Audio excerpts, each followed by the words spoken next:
Welcome to Yerba Talks.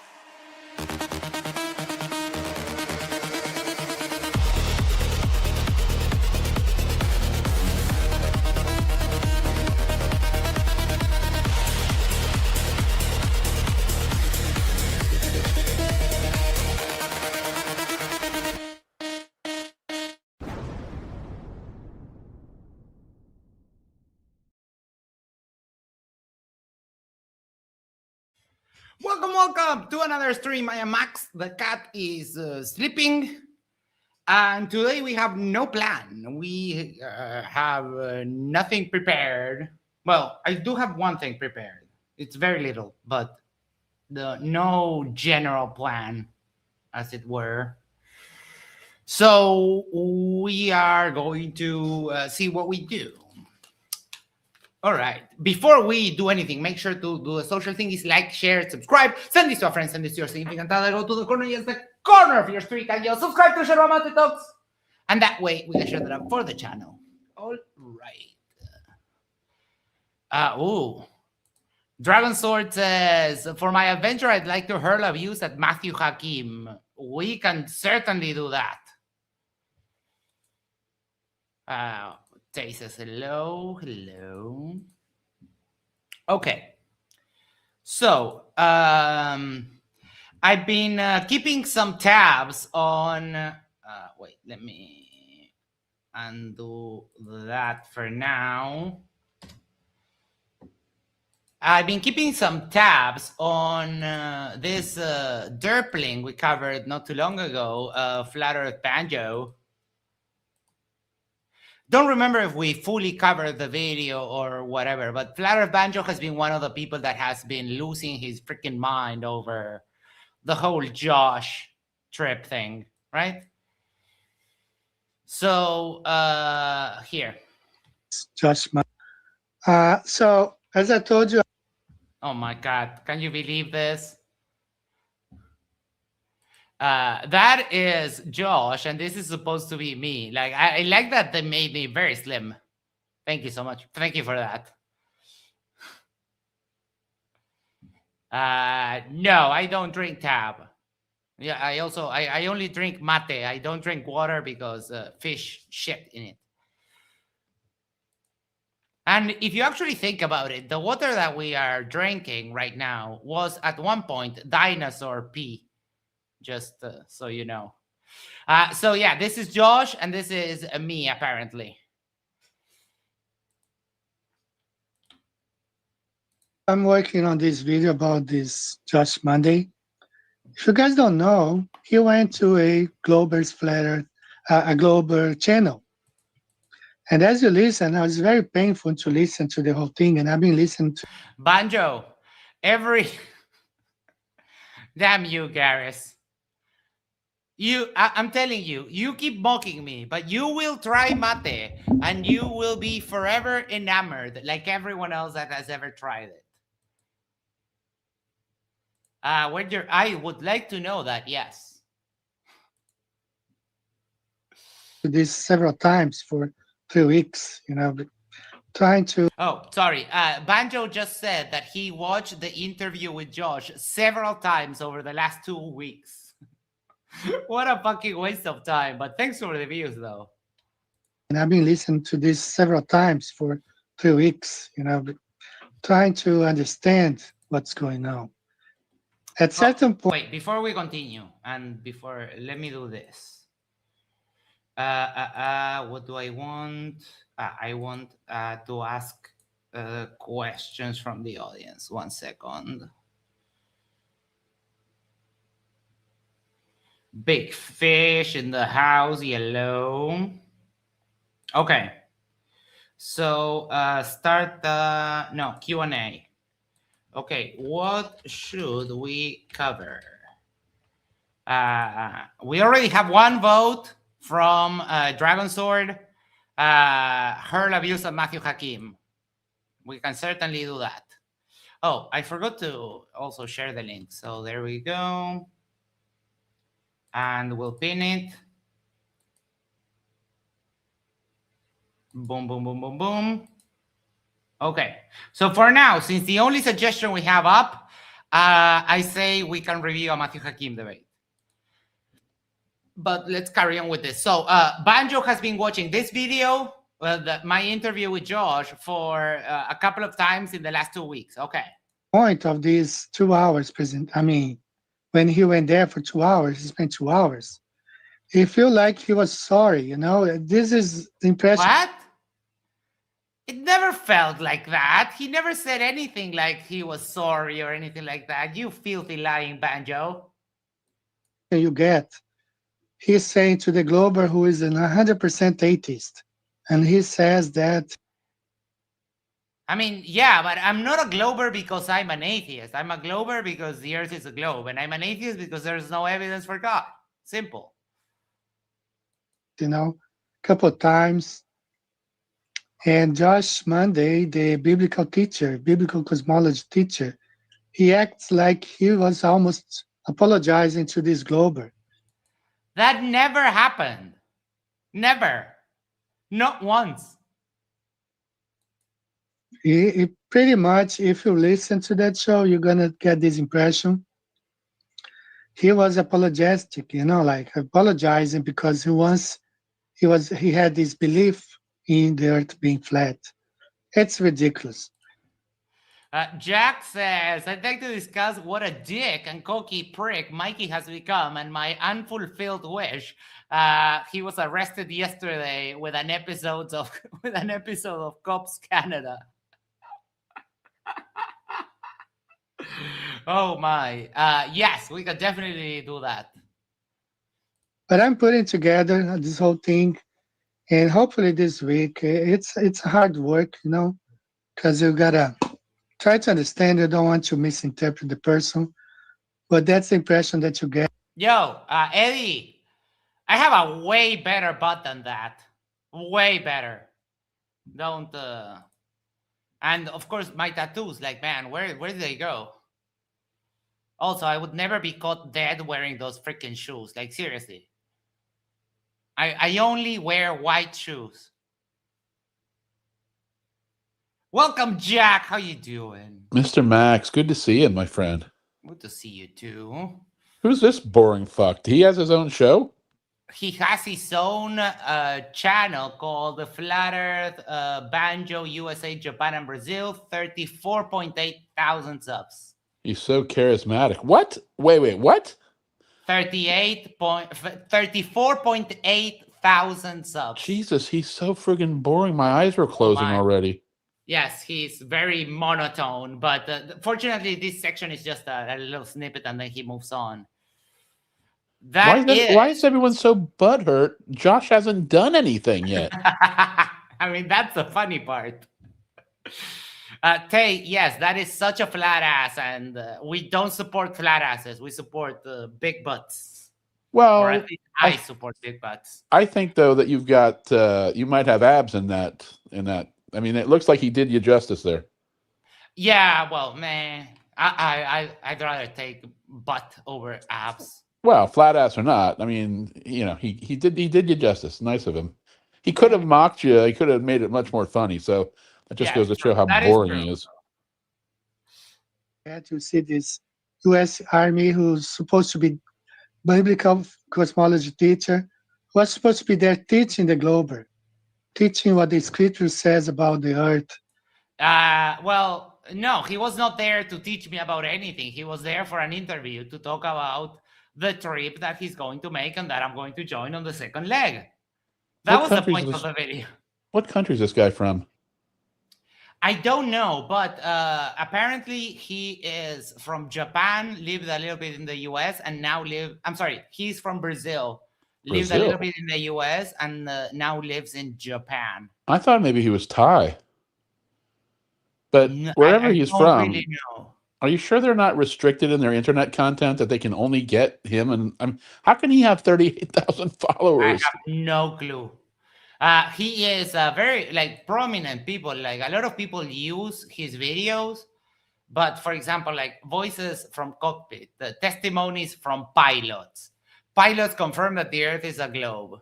pilots can't confirm. Sorry, commercial pilots confirm flat Earth, and all of this. Like, this is the guy that made a whole bunch of videos about emergency landing planes, and they were all incorrect. He even wrote a book on that, and they're all incorrect. No, this is derp. I just can't deal with him because he's so monotone. He's freaking boring. Teaching the Glober is 100% woke. If you know what woke means, it's like rainbow. The guy he acts like that. I'm sorry, what? So he's asserting that I assume that woke, i.e., means gay. That's all I got from that, right? Banjo, do you want to compare body count? I just love how anything people, especially the flat earthers, don't agree with, then it's all about fake and gay, or gay first and then fake. Yeah. Yeah, obviously. Big Fish says he's live right now. How can you tell? He is. Actually. No, sarcasm for how boring he is. Matthew Hakim in the chat. Crybaby Josh. And Josh. Oh, Josh is there. Matthew Hakim's the biggest pussy. Oh, my, yeah. Josh said, wow, you guys are so delusional. Have a great stream. Slanderous liars. Yes, let's freaking go. Wait, was that to you? No, that was Josh to Banjo and the rest of the Yeah, no, Josh is, we're cool. Today he sent me a message. He was watching the rest of the stream from last night, and he sent me a message like, oh, hey, I'm sorry about the Den of Atheists comments. And I was like, dude, chill, it's all good. It's all in good fun. He should learn what he's going to be up against. Yeah, no, definitely. But he's so nice that I kind of said, he made a comment like, oh, you went into the Den of Atheists. And I was like, hey, well, this is not really a Den of Atheists. We have people from all walks of life, and that's the beauty of that, right? Well, it hasn't even gotten bad yet, really. No. I mean, we don't focus too much on religion. If anybody, you're used to this shit, right? I mean, this is nothing yet. Yeah.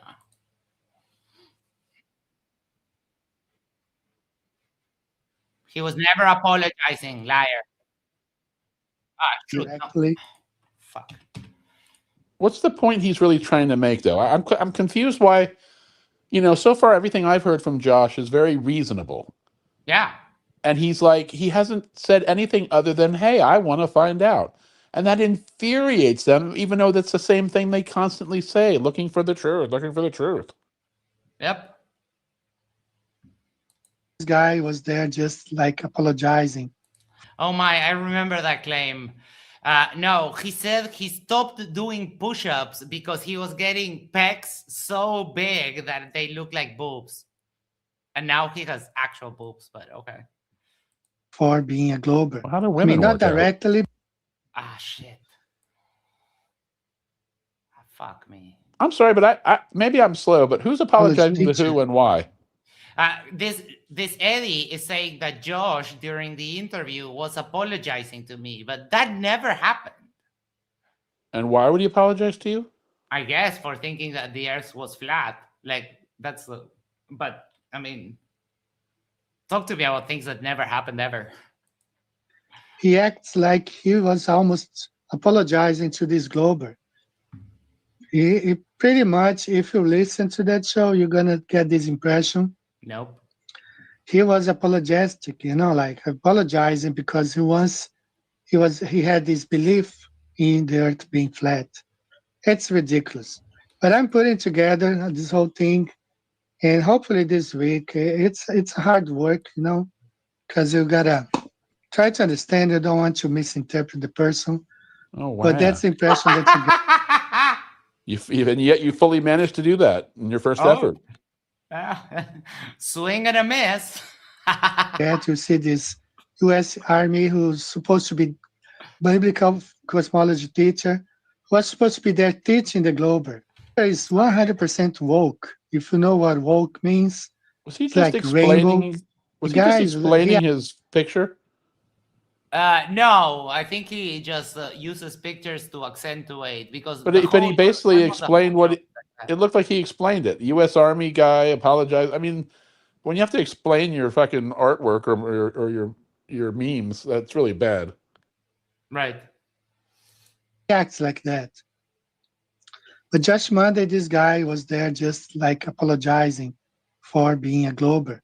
I mean, not directly, but you can feel that indirectly, Didn't you feel know. it. And pretty Tay says, I love how this idiot is basically equating you to Jesus. You really are taking after your spirit animal. Oh, yeah. You are striking quite the embarrassing. pose there. I will not spit on anyone unless I'm specifically asked to do so. That's that's a guarantee. That's a promise, and that's a guarantee. For for Josh Monday, biblical cosmology teacher, as he calls himself, and made a fool of himself. There didn't bring any scripture that showed like the firmament. That wasn't the point of the. I thought you were trying to understand the person. That wasn't the point of the video, you dumb person. How did you watch this guy, Max? Wait. I'm literally falling asleep already. No, I've just been keeping tabs on. You're giving these him more. guys. You're giving him more airtime than he deserves, frankly. I scrub the videos and I go like do. But Wow. yeah, no, that's why we've never covered him before, because he's so boring. I think we have just like a minute or two left. Wasted opportunity to this Glober to witness to them. That would be perhaps the chance the Glober had to listen and understand the biblical creation. Bro. I listened to that and I understand it, and I also can refute it. So yeah, I wouldn't have changed the thing. You got one up on me then, because I didn't understand it. Oh no, I've read it so many times that yeah. No, I mean what this guy is saying about the characterization. Well, he was saying that I could understand biblical cosmology, but I already do understand that. But it sounds like he's also alleged that you made some kind of deal that in order to talk to Josh, he had to somehow apologize to you. I can't understand what I'm sorry, maybe it's me. Sunday night. Or being led from there to the belief in God. Wasted time. Josh Monday.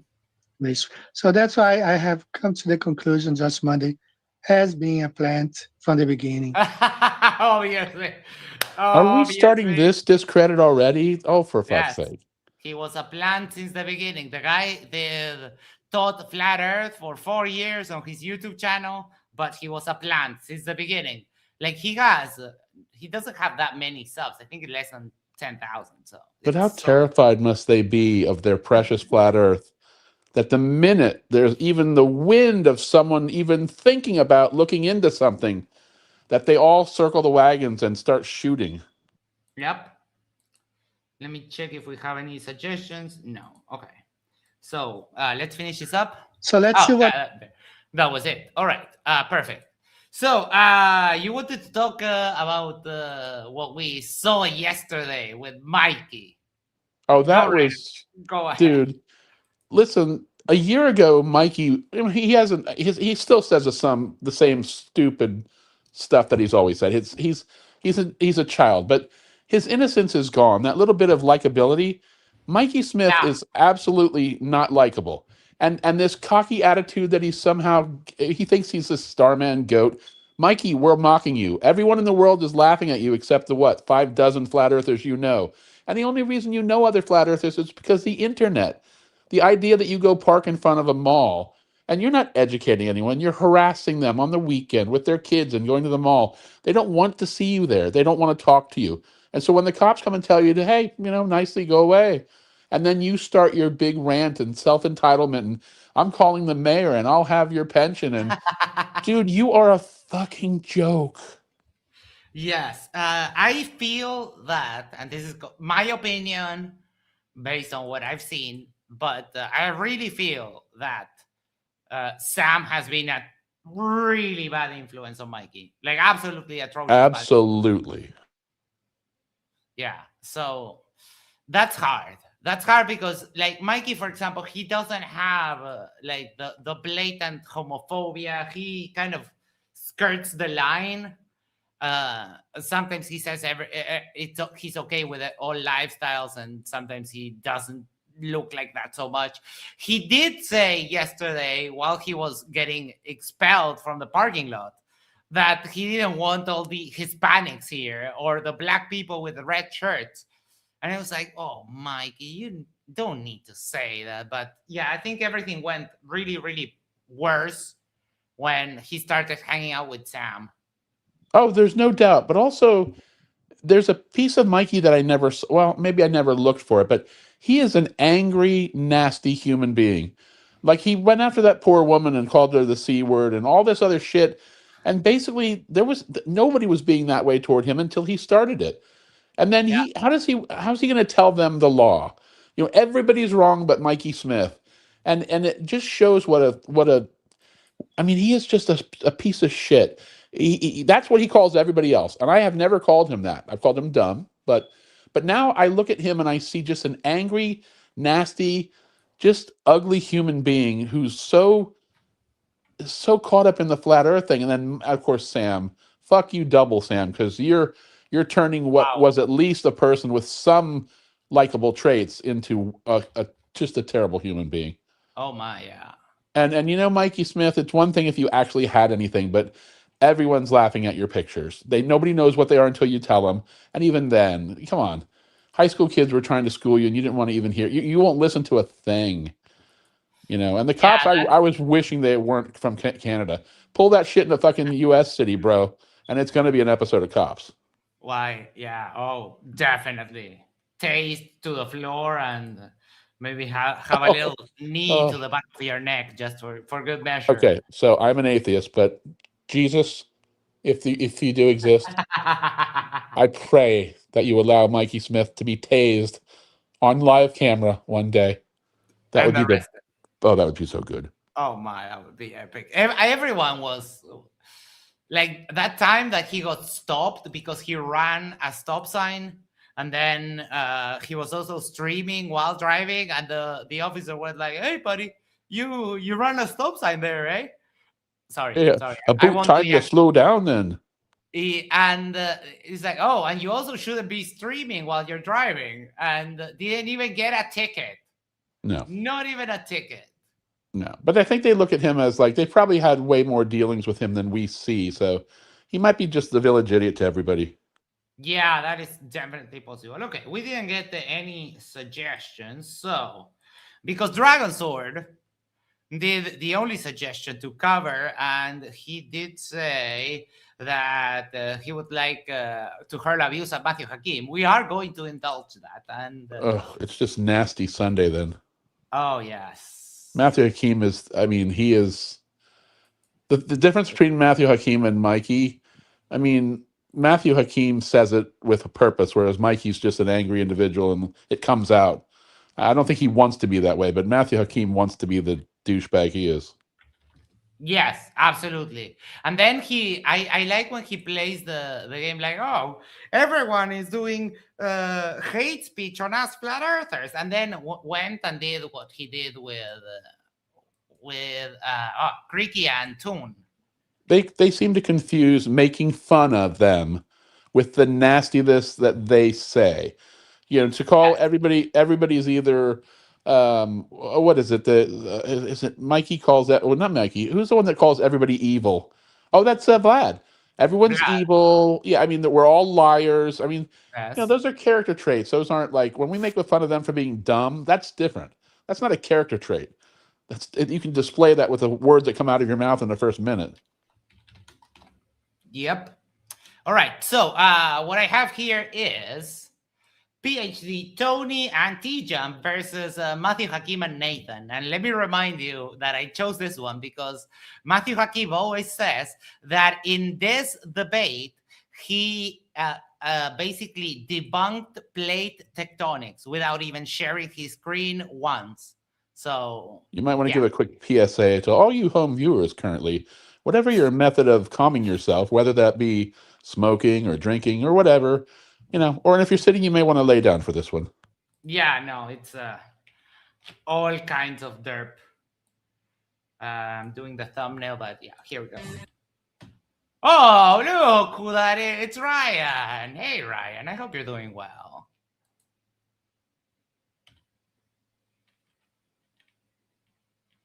the fuck is happening? Why isn't there no sound? Yes, resets your audio, everybody. There you go. All right, we're going to try this from the top. So sorry to all of our speakers. We were getting into it. I see you guys in the comment section. You know, just blame it all on Ryan, yes. Ryan, I hope you're doing well. Is he the famous Ryan? Yes, that's the Oh, Ryan. I didn't know he was the. Okay. Oh, he was one of the moderators in MDD, and then in a debate with don't remember with me and FTFE, I think, against some an underling of the Wilsons that his name is Rob Knorr. They were both getting like just rammed, and he rage quit and got Ryan kicked out. Yeah, but it was fun fest all around. Ryan. It's fine. You know, the focus rate has to be set up properly with the inputs to get this going. Welcome to Modern Day Debate, everybody. Tonight, we are going to be debating globe versus flat earth. To get us started, we have Matthew. You got 6 minutes on the floor, and I'm refreshing your clock there, buddy. The floor is yours. All right. I want to say thank you very much to Modern Day Debates for inviting me here. I want to say thank you to the creator of heaven and earth for allowing us to be here and discuss these very important topics. I want to say thank you to my flat earth partner in this debate, Nathan. What's up, man? I want to say Nathan is no longer a flat earther. Oh. Huh. Imagine that. How old is this, by the way? It's not that old. Oh, well, yeah, actually it is. It's February 7th, 2024. Okay. Say thank you to the Globers on the other side, PhD Tony and TJump. Thank you guys for showing up. All right, so here we go. Basically, well, how I understand it, globe theory has 4 mandatory conditionals, okay? The first of which being curvature. If the Earth is a globe, then there would be some sort of shape. There would be some sort of globular shape that could be measured. Real quick. What is this a debate or is this a disprove or what is this? Debate on MDD. Okay. Why does he start out by strawmanning the all right. Well, I mean, it's Matthew Hakim, so we'll just ding him and move on. Wait, where's my shoot, my ding closed. Sorry, 1 second. There we go. Ding him and move on. And now that curvature rate, which people can, we could talk about, for 1 mile, there should be 0.66. George from Brooklyn says, globe theory? It's not really a theory when we have pictures. Pablo, hello. 6 feet of curvature over 1 mile, okay?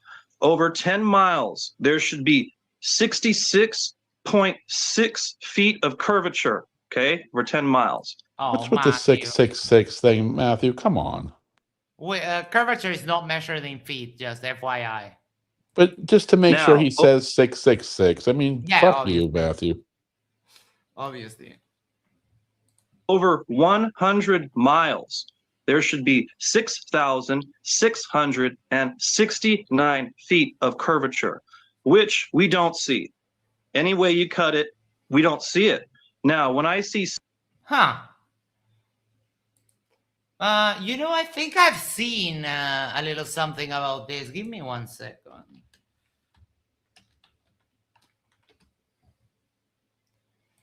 Oh, here we go.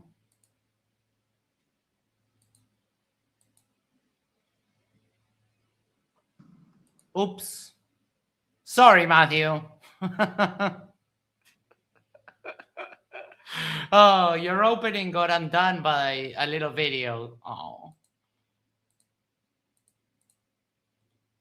666 all those times, you know what I think of? Now watch, I know you guys may not like the Bible, but how about Iron Maiden? Let he who hath understanding reckon the number of the beast, for it is a human number. Don't try and be cool, Matthew, and don't ruin the fucking band for me, please. Oh my, yeah, I think that 10 dings for that would be appropriate, right? So basically, Satan put his signature on the globe theory. It's not Satan. It's not. Everyone knows that the 666 or 616 in the Latin Vulgate is for Kaiser Nero. So yeah. It also rounds to 66.7 feet, but Matthew, we won't worry about that. No. he did bring Iron Maiden. What the actual fuck? Yes. Yeah, but that's like when Paul Ryan Okay. says he listens to rap. I mean, that just made it gay. Yes. So right there, that's the first mandatory conditional, the curvature, which is not there. Second one is rotation. Now, if the Earth is spinning 1,000 miles an hour, which no matter where you cut it, okay, no matter where you cut it. It's 1 revolution per day, Matthew. Oh my fucking god. Yeah, Tony's only the second one in, and he's already face palming.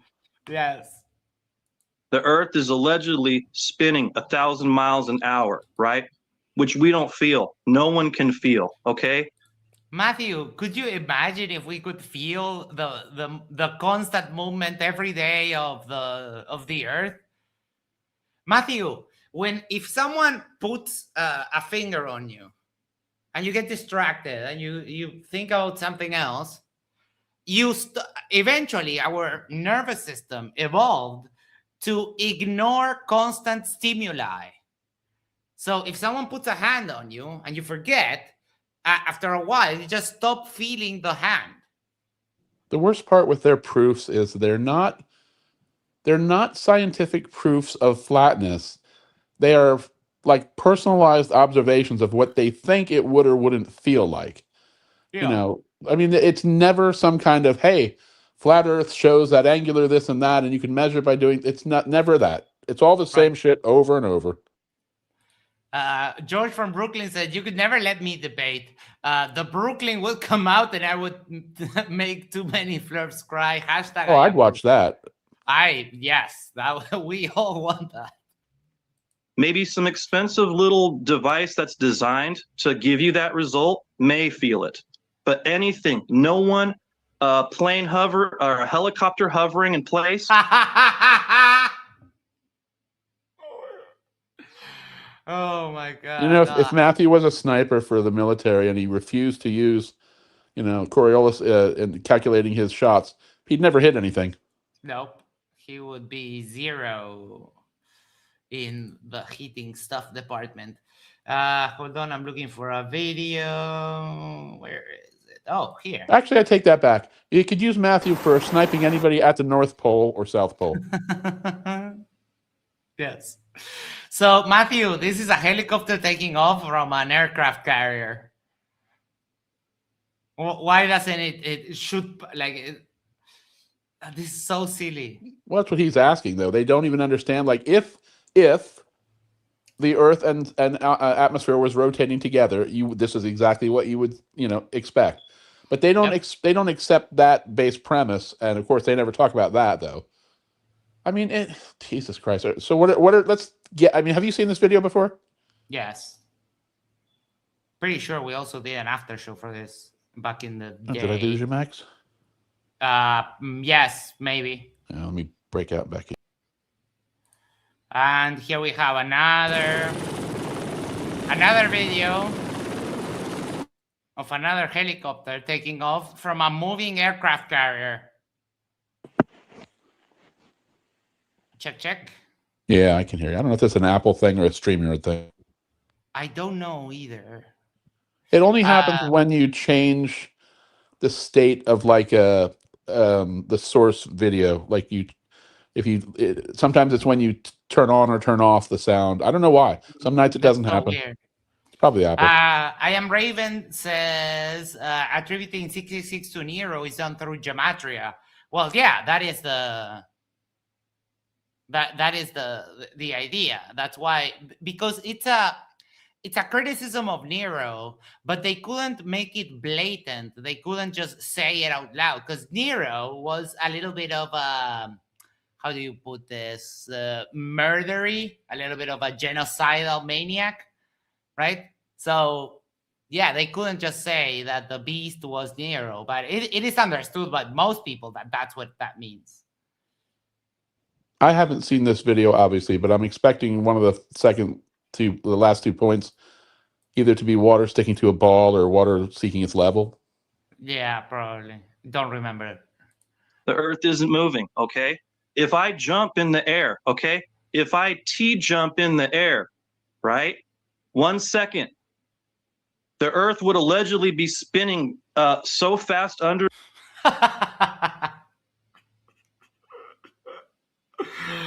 Never heard of conservation of momentum, even once. Oh, fuck's sake. Why does he Me just that do this four- over and over? The same fucking argument. I think it's because Matthew is genuinely one of the stupidest people alive. Yeah. Tony has a migraine already. 4.3 miles should be spinning underneath me, okay?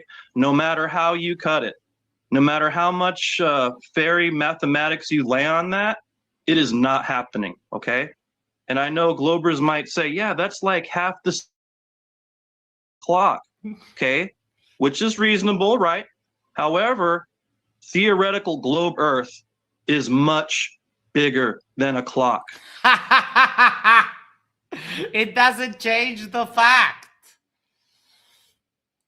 Barcelon said, henceforth, please refer to me as PhD Barcelon. Thank you for your attention to this matter. Okay.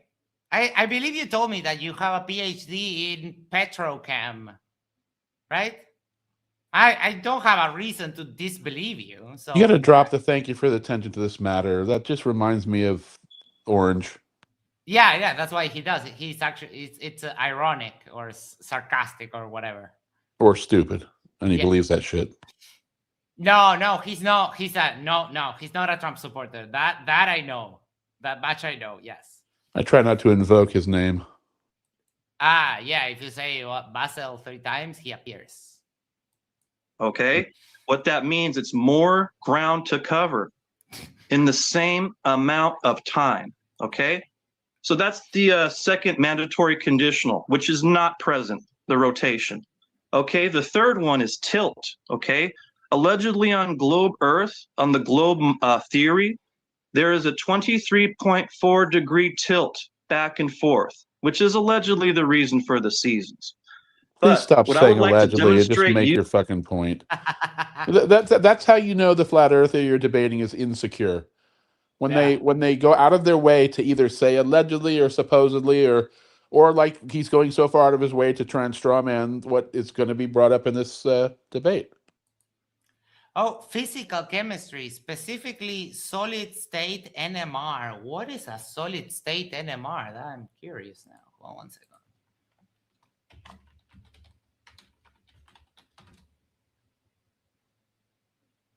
So tonight's the night that Basil's trying to prove how smart he is. Sometimes his comments are fishing for how smart he is. Solid state nuclear magnetic resonance. That's pretty cool, though.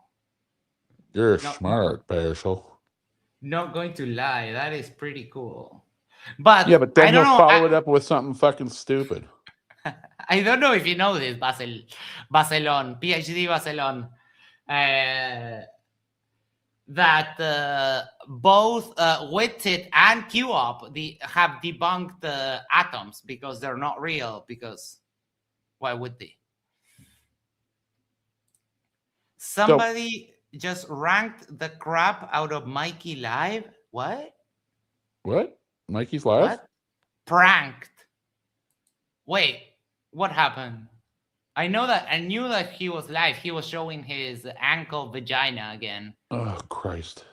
Yes. And then, oh my, he grabbed the hammer and said, I can't feel anything in my legs. Put his leg on the desk and started hitting his leg with a hammer. Not like hardcore, but just like tapping himself with a hammer. See, I don't feel any of that, he was saying. Like, holy shit. I want to know who pranked him and what they did. Yeah, hold on. Mikey. This is a no plan stream, so we can do whatever we want. The fact that he's live after only 1 day of derping. Oh, and he will be live tomorrow. Take a break, bro. I did hear that. He will be live tomorrow going to the police station and calling his lawyer. Oh, fuck yeah. We've got to cover that. Oh, wow. Yes. Oh, my nice. God. Mikey, when are you going to learn, Mikey? God, they must hate him when he comes in, just walking through the door. Oh, is it this? Oh, yeah. That's. It's going to cost you guys. You made a major mistake. I'll have your pension. Peter, the Markleys. Howdy. Katie and I are here to hang out for a bit. Hi. Guys, I hope you're doing well. It's good to have you with us.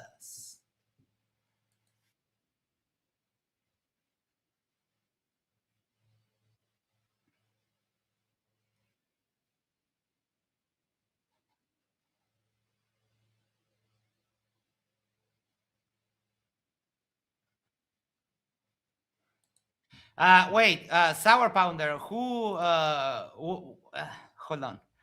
Pranked. Words don't do it justice. Guest came on live and pranked. Wait, but when? Because I see New Moon. That's not a guest. That's just one of the regular Derplings. Am I supposed to be looking out for something?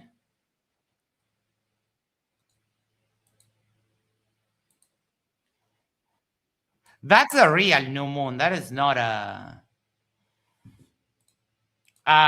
you know me. I'm always doing fun freaking tastic. Very lucky to be able to say that. You see what his topic is tonight, right? I just flipped Yes. over to his health issues. What the fuck? Do people want to know? Yes. We all want to know. And he showed... I'm debating myself whether to show it or not. About 4 minutes. Let's do here. Okay.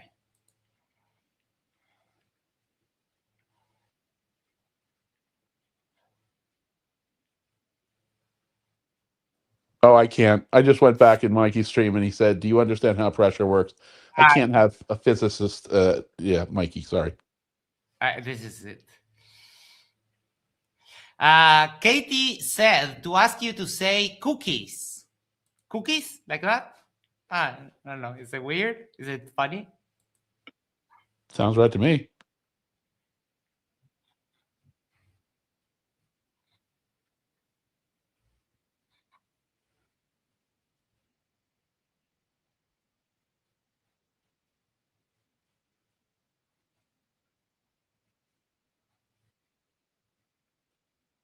I'm confused because I'm not hearing anything. Should I? Yes, you should be hearing. No, fuck. I'm not sharing the tab. What a fucking idiot. I'm so sorry. Every time you pause, I thought you were just watching it and trying to wait to talk. Yeah, no, I was watching the other so tab. what's I think we've talked to Robert. You're muted right now, but if you want to talk, you can talk. Hey, Mikey, please listen to me. It's Roger Twat. I just came here to tell all you wonderful flatties that we are dumb pieces of shit, bro. And we don't have any work or life. So all we do is stalk you guys. We have always known the earth is flat, but we all got to suck on McToon's cock. And so all we do is we glurf bump from one stream to the next, like really hard do-out gay shit, as we don't have any families or work. We live in our basement. So just ignore us and enjoy the show, guys. Make sure to make fun of us laters. Oh. What?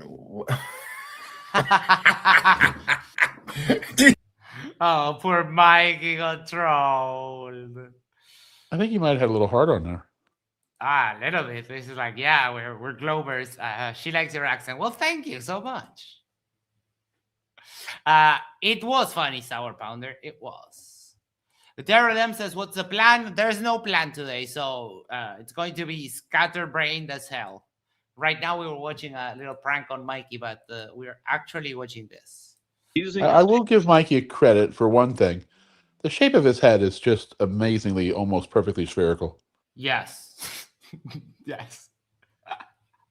We know the high priest of globe religion, Neil deGrasse Tyson, actually said Earth is pear-shaped, okay?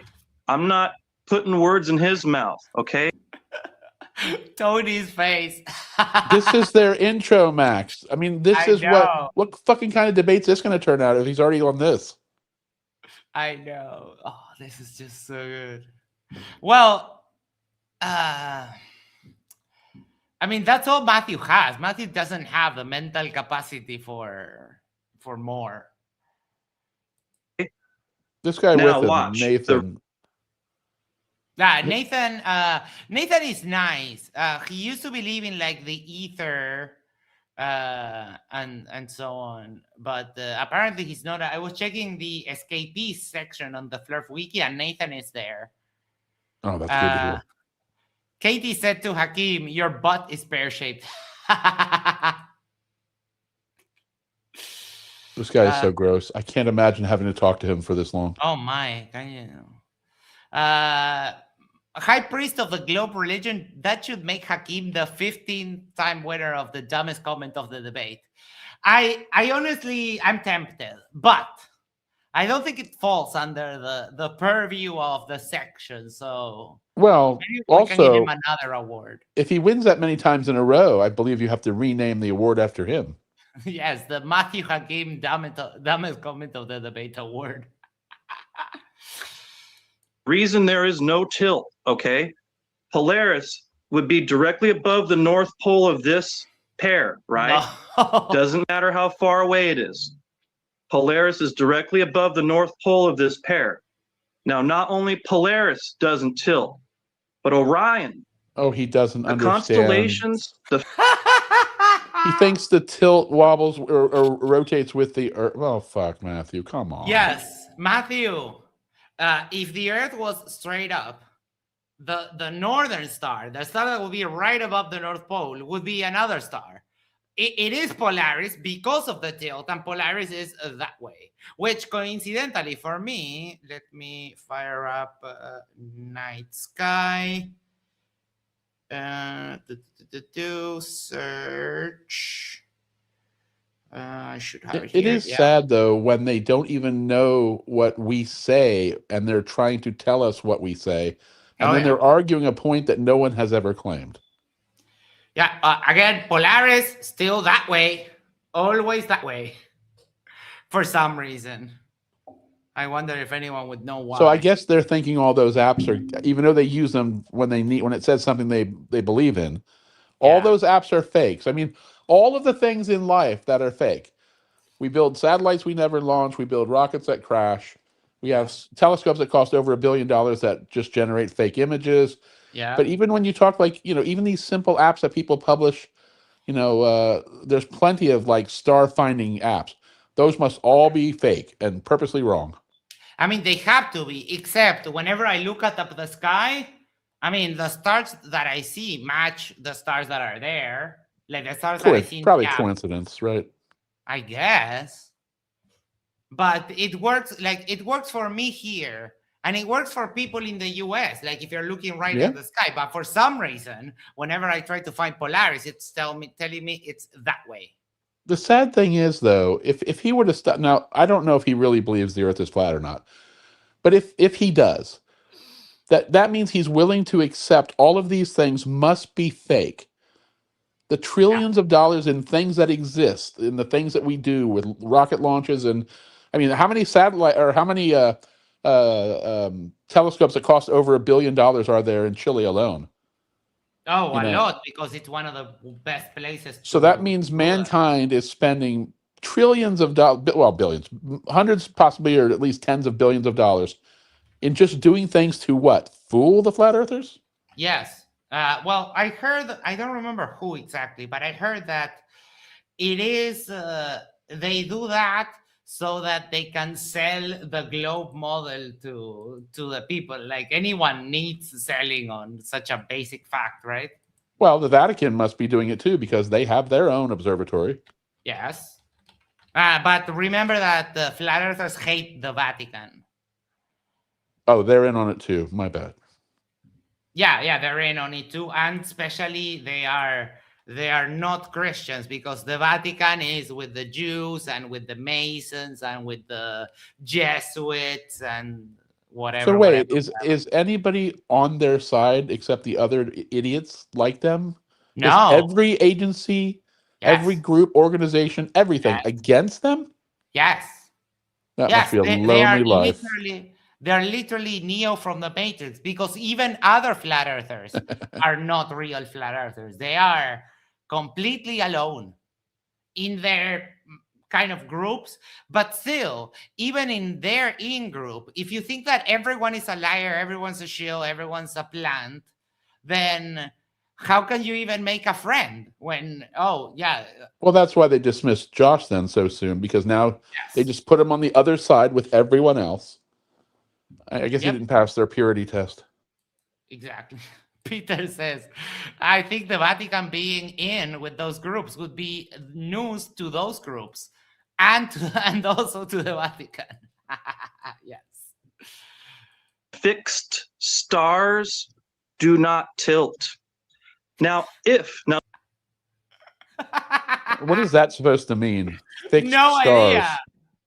No idea, because Matthew, Earth is not a you star, know, Matthew. I can go outside to the yard now, right? And I can probably find a star that is directly above me.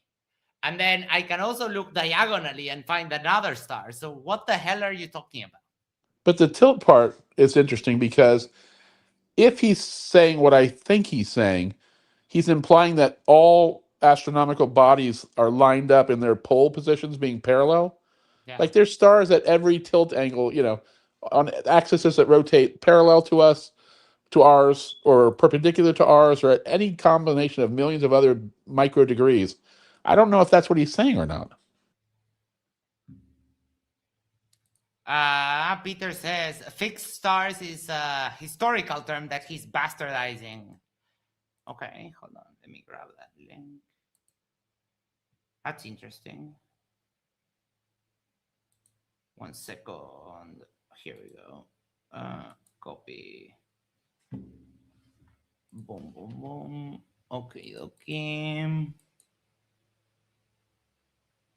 What did I do? Here, go to site. Come on. For the band, fixed stars. In astronomy, the fixed stars are the lights, mainly stars visible to the naked eye, that appear not to move relative to each other against the dark background of the night sky. They are defined in contrast to lights that appear to move relative to each other and to the fixed stars, which include classical planets and comets. The fixed stars include all the stars visible to the naked eye other than the sun, as well as the faint band of the Milky Way. Due to their star-like appearance, when viewed with the naked eye, the few visible individual nebulae and other deep sky objects are also counted among the fixed stars. Approximately 6,000 stars are visible to the naked eye under optimal conditions. Nice. I don't think I understand why that needs to even be a thing.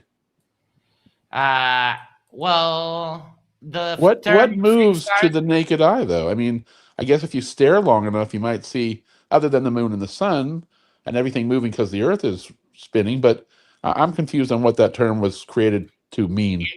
Because it means that you see the sky move like a whole, like a thing. Like if you locate 2 stars, say, or the 4 stars in the Southern Cross constellation, you see them today and they're there. They move across the sky, but they're always in like the same shape. They don't move relative to each other. Right, but tell me what stars you would ever... You could watch stars for 25 years and detect no motion. So what stars would move? Like that. My point is, why do you need that definition when the only thing we can ever tell that moves, separate from the things that are all moving as one, would be the moon, the sun, and like meteorites and comets, maybe? I don't know. They are defined in contrast to lights that appear to move relative to each other and to the fixed stars, which include the planets and comets. Oh, so I was right. Okay, never mind. Yeah, it's a relevant, like Peter said, it's a more relevant term historically because centuries past, they did not know that included 99.9% of the universe, or that there was subtle motion there, right? Yeah, the stars do move, but it's my bad. I guess Hakim is now referencing something from the fucking 1400s. I guess for part of this debate. That was Peter's points. Yeah. Now this is the third mandatory conditional for the globe theory. Allegedly, the Earth tilts like this with all of the stars. No, it doesn't, you dumb Matthew fuck. thinks the Earth moves like this? When? You're right. He is definitely stupid. He is. Even like, look, this is a perfect pause moment. Even the flat earther Nathan is like, wait, what? The Earth doesn't move like this. I mean, I remember when I think it was our 5th grade or maybe 4th grade teacher showed us a globe tilting to one side. He just picked up the globe that he had and just moved it around, and we could all see, oh, it stays tilted always the same way. I get it. It's a visual that you only need to see once. Yeah, and the tilt is always aiming towards like the outside. Wait. Oh, they also did not know that planets, comets, etc., were so insignificant compared to the stars that they were drastically different types of objects. Yeah, I mean, if you see, for example, the other day I took a picture of Venus and Jupiter in the sky, and the only reason I could identify that it was them, it was prior experience, and because it was still like twilight. The sun hadn't set yet, so the stars weren't out, and you could see these two bright things in the sky, and I was like, oh, those are definitely planets. Yeah, I get it now. I should have realized that Hakim was bringing up something from, Yes. Newtonian or something from Galileo's time. Yep. And yes, Peter is correct. He's conflating axial tilt and axial tilt precession as a generic and chaotic wobble. Because that's propaganda. I don't think he confuses it, though. I think he knows damn well what we say it is, and versus his attempt to mislead. Yeah, that sucks, George from Brooklyn. I don't get to see much of the night sky in NYC. Light pollution sucks. Oh, yeah. Oh, everywhere it's getting bad now. Tilting perfectly. Do you guys see what I'm saying? My hand represents the northern celestial hemisphere. I hope you guys are following what I'm saying. I'm not trying to be weird or throw Your some hand weird, represents stuff the at you only guys. sexual gratification you're going to get for the rest of your life. Wait, he was stealing Sam's technique. Hold on. And this is the connection is still connected. Still connected to the ground. The thing turns like a Sam is good, especially the flourish at the end. The umbrella technique, that is just I mean, you can call it the umbrella, the pepper grinder. It's like a twisting finish. It's like, yeah. But the other day I said worthy of a massage parlor. The Mr. reason Miyagi, we know there's no tilt. Sorry. I was going to say, Mr. Miyagi might have gotten a more artful, like polishing the silver or something. And, Yes. something for Danielson. The sky. Polishing the doorknob. There you go. It's like this. The sky would stay put and the earth would tilt like that. But that's not what we see because the earth is not tilting. What that is the sun's path goes from the Tropic of Cancer to the Tropic of Capricorn. There is no earth tilt, right? Next, here we go. Remind me if they ever actually do build a time machine, remind me of whatever date and time this was so I can send Tony a 5th of vodka. Conditional, which we can discuss if you guys want. I'm open-minded to whatever you got to say, okay? The 4th mandatory conditional for the globe theory to work, gravity, so that people could stand on the bottom of this pear. You see, and I'm not trying to put words in your mouth or do, yes, you know are. what I mean? This is what... Oh, what a treat. Hakim is always... He started out by saying, this is what they say, or this allegedly is what they believe. Like, he's exactly trying to put words in our mouths. Yeah. The globe theory is telling me. Since I've been a kid in school, this is what the globe theory's been telling me. People are standing on the bottom of this pear dancing, right? Gravity, right? Now, as I understand gravity, it is the greater the mass, the greater the force of attraction, right? This is what I've heard. You guys, I don't know if you guys still agree with it or not, but greater the mass, greater the force of attraction. TJump, don't eat on camera, for fuck's sake. The reason we know that isn't true is because if there was something that weighed 100 pounds and something that weighed 1 pound, if gravity were true, the heavier object having more mass would indeed fall faster. But that's It's like he had science as an elementary school kid and then just stopped. But when in the 1200s, in the middle of a castle. This Perhaps. is not what we see because it's not happening. The other one that I know about gravity is mass attracting mass. Tim Davidson for $5. If you go back in time to make a change, that means you were trying to make the change because the event you wanted to change happened, you failed. Yeah, it's a joke, but okay.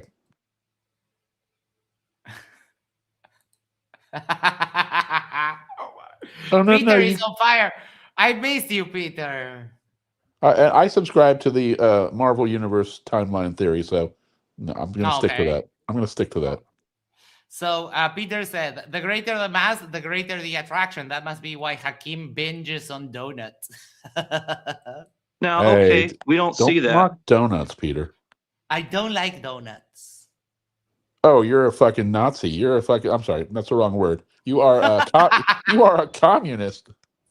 Well, I mean, I am, but it's not because of that I don't Donuts. like donuts. That's like a food group in America, bro. I know, bro, but it's just ill. They have a baker here that is just donuts, and I tried a couple, and I was like, no. Have you ever tried Krispy Kreme? No. Okay, so imagine a glazed donut, already sweet. Then they take that and they dip the top half in chocolate. Okay. So the entire glazed donut is now iced on one side with chocolate.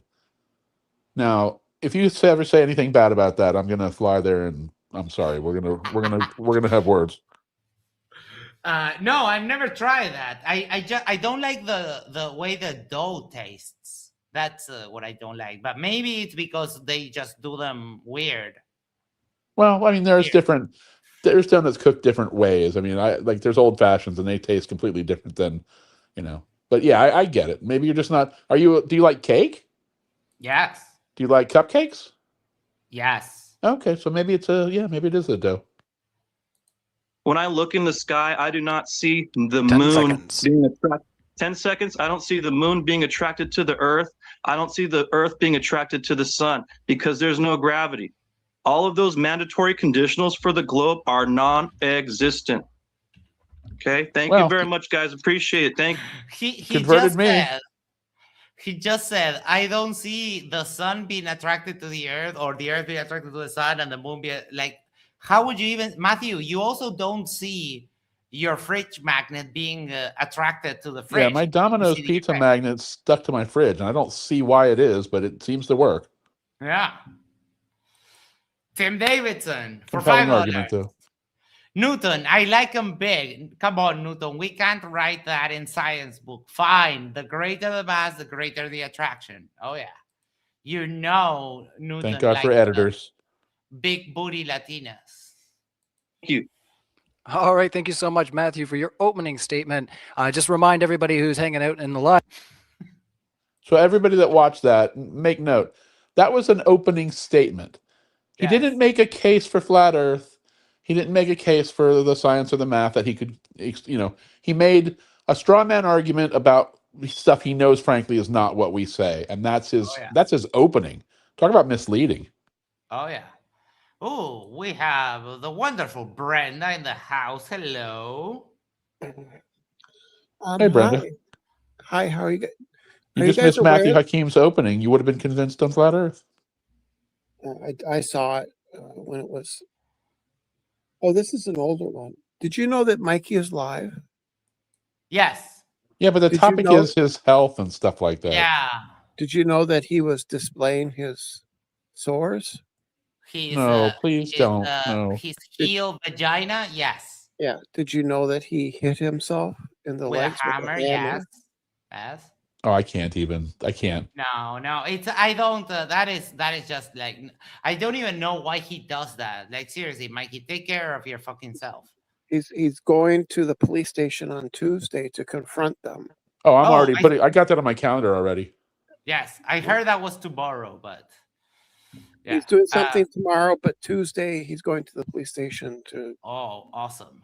That Imagine my next week. It's World Cup week. U.S. starts first game's on Friday. I have a Mikey Smith, hopefully getting beat down by the police live, and then a World Cup game. Great. Yeah. Wait, you like the World Cup, Jack? I would have thought of Oh it. hell yeah, bro! I'm a huge football fan. Nice. I grew up in California, played soccer, and then I've been watching. I mean, I watch EPL mainly, but I've been following the men's national team. I've gone to many games. I used to have season tickets for the when we had DC United. I used to live in DC. Been following soccer for a long time. That's cool. That's awesome. We had here Steve 6464 says for $5. Thank you so much. Yes, mass attracts mass. Ever notice that churches congregate together?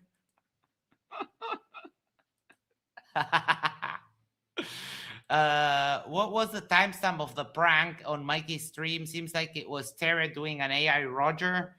I have no idea, but it's definitely possible though. Yeah, he did. But you can't give a timestamp when a stream is live. When I did it, someone said it was about 4 minutes ago, so I just went back 4 minutes. But now I lost track. So that's the best they can do is do something illegal, because if he did an AI voice of somebody else, knowing that was a real person, then he would have had to click the box that says that this is my own. I own this voice, or it's something that's original. Yeah. It was also kind of dumb. I mean, whatever. Yeah, it's just a low effort troll. Live chat. If this is your first time here at Modern Day Debate, hit that like button and share this out in the. Dragon Sword. I mean, I understand that, but watch John Oliver has a couple of videos on this very topic from last week tonight. They're very good. Don't bring FIFA into this though. When I say I like football, FIFA forever has been nothing but it's like a mob. I mean, it is, but I don't really worry about FIFA. I like a lot of different leagues, and I don't really give a shit about the politics of it. Yeah, that's pretty. In fact, there's some new rules that are going to be around for this World Cup that'll be interesting to see how they pan out. Oh, I haven't heard of any of that. Yeah, so now they've really quickly. One thing is you get 5 seconds to throw the ball or for the goalie to kick it after they've been warned. If they don't do it, the ball turns over. If it's a throw in, the other team gets the possession, and if it's a goalie, then it turns into a corner kick. Right? They have you have a certain amount of time to get off the field for a substitution. If you don't do that, you're off the field for 1 minute, and the team plays with one less player. They're trying to stop all of the play acting and time wasting. I know, but that was that's kind of, it feels like the American footballization of soccer. Right? Well, you're from South America. I expect you to fucking believe in that bullshit. I used to watch players from South America. They all of a sudden fall down with nothing around them, and in slow motion replay, they were never touched. Yeah. And at some point, it just becomes like, you also call it the beautiful game. So which is it? Is it the beautiful game or the poser fake fall down, ouch, I hurt myself game? The Jogo Bonito, that's a Brazilian thing. Well, I meant non-American in general, but yes. But I mean, I get it. I mean, I don't think it's becoming Americanized, because when that happens, there'll be beer commercials and 2-minute warnings and things like that. Even in America, it's still 2:45 halves. The only thing we did at one point, MLS at one point had a shootout to end a game instead of being capable of just being a tie. We did away with that a long time ago. And now MLS is moving their schedule to match the rest of the world. So I think we're coming around. All right. Okay, let's keep it going. The spaces you like having these conversations. We super appreciate it. We're a neutral platform. We host these debates on science, politics, and religion. We hope everybody feels welcome here. This is a friendly space. We're going to hand the floor over to Nathan. You have up to 6 minutes to present your case for the flat Earth. All right. Thank you very much, Ryan. Thank you very much to the creator as well for this get together. To Matthew Props as to well. God. Props to that. Yeah. God squad, baby. PhD Barcelona says FIFA finally awarded our dear leader his well-deserved peace prize. Thank you for your attention to this matter. I can't yell. My voice is still not. Oh, I'm gonna send Basil money for that one. He's right. That was embarrassing times 10. Oh boy, that was bad. That was really bad. But see, Basil, when you say stuff like that, it's when people like you. Keep at it, Barcelona. Yeah, come on and have a chat. In fact, yeah, that is always welcome. I think he might be shy. And the interlocutors here, Anthony and TJump, Tom, thank you guys for being here, for making. For fuck's sake, he's having dinner in the middle of a debate. Bro, before or after? For this that discussion. beard thing has to go too. And so if I may. The beard, what? Who? That's scruff Nathan? on. Yeah, scruff on Nathan. Yeah. Oh, yeah. That's, Peter says, I suspect the creator rejects the Flurf's thanks. Well, Nathan is a nice guy. He wouldn't reject Nathan. He would reject Matthew Hakim. why do they do double open? I've never seen a debate where they both get opening statements. Is that the way they all work when they pair up? Yeah, they always do on MDD. That's oh, okay. They what happens is that when it's one person, you get a 10-minute opening. When it's two people, you get a 5 or 6 per side. Double flurfs. I mean, that's a tough watch. Oh yeah. Tony, hello. How you doing? Hope all is well. Can I share my screen, please? Let's see. Share. I feel bad for you, Tony, in this video. Up here. Sonny and share, buddy. I'm seeing our Zoom meeting. There you go. You see slide now? I see the slide. You're ready to go. Okay, so to go off of what Matthew was saying here, we're talking about the shape. Yeah, I had no plan for today, and Dragon Sword said I'm up for hurling some abuse at Hakim, and I was like, yes, I'm down to that. And I remember that in this debate, Matthew claims that he debunked plate tectonics, and I was, oh yeah, sure. I don't remember exactly when that happened, but let's watch that again. Of the Earth, the cosmology, geomorphology, the Earth shape, and so is it a globe or is it a plane? These are two contentions. So we have the observations and the evidences. So for the case of curvature, we have things that would falsify the claim of curvature, and then any recreated demonstrations, and then we have what would support curvature and any recreated demonstrations if you are contrary to the curve claim. So we have here the 4 lights experiment, as well as George from Brooklyn said, hi Tony, we all want to buy you a drink because of how miserable you look listening to this idiocy. That's nothing though. At least this guy's starting out. Like Matthew Hakim should be embarrassed watching this other guy who's actually trying to present, a thoughtful, even though it's going to be all wrong, but. Yes, I mean, he's trying though, at least. Hey, Max, that's that Lumen character, isn't it? Correct. Nathan? Yeah, I met him with Toon at a coffee shop, and he's a nice guy, very confused about things, but I bet if PhD Tony had him alone and could talk to him alone for a while. Huh? He's no longer a flat earther. Oh, okay. Well, that makes sense, because he seemed like he was just misled about certain things. He didn't seem fundamentally like evil. Matthew. Like Hakim. Yep. Yeah. Well, just being associated with Matthew Hakim would make you rethink your life. Yep. Because of he has a little image on his presentation showing 2 pictures of the globe that have different sizes. So I'm just going to pre-debunk that with this, and we'll move on. Observation of the base of some poles, and there are multiple data points which we can see the base of, and these data points you can plot out on a Cartesian coordinate grid, which will give you a line as a geometry shape of the surface of water, which most of the Earth is. No, Nathan, that is incorrect. I mean, you can plot it. You're using a 2D Cartesian coordinate. You can use a 3D and yada yada. Tony said, I had an extended email conversation with Nathan that went absolutely nowhere. Oh, that's bad. But he's no longer a flirt, so maybe you planted a seed. Who knows? And so this is a flat appearance that can be recreated on a known flat surface to scale. As far as this, I've tried to reach out to several people of the globe side to get like a 4 lights recreation on a known curved surface. Because talking about the shape of the earth, the ground is the most important thing, second to sky or how things act upon the ground. So the shape of the ground. So this is yet to be recreated on a known curved surface. So I put here an image that would be the attempted recreated demonstration. There's yet to be one. Maybe it's because there are different sizes to the United States, depending on the image of the earth that we use according to the computer generated, composited, stitched together data. And Okay, I take my comment back. Hold on, because you threw a bunch of things in the bag.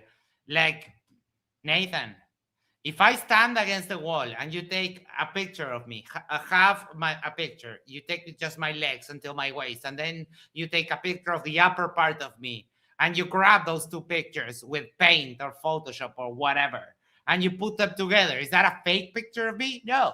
Yes. Oh, no? Oh, my bad. No, but he's also laying out the rules. I love how they just don't present evidence. Like, first it has to be observable Earth, then we can use lights or other ways, but like they have rules for how this has to be. Their debating is just setting up, they're trying to set up something that will fail to declare victory. Yep. So the support for curvature would be things like the boats disappearing over the bottom or bottom up in water, or only being able to see the tops of towers for skylines, which is what that middle picture is on the right side. And so this is actually using on a known flat surface. This is using a realistic variable of temperature variation and inversion. And the known flat surface is actually able to recreate and demonstrate what would be a bottom-up disappearance, but the globe cannot recreate an apparent flat position on a known curved surface. And then to go with rotation. Wait, what? An apparent flat position on a known curved surface? What the fuck does that mean? But also, he's going to have to explain where they got a multiple mile known flat surface, because if they're reproducing this I think they're reproducing it in the computer, maybe? Or are they trying miniature? This is a demonstration on a frozen lake. But a frozen lake is not flat. Oh, they're claiming the frozen lake is flat. My bad. I keep forgetting they don't understand everything curves, even the water in their glass, even though it's, immeasurable. Yes. And I mean, ice typically freezes curved. Whatever shape it is in the ground when it freezes, it's fucking curved. Yeah, but if you put, for example, anyone can do this. Go to your ice tray, fill it up to a level, and then when it freezes, because it expands, the top is usually curved because it can't go anywhere. Right, but I assume he's talking over a couple miles or something, right? Yes. Yeah. What is it with flirts and their love for word salad? Well, Nathan was a little bit of a witted light too. So, yeah, this was heavy on this was still where we had a lot of witted clones. At least he's trying, though. I mean, he is trying. Hakim did not do anything but insult everybody. Absolutely failing, but trying. What would falsify a rotation would be something like the Michelson-Morley result for the Michelson-Morley experiments, where they had barely any fringe shift, about 1/6 of what would be predicted for the claimed motion of the globe Earth. Oh my! Look at the animation. The sun is chasing the moon, which is an absolute motion of axial rotation. Added on to that, compounded in, would be the orbital of the sun, the orbit of the galaxy. Why didn't they collide? And I don't know, but the sun was behind the moon, and then the sun went past it, and nothing happened. The galactic drift And so the So explanation wait, stop is that for just a second. If that were real, then anybody on the ground in between the two objects would always see a full moon. Yeah. So that means the full moon would occur once a day, every day, during the day for everybody that's in between, which is a lot of the Earth. Yeah. How would that ever become like a quarter or crescent? No idea. Like And once a it's even day. worse. That's It's crazy. even worse because, for The example, math- when it's there over South America, then you have people in South America seeing it like straight up. And then these people at the east side of Brazil, they're looking at the moon like from the side. But we all Right. see It's the like a same half thing. moon for some people, a full moon for others. But once a day, it's going to be a full moon for everybody. Yep. This just doesn't work at all. Are equally valid for a non-rotating Earth or for a non-moving Earth, just as valid as a moving Earth. And so you can't tell which is which and which is motion here. And so then for rotation, what would support rotation? Well, there are things that will be claimed like hurricanes on the north or south side of the equator. So how a flat model would attempt to describe why the rotation is the way it is because there is an equator. And so if you're on the inside. Why? Why is there an equator on flat Earth? There's no reason why it should have an equator for flat Earth. No reason whatsoever. Well, because there is an equator. It's hard for them to deny. Every map shows one. Yes. Of the equator or the outside, you're going to have the sources of influence, the sun and moon, and things of the ether. They would be coming in from. Oh, I'm so disappointed. I gave him I had high hopes at first, but it's just the same shit. It is, yeah. Well, he managed to get out, but he was a little bit of a Witsit clone before. It's a bad idea to show an animation on a flat Earth presentation because we're going to just take that. Definitely. Yeah. Definitely, because, for example, I don't see the sun going that way. I see the sun going that way. Like, I don't see it going like this. I see it going like this. Well, they do say it changes its orbit and position so during the year. No, right, but okay. You look at think that you're here in Uruguay. If you can see my cursor, right? So I'm looking west. The same thing with that. I was talking to Vika. The sun, in this model, the sun should go to the right, but it goes to the other side. It goes to the left. So that this animation doesn't work. That's a good observation. The bottom right or the top right of a hurricane on the north or south. As far as tilt goes, what would falsify tilt would be something like the solar analemma. We see a small circle in the. That's what proves the tilt. Well, isn't that Flurf rule number 1 or whatever they're trying to use to disprove it? Ultimately proves it. First law of Flurf, yes. Their citations always debunk them, but oh my, like seriously. And Emma, she was my classmate in high school. She was everyone's favorite. You might know her. Anal Emma. Oh, Emma from, okay, yeah. See why she was your favorite. Oh, of course. North, but not just my favorite. She was everyone's favorite. Look at a still. I maybe should have used that instead.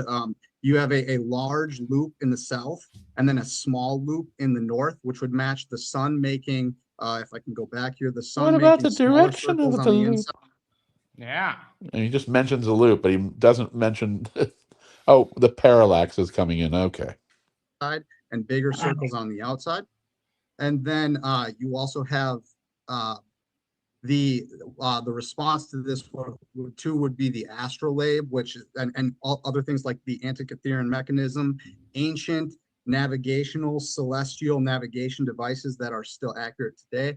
Things that support the tilt are supposed to be things like that we can see a rotation of the stars at 15 degrees per hour. No, that's a rotation. Oh my fucking God, Nathan.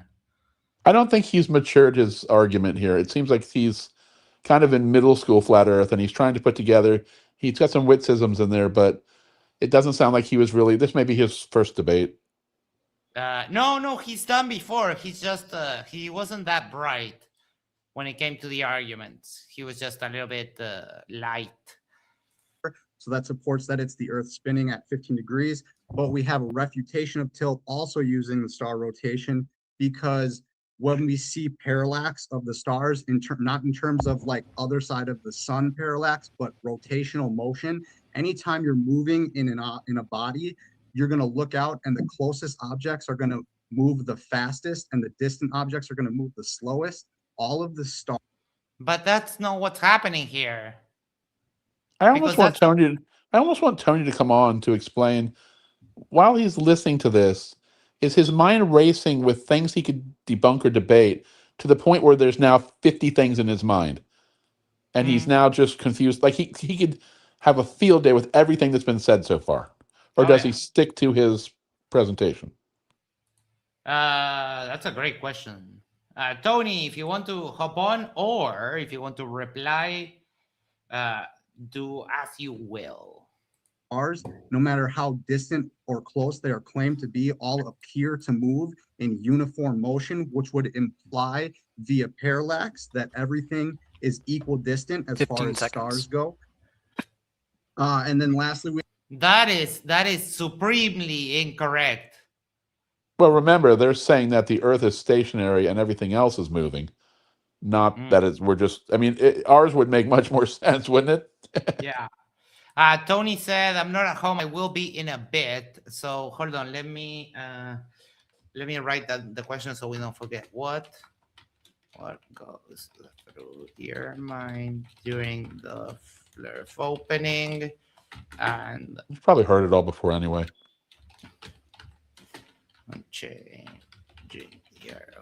If I were Tony prepping for this debate, I would take the day to spend in preschool with kids asking questions. Okay, there we go. They have gravity. The falsification of gravity is the claim of, actually, if we get into gravity, we'll get into it. But I do want to say one last thing. There are experts in the field of various, very complicated, difficult. No, don't do it. Don't do it, Nathan. You're about to lie. Don't do it. But are there? Tony said, in the meantime, what's going through my mind at this point, he just doesn't understand the physical system he's talking about. Oh, yeah. Nathan, don't do it. You're about to lie. Mathematics, sciences, things that make the world better every day. And one of the interlocutors here, Tony, is one of those people. There are people who do very accurate, credible work, whose math is accurate. Right, and then he's about to stab him in the back. Yes. Whose math is accurate, challenging, and they still get it right. It goes through a transform and it still works for us. But I don't want to have any accusations of people trying to be bogus or deceivers or liars. They're very well-meaning people. And I just want to make that clear that there are very smart people who it's everything they're doing is accurate as far as the mathematics go. No, I bet Tony felt better. It's definitely not. Tony probably felt better getting that accolade that he's completely wrong, but he's not lying. Well, no, hold on, because I don't think you got the point. What Nathan was saying, we'll double back. Wait, hold on. Was PhD Barcelon says, will our favorite Brexiter, Ice Baby, make it tonight? No, he was here last night and he sent you a little kiss in the cheek. And he said, I love you very much, Marcelito. Who's our favorite Brexiteer? John from England. Yeah. And so I think that is everything. Yeah, this is just something on NASA here. So, all right, we can get back. I think I should be able to stop sharing here. Yeah, I was gonna say, if you had anything else, thank you very much. Oh, I was going to. What Nathan was saying is that even though Tony works in the field as a scientist and so on, that was a compliment. There are other accomplished, accredited scientists that have all the math for, I don't know, I guess he means geocentrism. But he's wrong. The only one is, what's this guy that debated with Astronomy Live and Witsit? It sounded to me like he was saying that it all works out anyway, but they just have the wrong, that the math works either way. So he's not intending to deceive with the globe Earth. I guess I missed that. Yes. I don't remember the name, but it's a big geocentrist guy. Maybe Peter remembers. Do you remember that guy that debated with Witsit and Astronomy Live, geocentrism and so on? My mind is remembering Bart Cybrell, but that's a moon landing denier. It's not this So guy. many He is a flirts, doctor. so much derp. He is a doctor, but he's a geocentrist. No, I don't remember. How does that work? Well, I mean, the statement Nathan made, the kinematic equivalence is there. The problem is that they don't have any dynamics for why that would produce those the spirograph patterns for the orbits. They have nothing like that. You are very welcome, and thank you, everybody, and thank you, Nathan, for your opening statement there. We're going to kick it over to the globe side. So, Dr. Tony, I'll ask you to go first. You have 6 minutes to present the case for the globe Earth, and thank you so much for being here. Well, thank you, and thank you for the kind welcome from my interlocutors, and thank you to TJump for agreeing to appear with me. Let me just start my share. Here we go. Can you see that? Yep, we are coming through. I can see your Okay, so we've got 2 models, and the key question as to which model works best is to compare those models versus observations. That's the key element of science. If one model fails to give predictions, then it loses by. There's a crazy Catholic debater grifter who is a geocentrist. I don't know. Default. You don't get to just win a competition by saying, sure, I can do that. You have to actually do stuff. So let's look at the most basic navigational problem that you can face. You know where you are, point 1, you know the latitude and longitude, you know where you want to go, point 2, longitude, theta 2. How far away is it, and what direction do I need to go in? That one. Yes. Thank you, Cygnus. Robertson Jennings. Yes, that's the geocentrists. Perfect. That's the one Basil was also talking about. Thank you so much for the name. That was figuratively killing me. So 1. Now, if yes, and there's the other one, Bennett. Yeah, Robert. Convincing me. Yes. Yeah. If the Earth is a flat and we accept that one angle of separation corresponds to approximately 69 miles or 111 kilometers, then this should be an easy solution on the flat Earth. We know the 2 sides of the triangle, and the angle between them. We can work out the third side and the angle psi. If you accept that geometry, then this is your flat Earth map. There's no other map that has those properties. The way we do it with a spheroidal calculation is exactly the same, except that it's a spherical triangle. We know 2 sides, we know the angle between them, we therefore solve for the third side and the angle psi, and these are the formula that give those. Now, this is a very long-standing problem that a lot of people have been faced with. When Bly and his 18 crew members were thrown off the Bounty, they had to navigate 7,000 kilometers to safety, and they had to do that without making landfall. The first time that they made landfall, they got attacked by islanders and one of their crew was killed. So they had to work out how much water they had, how much food they had, could they make that journey without making landfall? And they were able to do it. Similarly, the Shackleton expedition to Antarctica, their ship, the Endurance, got trapped in the ice. Then it got destroyed in the ice. Then they camped on the ice until it melted. And then they took rowboats to Elephant Island. From Elephant Island, 5 of them had to navigate 1,500 kilometers or almost 1,000 miles to get from Elephant Island to South Georgia. And they made it. Had their navigation been off, they would not have. We have hundreds thousands of intercontinental marine transports every day. We know what techniques they use, and we've been using them for hundreds of years. Here is a manual, a sailor's manual from the 17th century, written by Samuel Sturmey. And it's the problem it's discussing here is how to navigate from the mouth of the Amazon to the island of Lundy. We can show that they use spherical geometry to do that. The flat Earth is incapable of telling us how much fuel, food, and water we need. It's not capable of giving us those answers. You can't just say that your distance formula is the same as the spherical distance formula. That won't work. If you do that, then you have to agree that the distance from McMurdo Station to Mawson Station is 3,000 kilometers, not however much you need. Similarly, we use the same navigation techniques for aircraft, and we have done here, for instance, 5 intercontinental air journeys. What I've done is I've averaged the outbound and the inbound flight times, which are in red in that 4th column. I've multiplied that by the average cruising speed to give that 5th column, and I compare that to the spherical distance estimate in the next column. The final column is the flat Earth distance element, and you can see that the flat Earth distance elements are generally larger than the aircraft could travel in that time frame.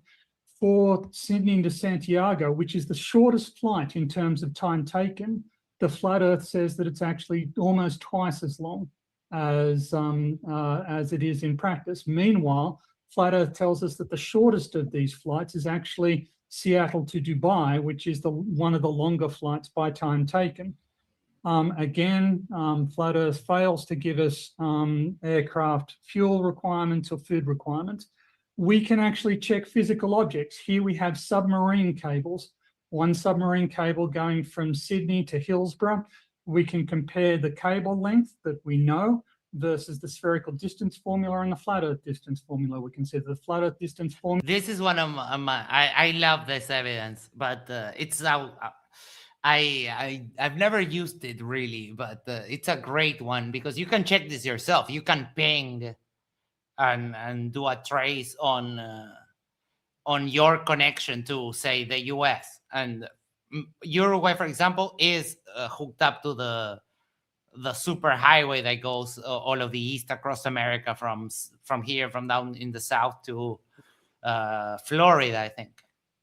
Well, my guess is the flat earthers won't address this at all, because the only way they could debunk it would be if it didn't work out, the ping, or they're lying about how much cable they laid. I mean, obviously, they'll never touch this one.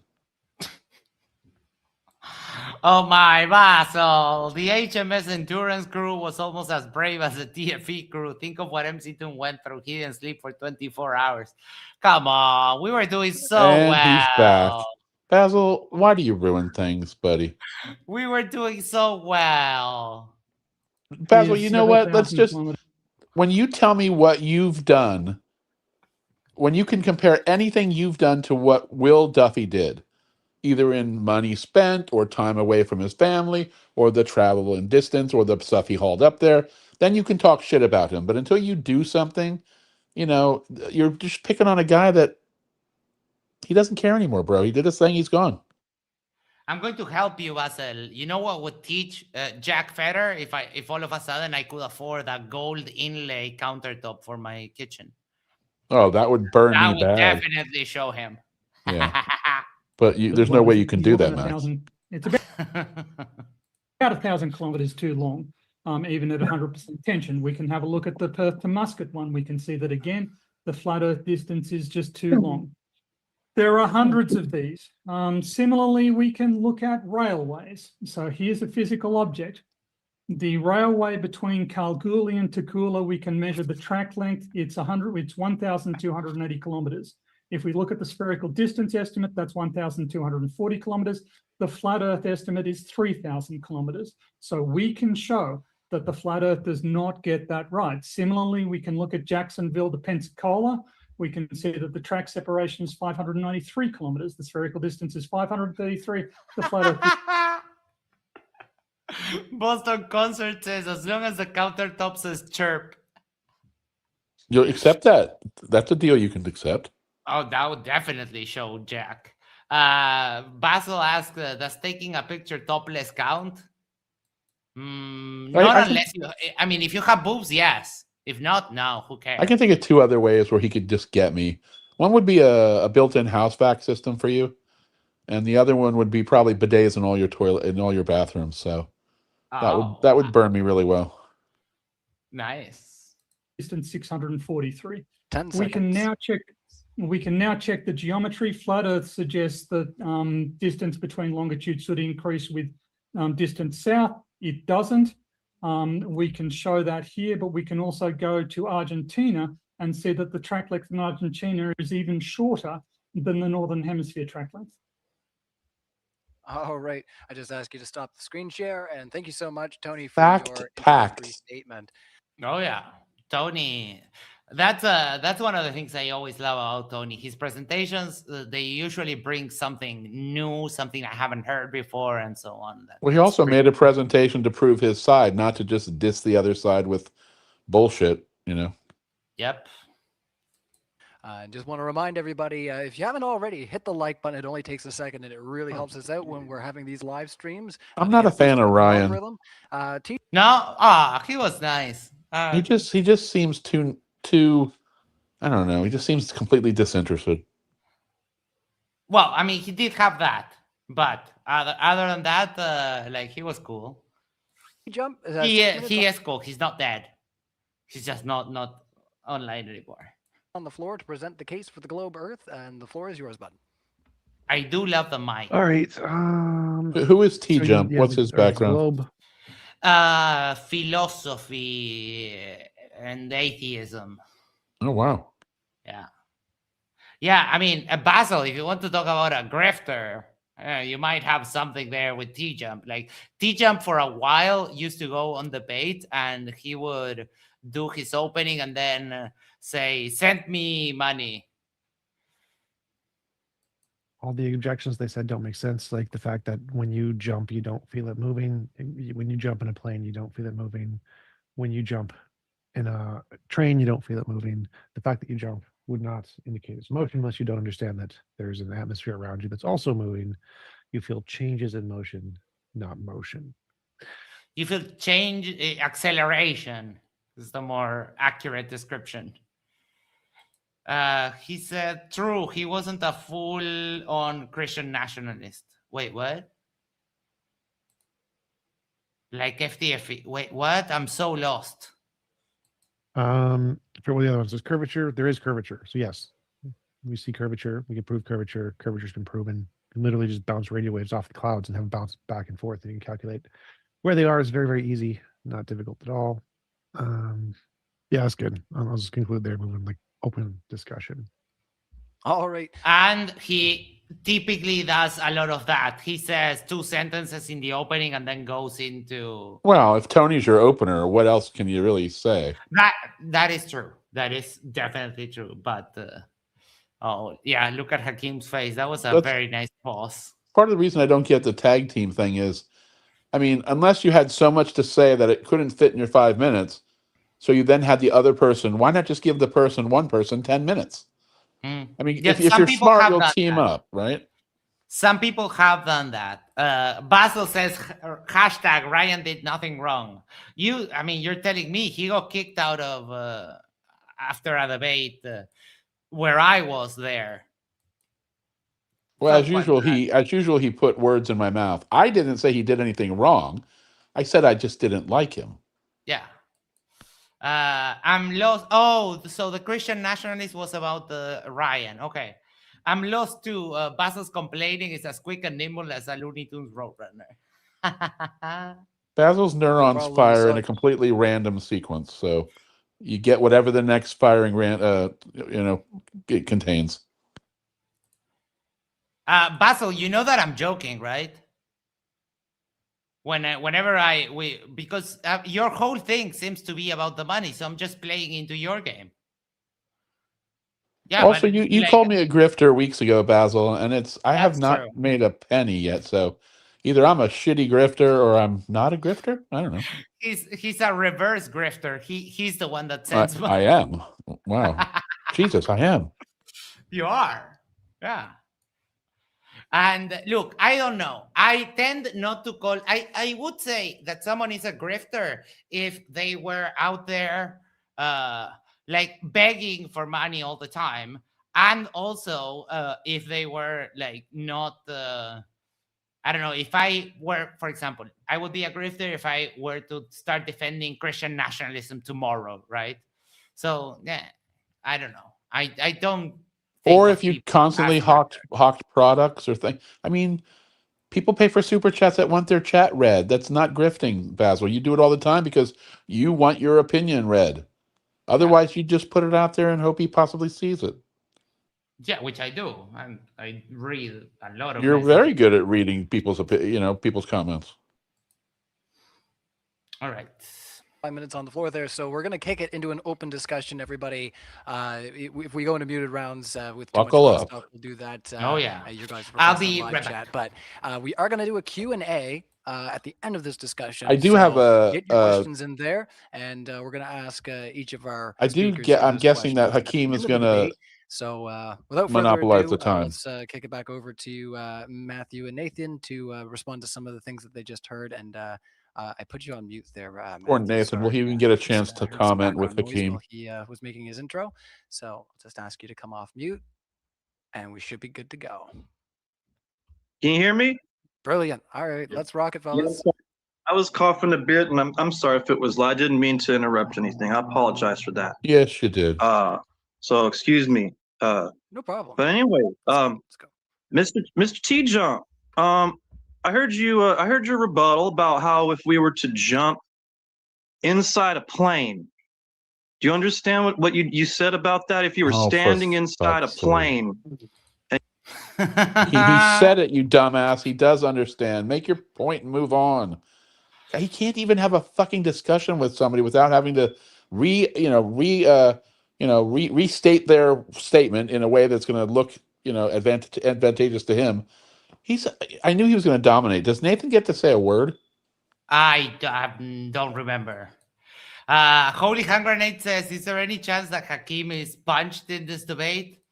No, but I can give you the next best thing, which is imagine that. Bang! Yes. And you jump and you don't feel it. What do you think the reason would be really that if you wouldn't feel it? How about if you were on top of the plane? Mr. TJump, say you were one of those wing walkers out there on top of a plane. How fast do you want to be going? Any speed you want to go? 400, 500? What will happen to the question? What will happen if you toss the coin? How does that relate to the question? Oh, I'm sorry. What if you're jumping in a plane, is this plane traveling in a linear, straight, constant speed? You can go in a curved speed. That's perfectly fine. You still wouldn't feel it. So you don't feel. What's that? Yeah, let's get Tony in here. I just wanted to ask. So both of you made a conflation that I don't think is warranted. Here's a cube. It's going to be a cube whether or not it rotates. It's going to be a cube whether or not it is tilted. It's going to be a cube whether or not it exerts a force or whether or not it is. That's a great point, Tony. Acted on by a force. The debate here is about the shape of the Earth, not whether or not it spins, not whether or not it's tilted, not whether or not gravity is as described by mainstream science. The debate here is about the shape of the object that we are standing on. So it's very easy for flat Earth, and this is a complicated enough topic that I think we need. Dragon Sword, yeah, that is correct. The problem is that Matthew Hakim wants to introduce wind resistance, and we all know that the Earth traveling through space doesn't have any resistance against it. So Hakim's deflection is just silly. To stick to it, the flat earthers do like to sort of say, well, there's this, there's that, there's the other stuff. Let's talk about the shape of the Earth. Yeah, this is a good. If anybody ever debates flat earthers, by the way, what Tony has done here is he's pretty much negated all the bullshit they said because he doesn't have time to argue it, and it was wrong. Yeah, and they're just regurgitating talking points, but nothing. It doesn't have any substance. And he's 100% correct. Like even if they were right about all of the derp they said about gravity, whatever, like the shape of the Earth is independent of all of that. Mind if I address a couple of the things that you had brought up in your opener? Feel free. So you had mentioned the flat diagrams of triangulation using a star as well as two ground positions. And so you gave you showed an example of what we would see like in math if you're doing trig and you're drawing on a piece of paper, you're drawing a triangle. And so maybe here I could do so this is a triangle that you would have in math class, and this is just on a board or a piece of paper or whatever. And so this would be Matthew there just nodding like an idiot. How you would use trig to try to calculate your angles. But I think what this is a misrepresentation, because if we're talking about the real world and determining the Earth's shape, in reality, there are other variables that are impacted in on our measurements. So there is the medium of the environment we're looking through with optics, and so light is traveling. So the true position. Oh, dude, this guy's way off topic now. Oh yeah. Tony presented 3 distances. He didn't say how they were achieved or anything. They were just overlaid a curved surface, and this guy's going to go off on a tangent that is not going to be advantageous. Yep. And we can't see they can see it on the Zoom call, but we can't. Could be different. It's also a claim that there is a glass.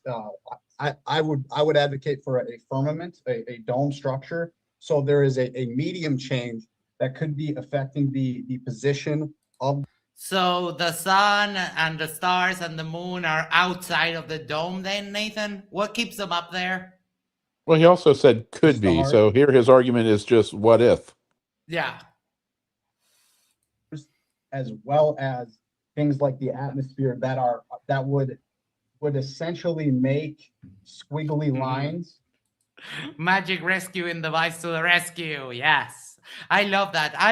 I love your argument. I still remember the first time that I watched you debate, Peter, that you brought up the phenomenological argument. You brought up the robotomist versus biblical cosmology argument, and you talked about the rescuing devices. I still remember that. Added into the triangle, it wouldn't be a straight line trig. That would work if there was no atmosphere. Oh, Basel says, for $5, thank you so much. Let's welcome Nathan to the Pantheon of Heroes alongside Jaron. Let's freaking go. Nathan the hero. Hashtag in the chat. Basil, I don't understand you. You're not a flat earther, right? I mean, no, he's not. So why is he upset when Fleur speaks? You'd think that would be a good thing. I think he's being sarcastic, though, here. Or is he being legit? I can't tell.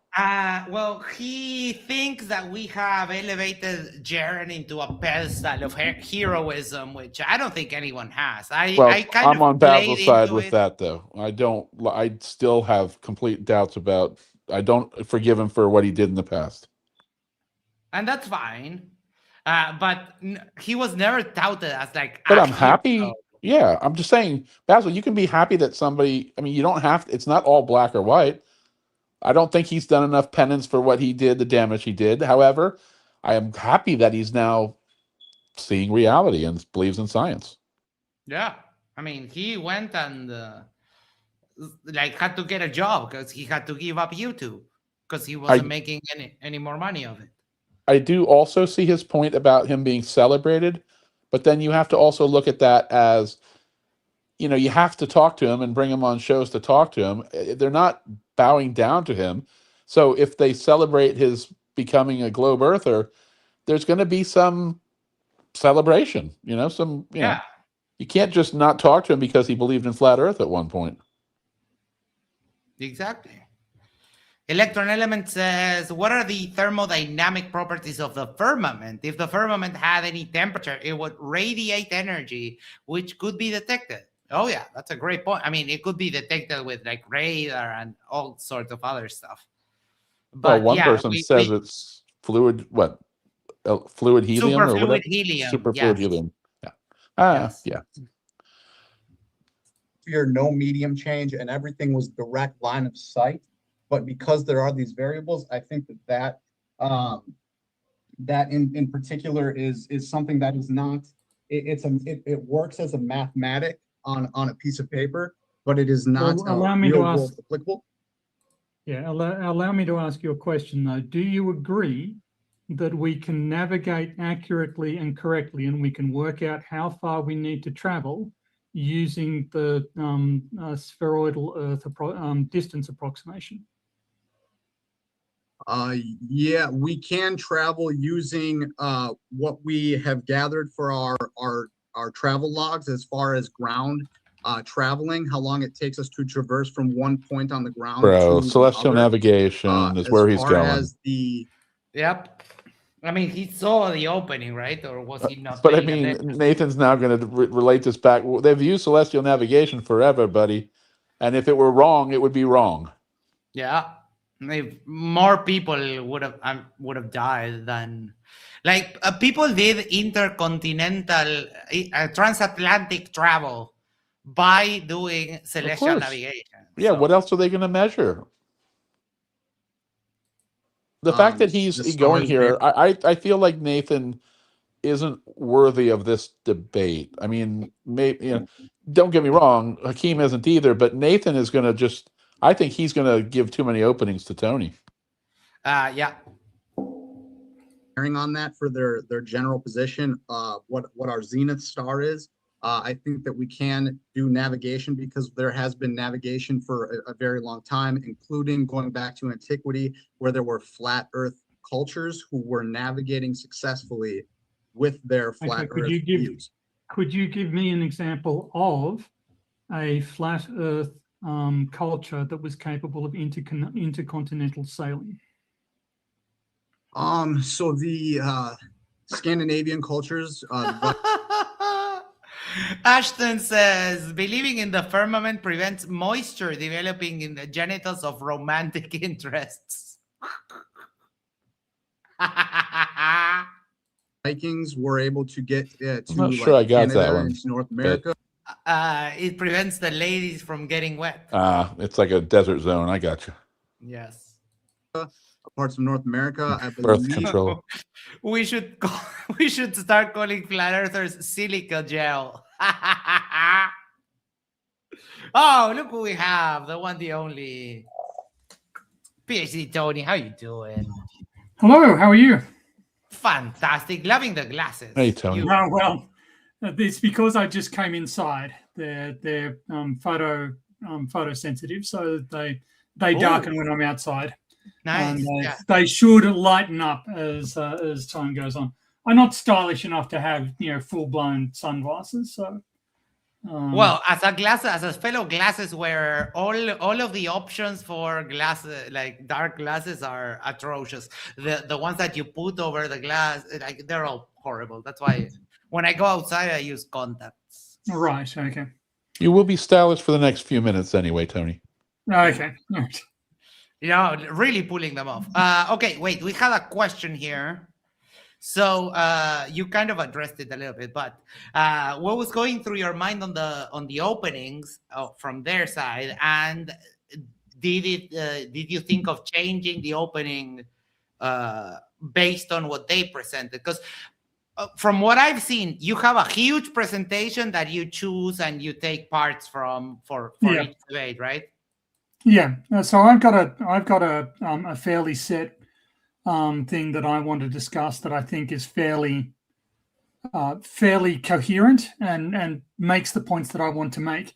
But in particular in this debate, it was fairly obvious that Nathan's, Hakim was quoting Metallica songs, and Nathan was talking about anything but the shape of the Earth. The only thing related to the shape of the Earth was his four lights argument, and then he went on about misunderstanding rotation. Now, I can follow them down those rabbit holes and I can try and correct their misunderstanding. It's very clear that Nathan doesn't actually understand what Earth's tilt is relative to. Oh, yeah. He doesn't understand its relationship to the plane of the ecliptic. I kind of doubt that he knows what the plane of the ecliptic is. So you can get lost in the weeds sort of explaining that to them. And my aim in this debate was not to follow them there. I wanted to stick with the shape of the Earth and restrict the argument to that, because when you're even doing that, it turns into a game of whack-a-mole. They always bounce around different topics, and you're constantly chasing them with the mallet. If you let them introduce, rotation, orbital velocity, these sorts of things, that just gives them more opportunities to bounce to other holes. And so I spent most of Nathan's presentation going, well, this is irrelevant and I'm not going to discuss it. This is irrelevant and I'm not going to discuss it. And I pared it down. And the only thing he mentioned that had to do with the shape of the Earth was that 4 lights thing. Yep. Tony, do you believe that Hakim really thinks that the tilt of the axis of the Earth rotates with the Earth, or do you think he purposely misleads what, quote, we think, and doesn't understand the tilt staying the same, basically, direction all the time? Yeah, I'm pretty sure that Matthew doesn't really understand the geometry of the globe Earth system.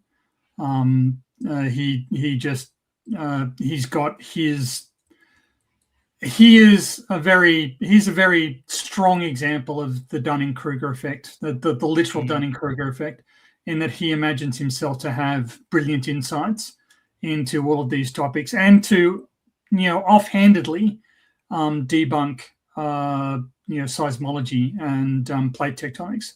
That's something that he's capable of doing just in the spur of the moment, as we will get into later in this debate.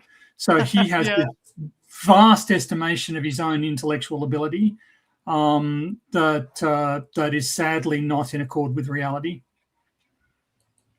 Yep, it's delusion of the highest caliber. But okay, let's keep it going. That there was some intercontinental sailing with the Chinese as well, and Do you know how the Vikings sailed that? Do you know how did they use charts? Did they use instruments? Were they using calculations, or were they using a combination of dead reckoning and sun angles?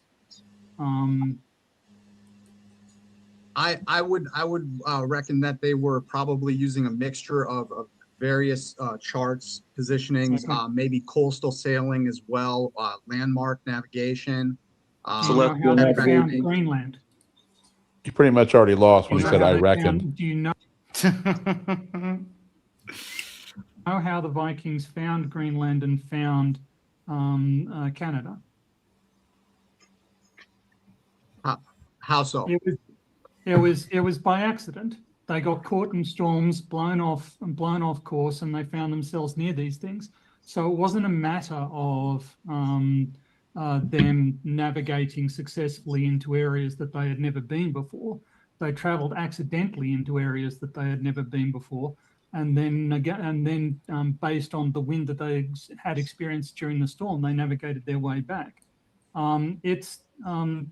But you mentioned also the Antikythera mechanism, and I hear flat earthers mention that a lot. The Antikythera mechanism dates from around 130 CE.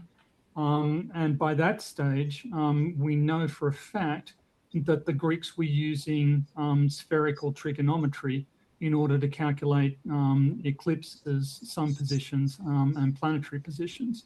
We have the textbooks that they wrote on these subjects. Also the claim, this is a slightly different topic, but the claim that the stars don't move is demonstrably false. We know from these old star charts that there has been precession of the equinoxes. Yes, Matthew? Okay, I would like to address just a few things. First, you did lie when you said we didn't address that we were talking about the shape of the Earth. If you play back the video, the first material conditional I gave for the globe theory to be true was the curvature of the Earth. So I forgive you for lying, right? Okay, next. Oh, what a douchebag! And this was what my whole point about Hakim. He's such an undeniable asshole. He just utters words, and you want to punch him in the face. But I don't think he fully understands what an asshole he's being. No. I think it's yeah, I agree he is. I agree 100%. And also I agree, I agree to some extent. I just wanted to I was listening on the bus home, stick up for Basel in the sense that just because somebody deconverts from flat earther doesn't make them a hero of any sort. But similarly, being a flat earther doesn't make them, a particular villain. It's their behavior on top of that. Correct.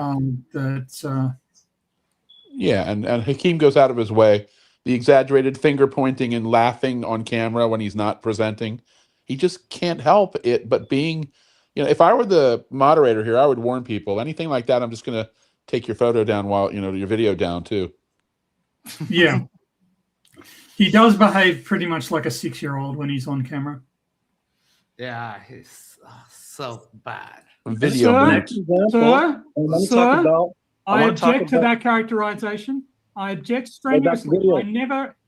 Play back the video. Play back the video. I did not accuse anyone of lying. You did.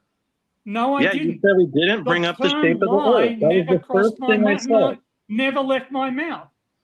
You said you're talking. You showed a Rubik's cube, and you said it doesn't matter if it's spinning. We're talking about the shape of it, and I was just in.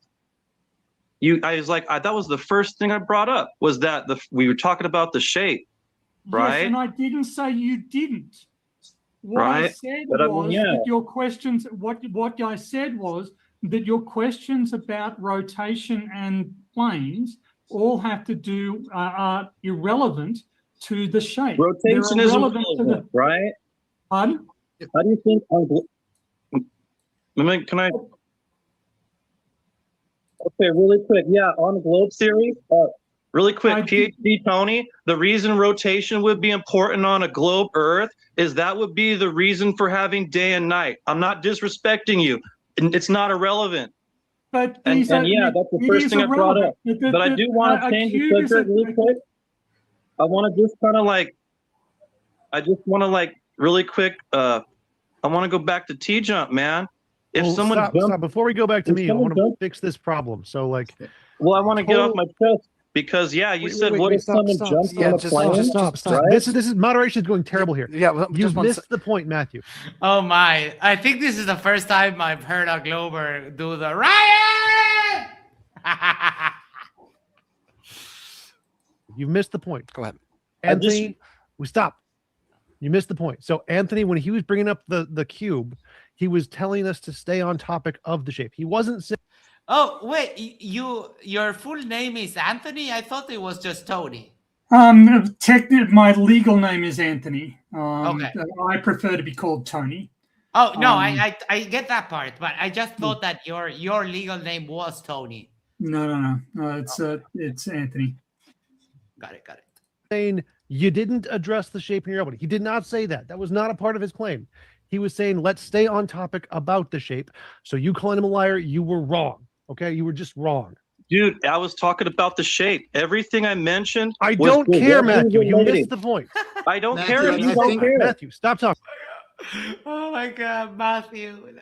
That's a great. Matthew is upset because he held up a pear and said Neil deGrasse Tyson said this. And so when he says he talked about the shape of the earth, he's saying that in his rule about, what we're talking about and what has to qualify, that he held up a pear. I think that's all granted, he's grandstanding, but. Yeah. Ashton says, I don't think anyone's legal name is actually Tony. Well, I don't know. How would I know that? People are called all kinds of stuff. There's certainly Tonys in the world. I don't care if you don't care. All right, we're gonna let TJump have a Tony Blair, Prime Minister of England. Second here because he hasn't said anything in a hot minute. So go ahead, TJump. Tony did not say that what you said was irrelevant to the globe. That was not the point. He was saying that he was making an argument about the rotation not being relevant because that's a separate topic, which is fine. But that was a different thing. He brought up one point. You calling him a liar was sorry. I need to correct myself. Tony Blair is actually Anthony Blair, but I'll keep looking. wrong. I was going to say, if okay? there's a Tony He that's an wasn't Anthony, claiming- he's one.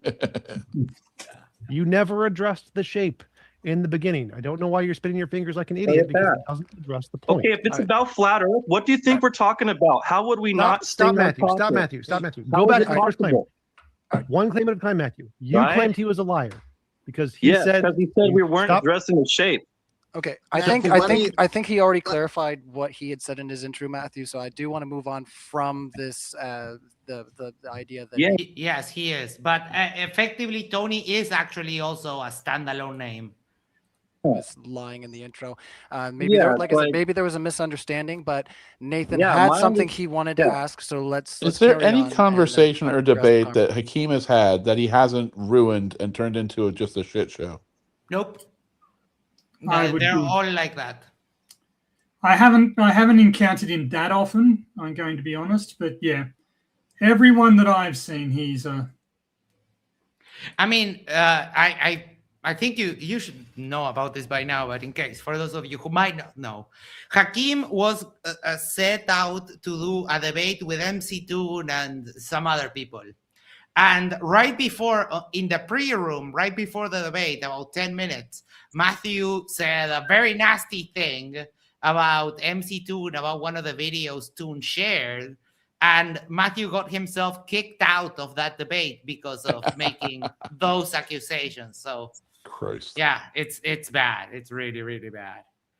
Yo, Roger, how you doing? Roger, FYI, someone went on Mikey's stream pretending to be you and saying that, trolling Mikey and saying that Globers are dumb and that it's... And we apologize. Forgive us. Yes, forgive us. conversation because we're getting into meta debate right now, and it's Yeah, would it that's- not be about the I shape? think he's just talking. There are various topics of this discussion, but focusing on the shape of the Earth is the most relevant, the primary in determining the shape of the Earth. We should talk about the shape of the Earth. Tony, I completely agree with you. I absolutely, you're being, I think, Thank you, forthright Peter. and very on topic. So I wanted to bring up that you talk about the food and fuel and things for travel, going from location to location, and how I would explain how that is able to be done is that we are able to gauge our distance traveled over the ground, and then we're able to say, okay, if we're going to go this far, we're going to know we're going to need this much food to last this many crew He members. totally missed the and point we're of gonna it. need to bring They this don't know how far they're going. Yes. How can you calculate provisions for? I'll for be an your captain expedition? today, and I'm just going to guesstimate about our provisioning. So, you know, you guys better hope I'm right.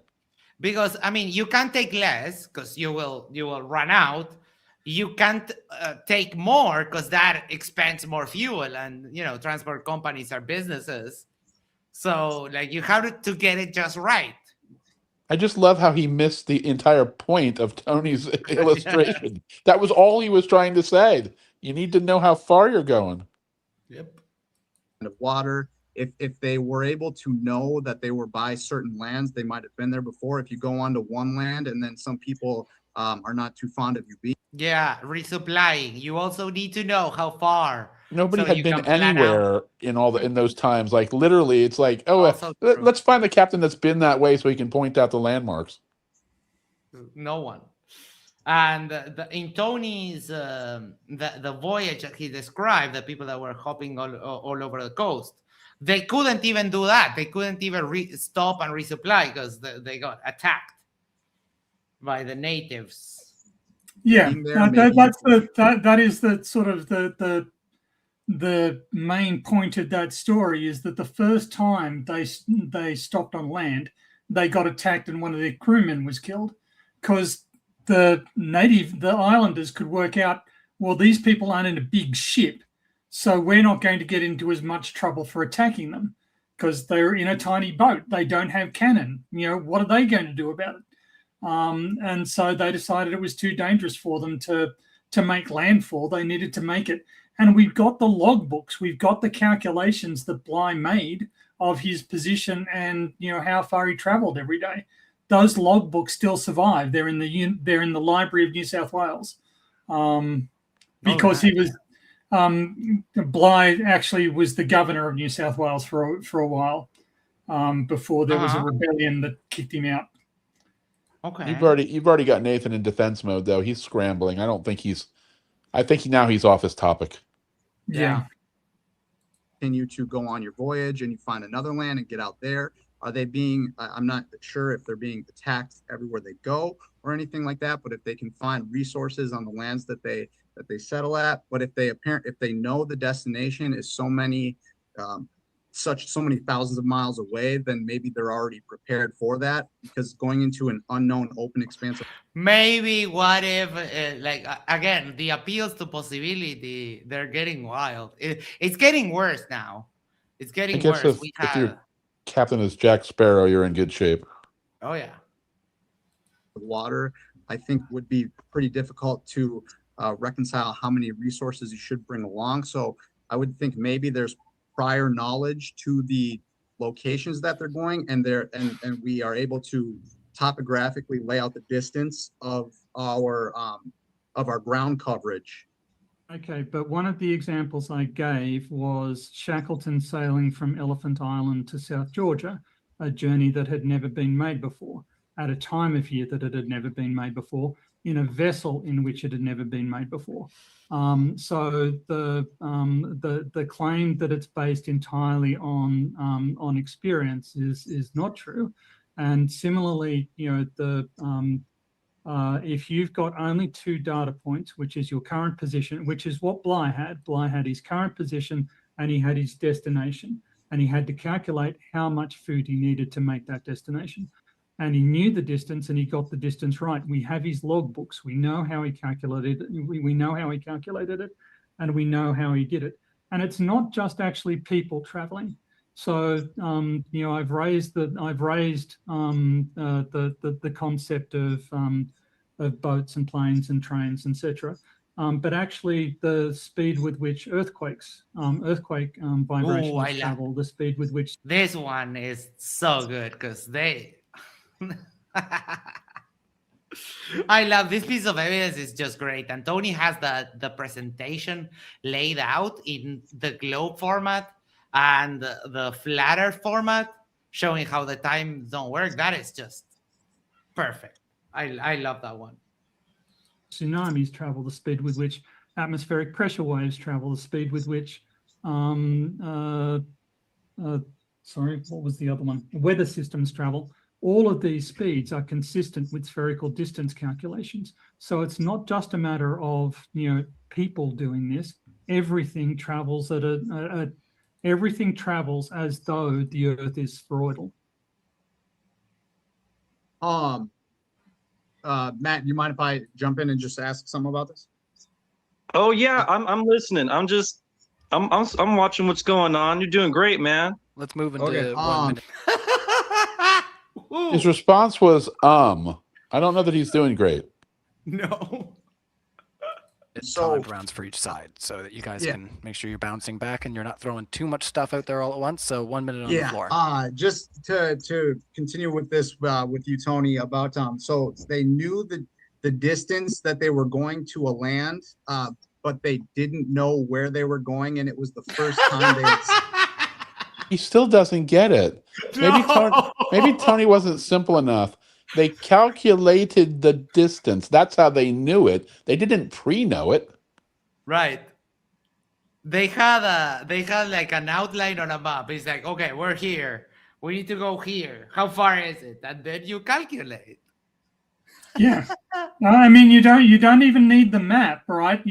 True. You can do all this without maps. You just need your coordinates and the coordinates of where you're going to, which you can get from a table. Like that's all that's needed. I don't understand how this is so getting so lost, but yeah. Do you think it's possible he's purposely misinterpreting just so he can get through this without looking like a total idiot? Well, I think a lot of people do that, right? A lot of people, their ability to process data, to perform mathematical operations, gets demonstrably worse if doing so would contradict their belief system. And so, they've done experiments with this where they present data that contradicts global warming or contradicts gun control legislation, and they present it to people who are pro action on climate change and pro gun control, and they get worse at analyzing the data the more directly the data contradicts their position. So this is not something that's unique to flat earthers. Everybody becomes significantly worse at analyzing data when that data contradicts what they would prefer be true. We'll call that the Trump poll parallax. Yeah. Oh, we have a red beret in the house. Oh, he calls us hobos. Adorable. Failed using this craft. First time taking this route due to weather conditions. First time going to an unknown location, but they also knew it. I don't know if I'm misunderstanding you there. Yes. But if So they know no. Nobody had. So it's not the where they were going. Nobody had been. It was where they were. Nobody had been. All right, 30 so seconds nobody on that. had been. Nobody had been on Elephant Island before. They were trying to make Elephant Island to South Georgia. Nobody had made that journey before. All right, another 30 So seconds they there, Nathan, with were- that clarification.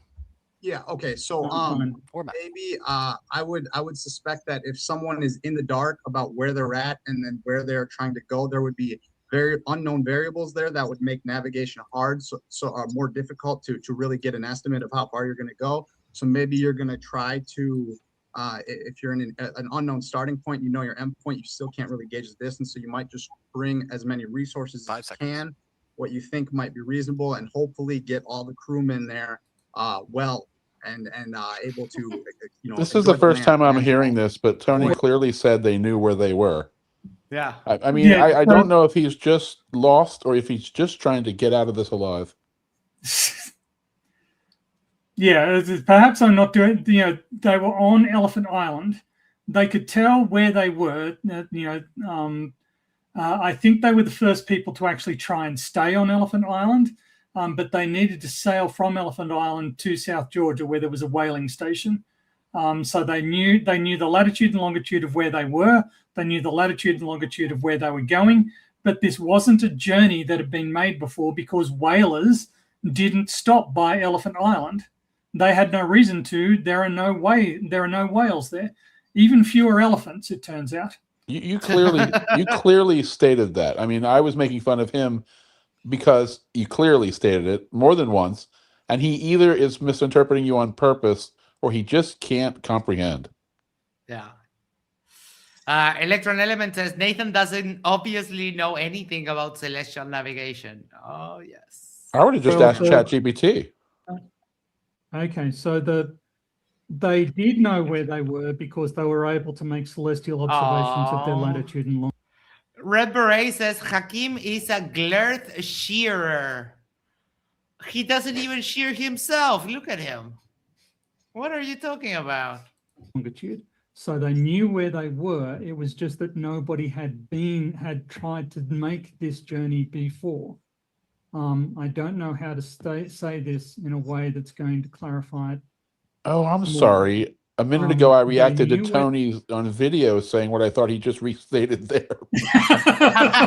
I'm sorry. Yes. I'm sorry. That messes with your mind a lot. Sometimes when someone is speaking, you hear the debater talk, and then I stop because I think that it's like the real person right now. Yeah, My bad. It's a mind bender.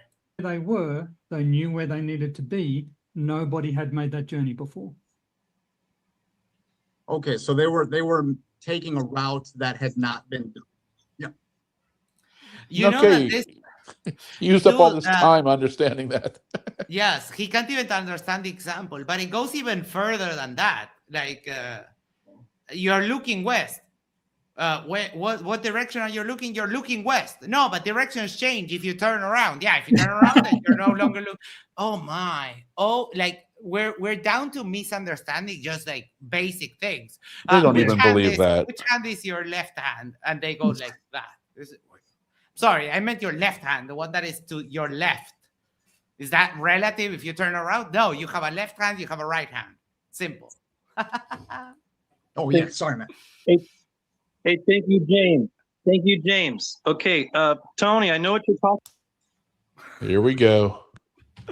Oh, he's been on MDD before. He's had Ryan as a moderator, and still calls him James. Like, holy God. About the people, they needed to make sure they had enough food and fuel to get to where they're going, right? Yes, Matthew. A sailing ship needs fuel. Yes. To be fair to wanted to him, make- I don't think I had made clear that it was a sailing ship, but yeah, you're right. It was. So fuel was not the going concern. but You had some images there on that on the first slide of that when you got into that topic that clearly show that like a sailing ship and, Yes, and then right. rowboats. Yeah. This is The why right they look so calculations. dumb, though. Like if they would stick to a point and debunking a specific point, I would give them some credit. But this is just it's embarrassing. But maybe you overlook that if they're sailing, their fuel is the wind. And if they're hungry, they could fish, man. They could cast their... Yeah, Matthew. And water? Where do you get fresh water in the middle of the ocean on a sailing ship that has no electricity? Enlighten us, please. So basically, he's Nets trying to will say get- all that stuff was really not important, Tony. You can just catch fish whenever you're hungry. Oh, yeah. You know, I mean, and you take a sailing ship. Who cares if it's 1 month or 10 months? It's all the same. Yeah. fish. So I don't know what you mean about they're going to be worried about all the food and fuel. Because, I mean, what kind of fuel do they need on a wind-powered craft? I don't mean to make you feel weird or anything. No, I don't think the palm face bomb is a weird. It's an embarrassment. For No, you. yeah, it's just flabbergasted. making a point, but So where do they get fresh water from? they just oak barrels or whatever. That's probably the only thing they really needed. I mean, the Okay, other so- supplies, but So they had to work out. Oh, Peter says Hakim is the only person whose thinking feels like galumphing. That's a nice word. I didn't know that. Galumphing. Galumphing. Okay. Yeah, I think it's a made-up word. It's from the Jabberwocky, isn't it? I mean, I'll let you in on a little secret. All words are made up. You can feel his brain engage like with a womp womp womp. Yes. Wait, do I have what do I? No, that's not it. I need the sad trombone. Never mind. You know, you say that they can fish, but actually British sailors were pretty loath to eat fish. They considered it not person food. I can understand that. But I mean, but the fresh water is one of the resources that you most need. And Peter said that yes, it's from the Jabberwocky. Beware the Jabberwock, my son. The claws that catch the teeth that bite, the claws that Yeah, the catch. teeth that bite, the claws that catch, and beware Beware the jub bird and shun the frumious bandersnatch. Bandersnatch, yes. See, so they had to do a calculation of how far they were traveling, how long it would take them to get there, and how much resources they had. Now, I don't care whether or not you think they got the distance right. What I care about is that if you were on that ship, if you were captain of that ship, you'd be dead because you have no way of making those calculations. You get it? DED, dead. Or there'd be mutiny. Oh, yeah. Which would force him to walk the plank in case he would be gone, but the crew wouldn't. So it's a lose-lose scenario for Sailor Hakim. Oh, Ray thinks that I have a challenge with directions and orientations. Look, I can go outside, look at the sky, and tell you where south is in 10 seconds, more or less. Because, I go outside, find the Southern Cross, and then you follow the long stick. Roughly that way is south. Very easy. And then left hand, right hand. Yep. Simple. Easy. All the people that are kind of so taking directions lightly, this is what, I mean, if you didn't know where the hell you were going across an ocean, you could very easily kill the entire crew. Yes. Yes. Very easily.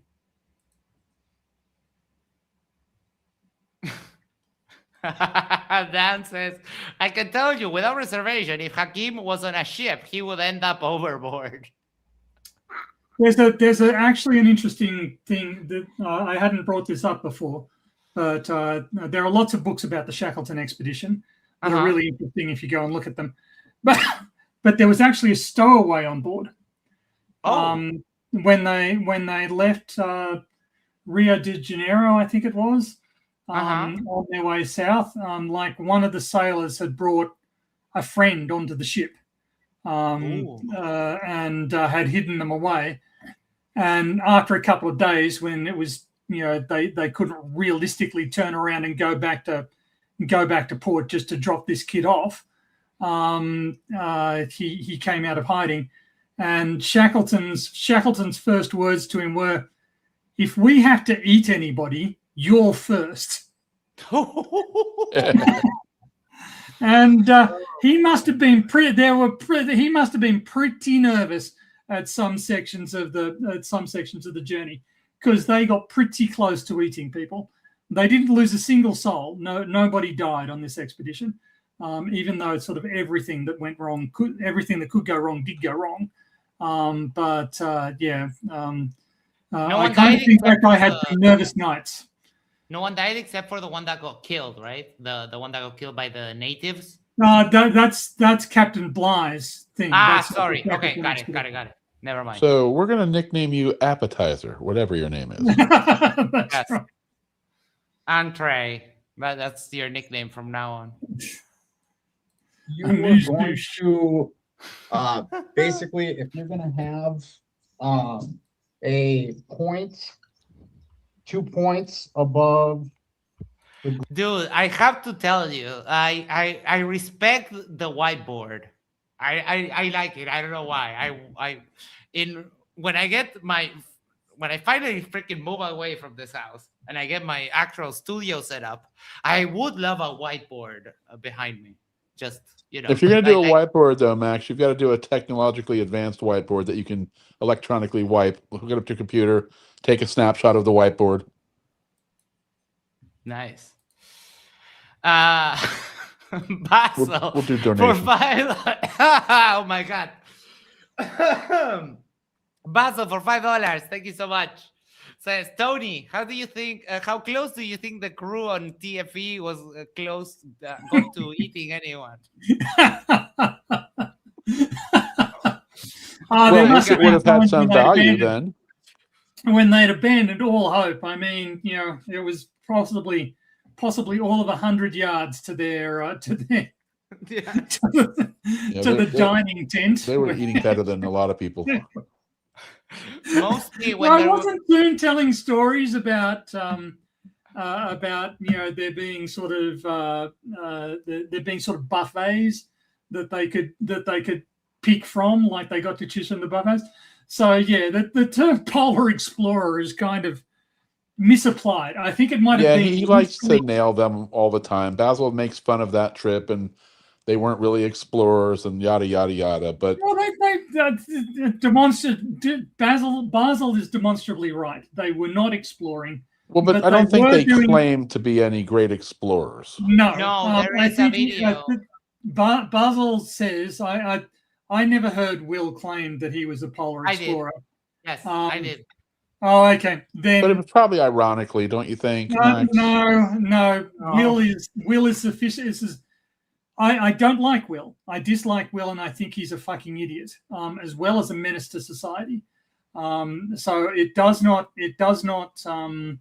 And Will was constantly, when he was doing this stuff, he was making absurd claims about the Scott and Amundsen thing, like the fact that Scott was able to navigate to exactly the hut that Amundsen had occupied, which is absolutely untrue. They were when they put up a monument, they would put up a sort of a north-south and east-west cross of markers. So if you found one of the markers, you would know how to get to the supply depot that they left behind. And Scott's expedition found one of those markers and were then able to get to the tent with the supplies in it. The claim, Will Duffy's claim claims about all of this were wrong and demonstrably factually wrong from months before he went down. He was making absurd claims about what had happened, historically ignorant claims, and then when confronted on it, he had the temerity to turn around and he read Amundsen's logbook. Well, that's not the right logbook, is it? You can tell what he left behind.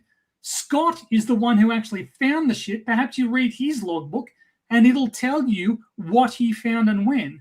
So, yeah, I've got very little respect for Will Duffy. I know MC Toon was saying that he thinks Will Duffy's a great guy. I don't. I think he's a liar and a scumbag. But my feelings aside, the final experiment had did do a lot of damage to flat Earth. Wow! I picture Basil with penis in hand, and he just finished, Tony. Exactly. Basil and I have been on the same page as about Duffy. Like I'm not backward at all. I don't like Duffy, and I think that he's a rampant science denier. I also think that he's a very damaging political activist. But that being said, the final experiment clearly achieved a lot that had not previously been achieved in combating flat Earth. I don't think you can deny that. Yeah. There was a video. I think that it's they're in a room. I don't remember if after they got back or they were in a little room in Antarctica, and Will Duffy was like saying to the group, "Oh, do you realize that we're now in the group of people that can be called polar explorers?" And it's like, wow. I still think that was half sarcastic. Well, you could be right. I didn't see it. I didn't. So I didn't see him claim it, so I don't know. But it wouldn't surprise me if it wasn't. Like I say, I think Will Duffy is an idiot. Is it big enough? To your question, though, Basil, had that become necessary, maybe Whitsitt could have actually proven that there was some value to him attending that trip. I don't know that they should have started eating with the most toxic person. Yeah, no. And also, Whitsitt is like, he's super skinny. He doesn't have any meat. So that would be just a waste. So you're telling me that he wasn't even there? There was no value even eating with. No. I love it. Basil for $5 says, PhD Tony, don't forget megalomaniac. You know, the one detail that Whitsitt could have is that he came pre-smoked or pre-vaped. If you will. So maybe the meat reached. Maybe I was wrong about Basil finishing though. He needs another one. He's almost there. Ground. You could essentially, you could look up here at your zenith, and then you could determine the distance and what that see that on the ground coverage, and then find the location that you're going to, and you could then gauge the distance between where you're going on the ground. Yeah, you're talking about celestial navigation. You're talking about using the fixed stars to know your location on the non-rotating level Earth, right? No. That's exactly what I think it is. I mean, that's like a life and death gamble that, you know. Well, you see. Well, yes, Matthew. During now we are very accustomed to live cushy Nerf gun lives. I can order whatever I want from my phone, but there was a time, Matthew, and you might not know this, Matthew, that where being alive was a constant battle for staying alive. Cholera, diphtheria, all kinds of nasty diseases. Then just exploring, moving around from place to place, even from established cities, was very different because you had bandits, raiders, savage people, or wild people, etc. Dude, Matthew, get out of your cushion head. Oh, yeah, scurvy. That's a nice one. Talking about is if you know your location here and you know where you need to get to there, how do you calculate the distance between them? And you drawing a diagram like that doesn't actually help, because without extremely precise chronometers and ephemerides, you don't know what star is azimuthally above your destination. Any thoughts there, TJump, before we pass it over? Not even an You're on mute right now there, TJump. So if you're... I know I'm on mute. No, I think it's a complete waste of time. I'm not really interested in this specific topic. It's like flat earthers can do nothing. They've never built anything. They've never traveled anywhere. They never discovered anything. It doesn't work. Direct. It's a waste of time. Yeah, but if that topic doesn't interest you, why didn't you let someone else take the debate? Well, to be fair, I asked for TJump as my partner for this debate. Okay. So he wasn't wrong right there. I had a debate on MDD against some young Earth creationists, and TJump was a very good debate partner. And he asked me to clarify when I was overly technical. He asked me to sort of clarify the detail, which I think helped, explain things to the audience that I tended to sort of skip over. I think he was a very helpful. I didn't realize that he had so little patience for flat Earth. I can understand where he's coming from. I think very highly of TJump. I don't think this debate is showing him at his best, because I think he has correctly determined that Matthew Hakim is just a complete waste of time and he's not going to get emotionally invested. I suspect that he was actually playing a video game in the background. I think his reply was good, though, because he basically didn't want to engage with 20 minutes of whether your captain can be partially or fully incompetent. I mean, they did nothing but debate whether you even needed to know where you were going. TJump used to play a lot of video games during debates. And do you remember that very crazy guy from Spain, George Howard Stirrup, that talked about dragons and so on? TJump had a debate with him, and George got super upset that TJump was playing a game, and that just derailed the whole debate. I don't see why. Like, if it, sort of... he's allowed to do what he wants to do, right? Yeah, and if you're debating someone and half of their attention is on their game, you should be able to beat them. Yes, they're only paying half of their attention to you. Rick 2 Bits for $1.99, thank you so much, says, listening to Hakim makes me lose the will to live. No. I feel you, bro. Wait, no. Bang! Get a fuck. That's a wake-up call. The globe earthers do. We discover things. We make progress. We change the world. Until the Flurfs can actually do something with their hypothesis that the world is flat, then they have nothing. They can do nothing. I don't care about their complaints, their opinions, their feelings, their thoughts mean nothing. Go do something. Build me something. Discover something. Go find the firmament. Do something. Your opinions are just not evidence. So I don't care about your word games. I actually think this was actually a good response. Yes. Tony brought the science and the math. Too much of that would have turned off anybody flat Earth that's even listening. Challenging them to prove something reminds them that they don't really have any points. Yeah. Yep. No, I think he's spot on. I think he's absolutely right. I don't know. I don't know. He doesn't. TJump is not my thing, and I debated with him against a couple of Christians, and I was trying to make some point which they start out as silly. Like I started asking, "Oh, okay, what language does God speak?"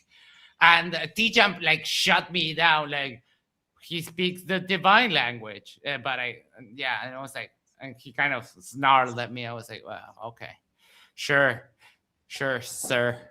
I mean, it's a good point. I'll get to use it at some time. Yeah. May I? Just 1 second there, Tony. We'll let them respond to what they just heard there. May I speak? Sure thing, Matt.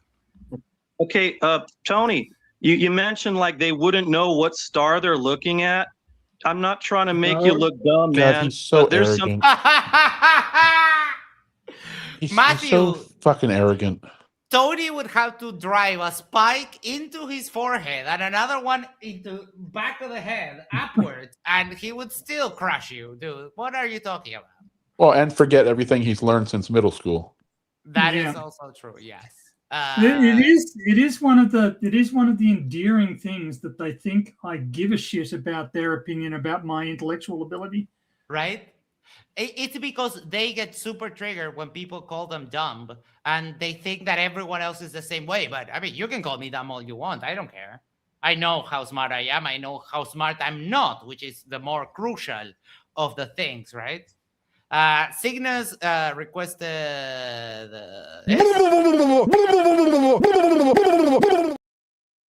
I mean, if you ask for it, you get it.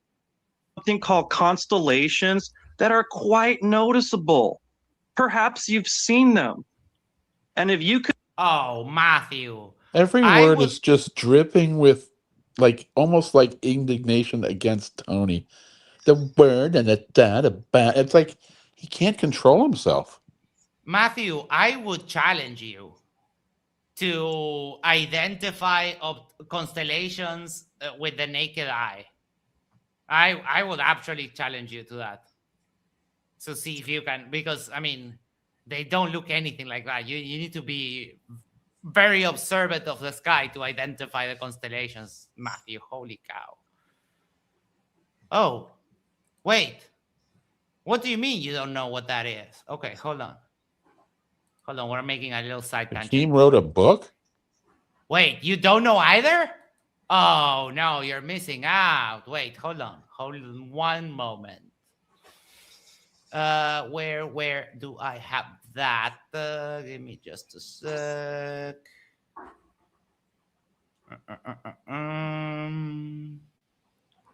I knew it. Here we have. That's one of them.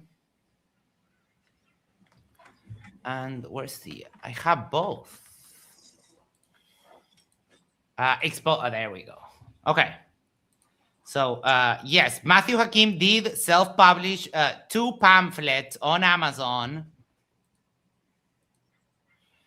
This is the first one exposing the moon landing hoax, Matthew Allen Hakim.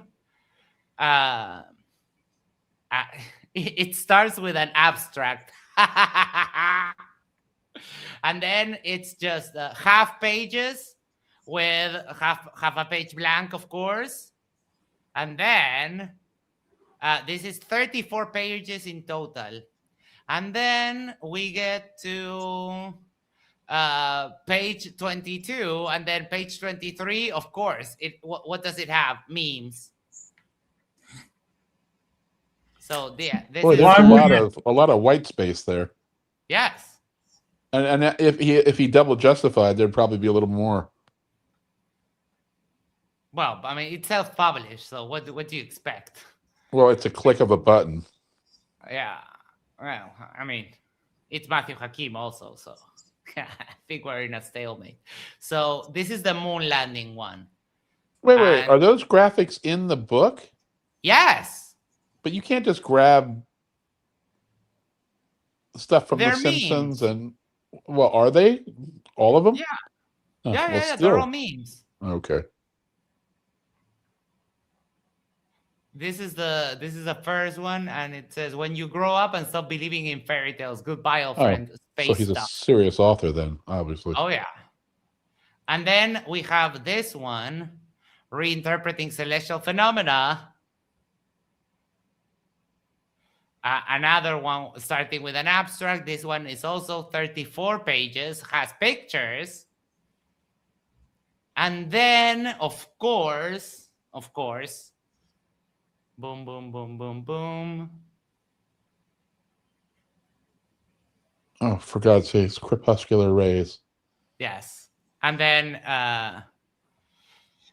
of course, more memes. The earth is flat. And how do you know that? Because of how flat it is. Like, oh.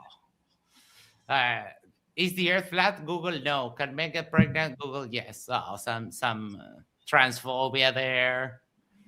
Sprinkled. And yeah, it's... Matthew Hakim did right. And, of course, Peanut and Harambe. Just because why not? I mean, at this point. And then finally a picture of a cat. Oh, Matthew, the gift that keeps on giving. If anyone wants them, I can send them to you. Yeah, hard pass. No, of course. But, you know, some people like to hurt their brains. You could see Orion. You know it's Orion. Okay? I'm not trying to make you look dumb, but... Matthew, yes, you can identify Orion because there are 3 pretty bright stars that are lined up in almost a perfect line. Like, what are you talking about? Yes, the same way that you can identify the Southern Cross very easily because there are 4 stars forming a cross. Orion is also one of the not hard constellations to identify. Also, I don't know how useful it would be for navigation, really. Dude, some of the things you're saying, you're like, it's like, I know you're smarter than me, dude. You and TJump are smarter than me. Why is it I can understand these complex things that are really like obvious?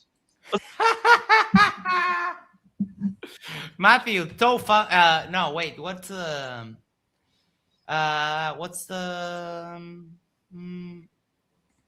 slime mold is smarter than you.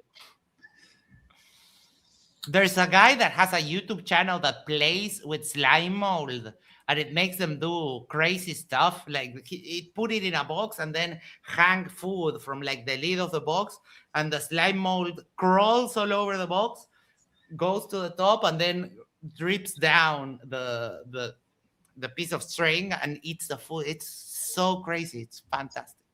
It's not even complex. It's obvious. And like, you guys are smarter than me. Constellations, dude. Tony, can I add a qualifier real quick?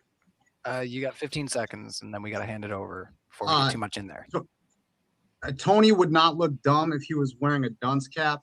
I want to emphasize that. But I do ask Tony as a qualifier to the premise of this.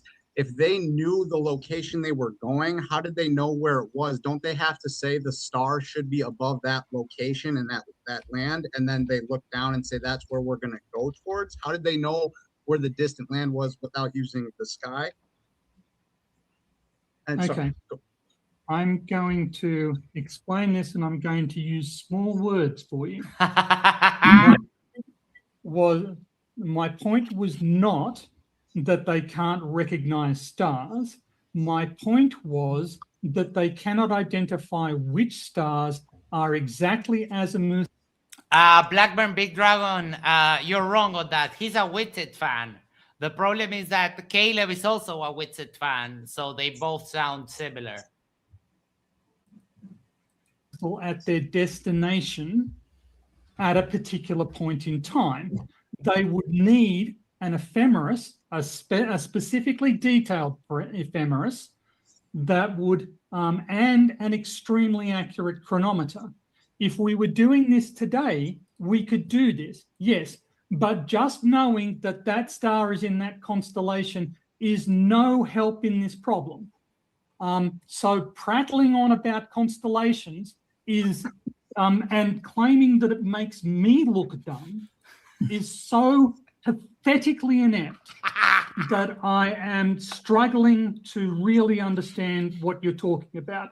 I explained very clearly what the problem is. And the other point that I would make is that they know the coordinates of the point that they're navigating to because they have books in which the coordinates of ports are written down. So those people at the local port made celestial observations, noted their latitudes and longitudes, wrote them down in a book, and the people have access to that book. And just to clarify, this here in this example that we're talking about, this is the example involving Antarctica and South America, not the destination going east to west. Nathan, take the loss, bro. Yeah, they think that even if they ask, I don't know, 20 more questions, that they can somehow debunk this with some minor detail. Caleb tried the same strategy, and Hakim also tries that a lot. Astro Doug said, Tony, you lost them at Ephemeris. Yes. I was going to comment on 4 syllables not being short enough, but Yeah. If you haven't subscribed to Astro Doug, I don't know what the hell you're doing. If you have a TikTok, Astro Doug has some very kick-ass astrophotography pictures. I showed a bunch of them yesterday. Absolutely gorgeous, gorgeous, gorgeous. Right? We're talking about Antarctic. I'm sorry? Wait, no, that was recording. That was other Tony. They both know their end direction, their end goal coordinates? Yes. So they had sailed there before and knew where they were going? No. he tried. Give him credit for trying. He tried to get you on that one. Nathan, other people sailed there from other places. Exactly. So the coordinates were there. So the point where they had to return was a known thing. They went to a place that they hadn't gone before. So now they had to go back. But in the ocean, when you are in the open ocean, especially if you have to avoid the shore for indigenous people dodging, like when you're in the middle of the ocean, nothing looks like anything. It's all water, and the only reference you have during the day is the sun, and during the night it's the stars. This is a very simple thing. The mutiny had not been to that point in Indonesia. They knew that the port in Indonesia was there because it was in a chart that they had. They had not actually been to it before. Somebody else had been to it. All right, you guys still have another 25 seconds. And I was listening. I think that this is. I actually think that this is. I actually think that this is getting to be a waste of time, as the two of you don't know how celestial navigation works, and you don't know how these distance calculations work. All right. Yep. Over to you, fellas. I'm shocked on how little Hakim is talking. I thought he was going to just go all over both their times. Well, Matthew Hakim has also taken a turn for the worse now with the retroalimentate. What? No, that's not a word in English. With the feedback loop with Sam and Mikey and so on. So Matthew. So you're saying he's worse now than he was back then? Yeah. Demonstrably, so I was watching the Creaky Blinder and MC Toon thing, and he was utterly unbearable from the first instant he was on the stream. Like he's okay, he's trying to be condescending, fine. He just looks like an idiot doing it. But in my estimation, he's gotten a lot worse. He's fallen down a rabbit hole. And as Max says, it's a positive feedback loop. He's just gotten worse and worse. Yeah, and it's all to do with Mikey and Sam and. You're right though. I saw him the other week or maybe a week ago when he came on with Vlad and Sam and Mikey, and he was unbearable. You're right. Yeah, that's what happens. introduce another data set. Okay, just hold that thought Yeah, right there, Tony. We'll let them respond to what you just said there, and we'll let you introduce that in just one second. Matthew, you got something to say there, so I'm going to send another 1 minute. Go ahead. Matt, if you want to go, and then can we introduce a data set to advocate towards I'll just want to go I just want to say something really quick if you want to finish that previous topic. But Tony, yeah, you mentioned they did use celestial navigation, so they had to know where they were on the Earth. And yeah, it's like, so they're using the stars. If they're at sea, what do you think they would use to navigate? Like, say they're out there for like, extended periods of time. The only thing they would have is the stars. Nothing to do with like calculating spherosity of any kind. Only the stars above. And I don't mean to. Spherosity. He's going to say it again. He's going to say it again. When have you yet made him look dumb? No. In fact, I think you just made his point about celestial navigation. Oh, I think Victoria's cat might be on her keyboard. Rattle on or sound dumb, or I'm just ignorant, but I just want to put that out there that the stars, that was important. Nothing about ball Earth. Nathan, I'm sorry. So why do the sailing manuals instruct people in spherical trigonometry? Excuse me?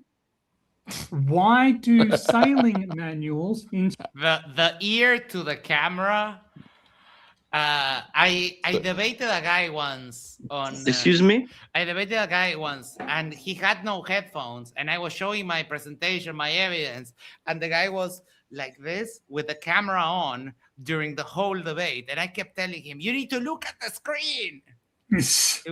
Guy from Egypt, like a random Facebook flirt I found. It was hilarious. Why do sailing manuals instruct people in spherical trigonometry? I mean, why would they perpetuate a lie? I don't know. People put all kinds of lies in books.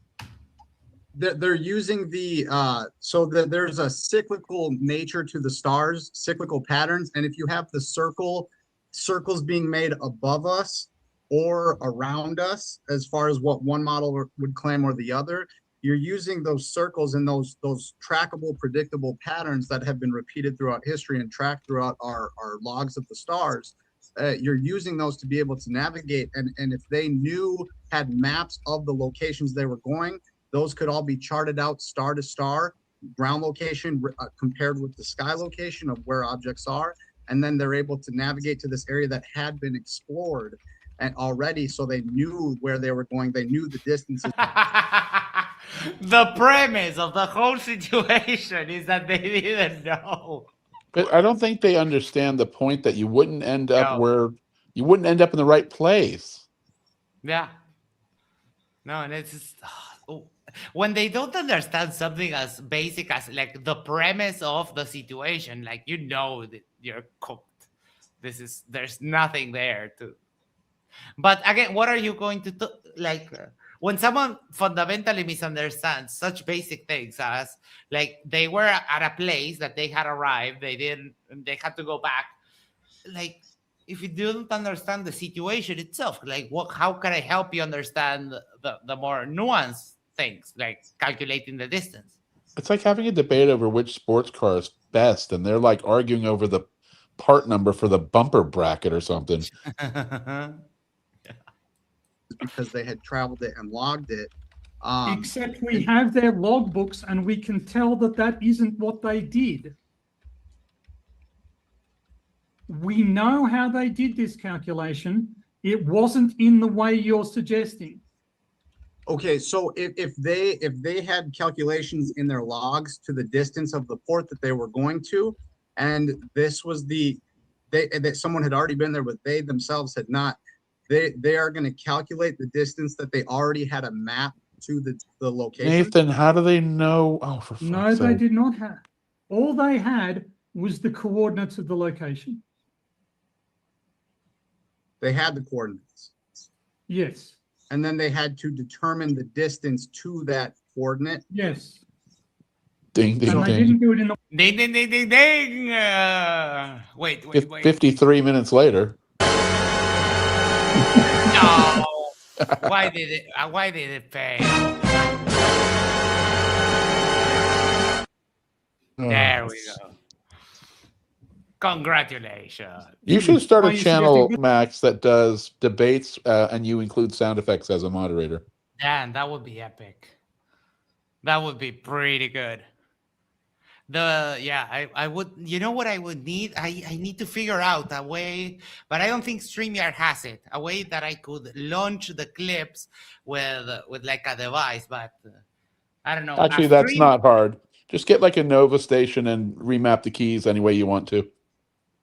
I have a MIDI thing, an Ableton push that I could use. The problem is that I have no way of hooking it up to StreamYard. Oh, it Look, doesn't this have is a- hotkeys and things like that you can remap? No, it has hotkeys, but it doesn't have hotkeys for the content launcher, Oh, which gotcha. is ridiculous. It is clear to me that you guys don't know what an ephemeris is, or why it's useful, why it would be necessary for the calculation that you're discussing. So let's move on to another data set. Okay. Okay. Maybe I'll ask you later about what that device is, but okay. George from Brooklyn says, you need a laugh track. I'm the laugh track. Bless Nathan's heart there for trying again. Oh yeah, he's that's the one thing about Nathan is that he doesn't get triggered. He may not understand and go back on the same point 100 times, but he's fairly nice and he doesn't get triggered. So that's a plus for him, I guess, compared to what every time I post Hakim, he has a very The nice logbook face. argument though was funny because his assumption was the person's in the exact same spot, and so therefore it's already been mapped and they've taken the trip before. So why can't you just look it up? Yep. Yes, because everybody has I been have a to gas every tank, other I can, place on Earth. bring it up. Yeah, exactly. And especially in ancient times, well, not ancient, but more like medieval times, and when we were discovering the rest of the world and so on. Even if someone had already made that trip, it was still a thing to go back and redo it because Yes. you know. What percentage sailing of those trips failed is my question.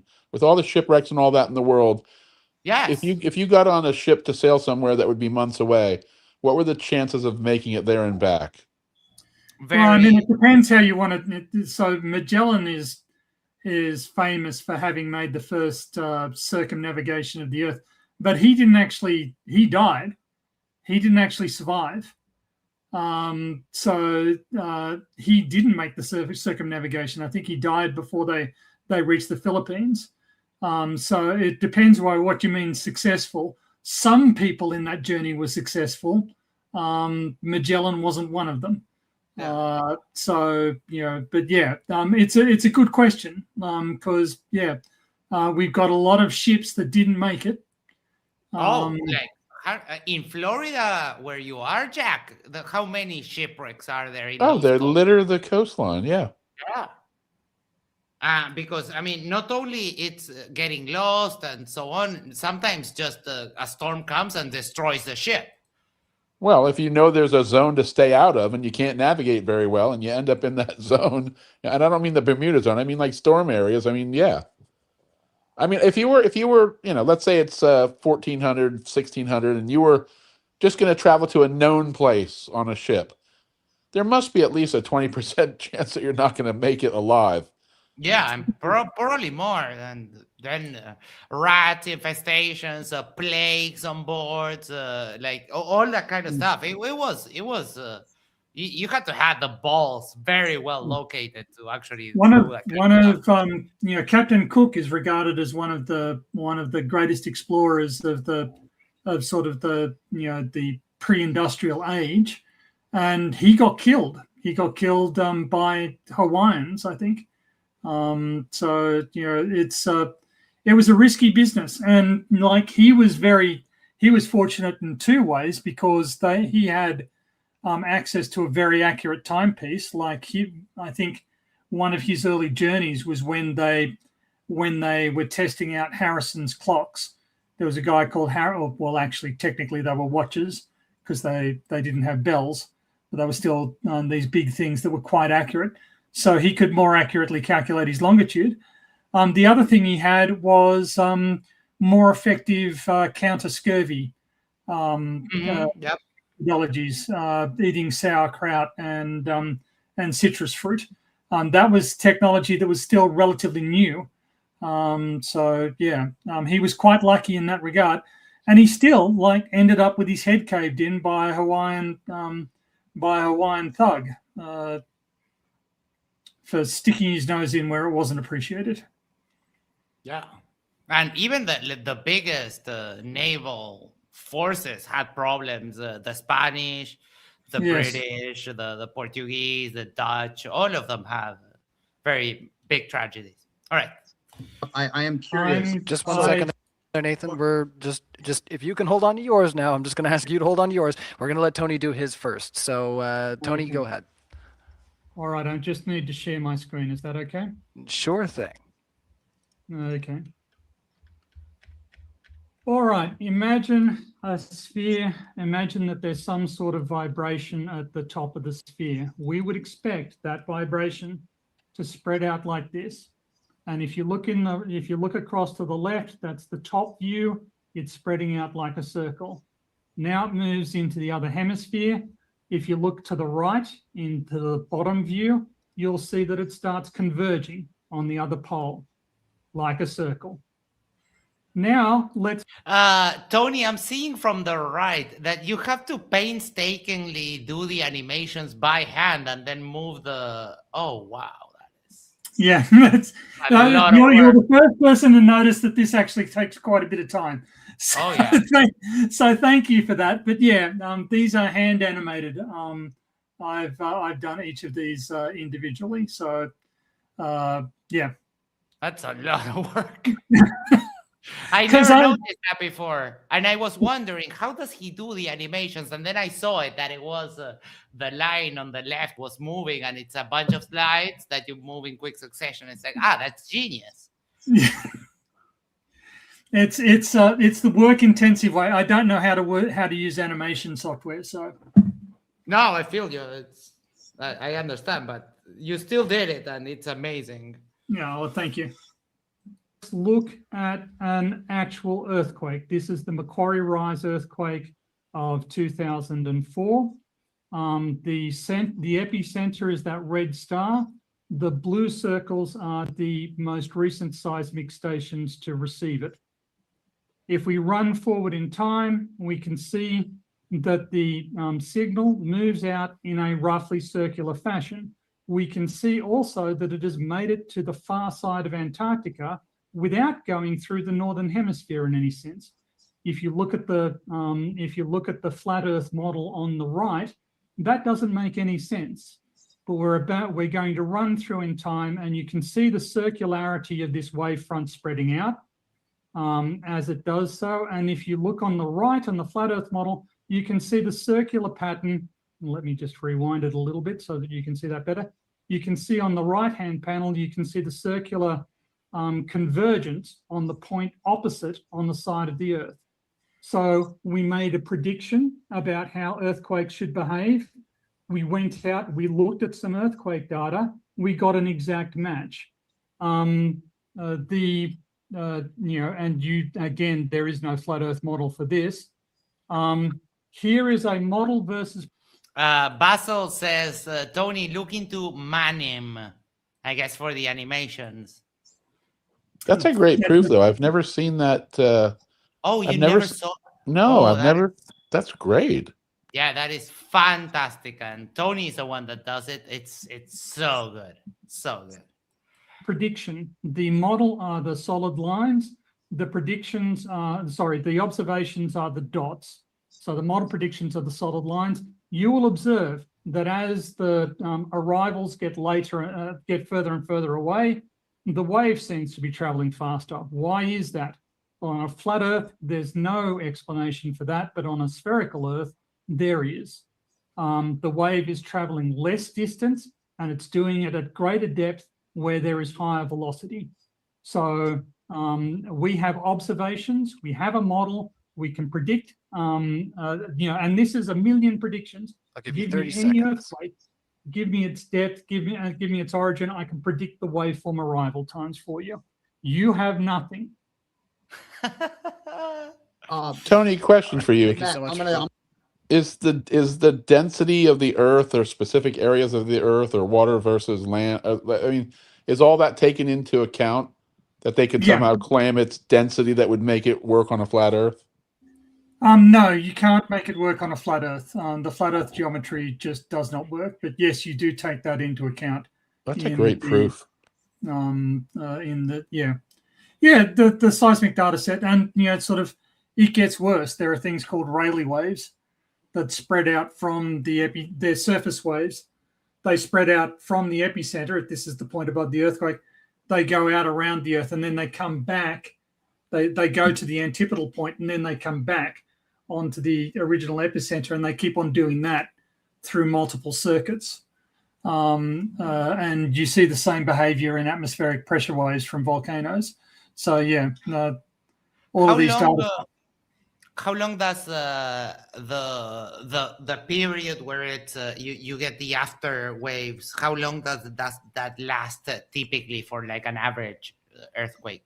For an average earthquake, it's hours. So yeah. So the waves move quite fast then, right? Yes, they do. They're moving kilometers a second. And you took the time to map onto the flat Earth where those detections were made and what that pattern looked like then, right? Yeah, you didn't pull that, because nobody else was going to show you what it would look like on a flat Earth. You had to take it. Oh, that's amazing. Yeah. So I downloaded the data from IRIS, which is the International Research Institute of Seismology. They make the data. They make the data for all events publicly accessible. So it's just a matter of downloading that, processing it, and then sticking it into mapping software. I'm surprised I haven't seen people nick that from you. That's so good.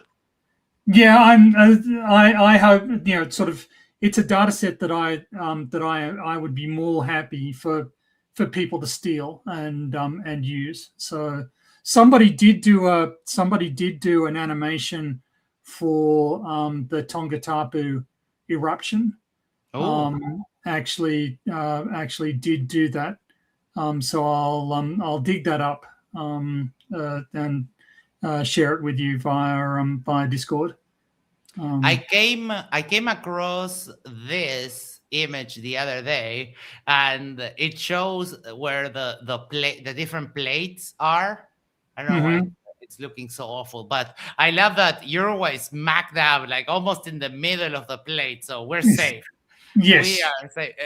Look at Chile. Chile has so many earthquakes that like all the west coast of the Americas have that. That is just wow.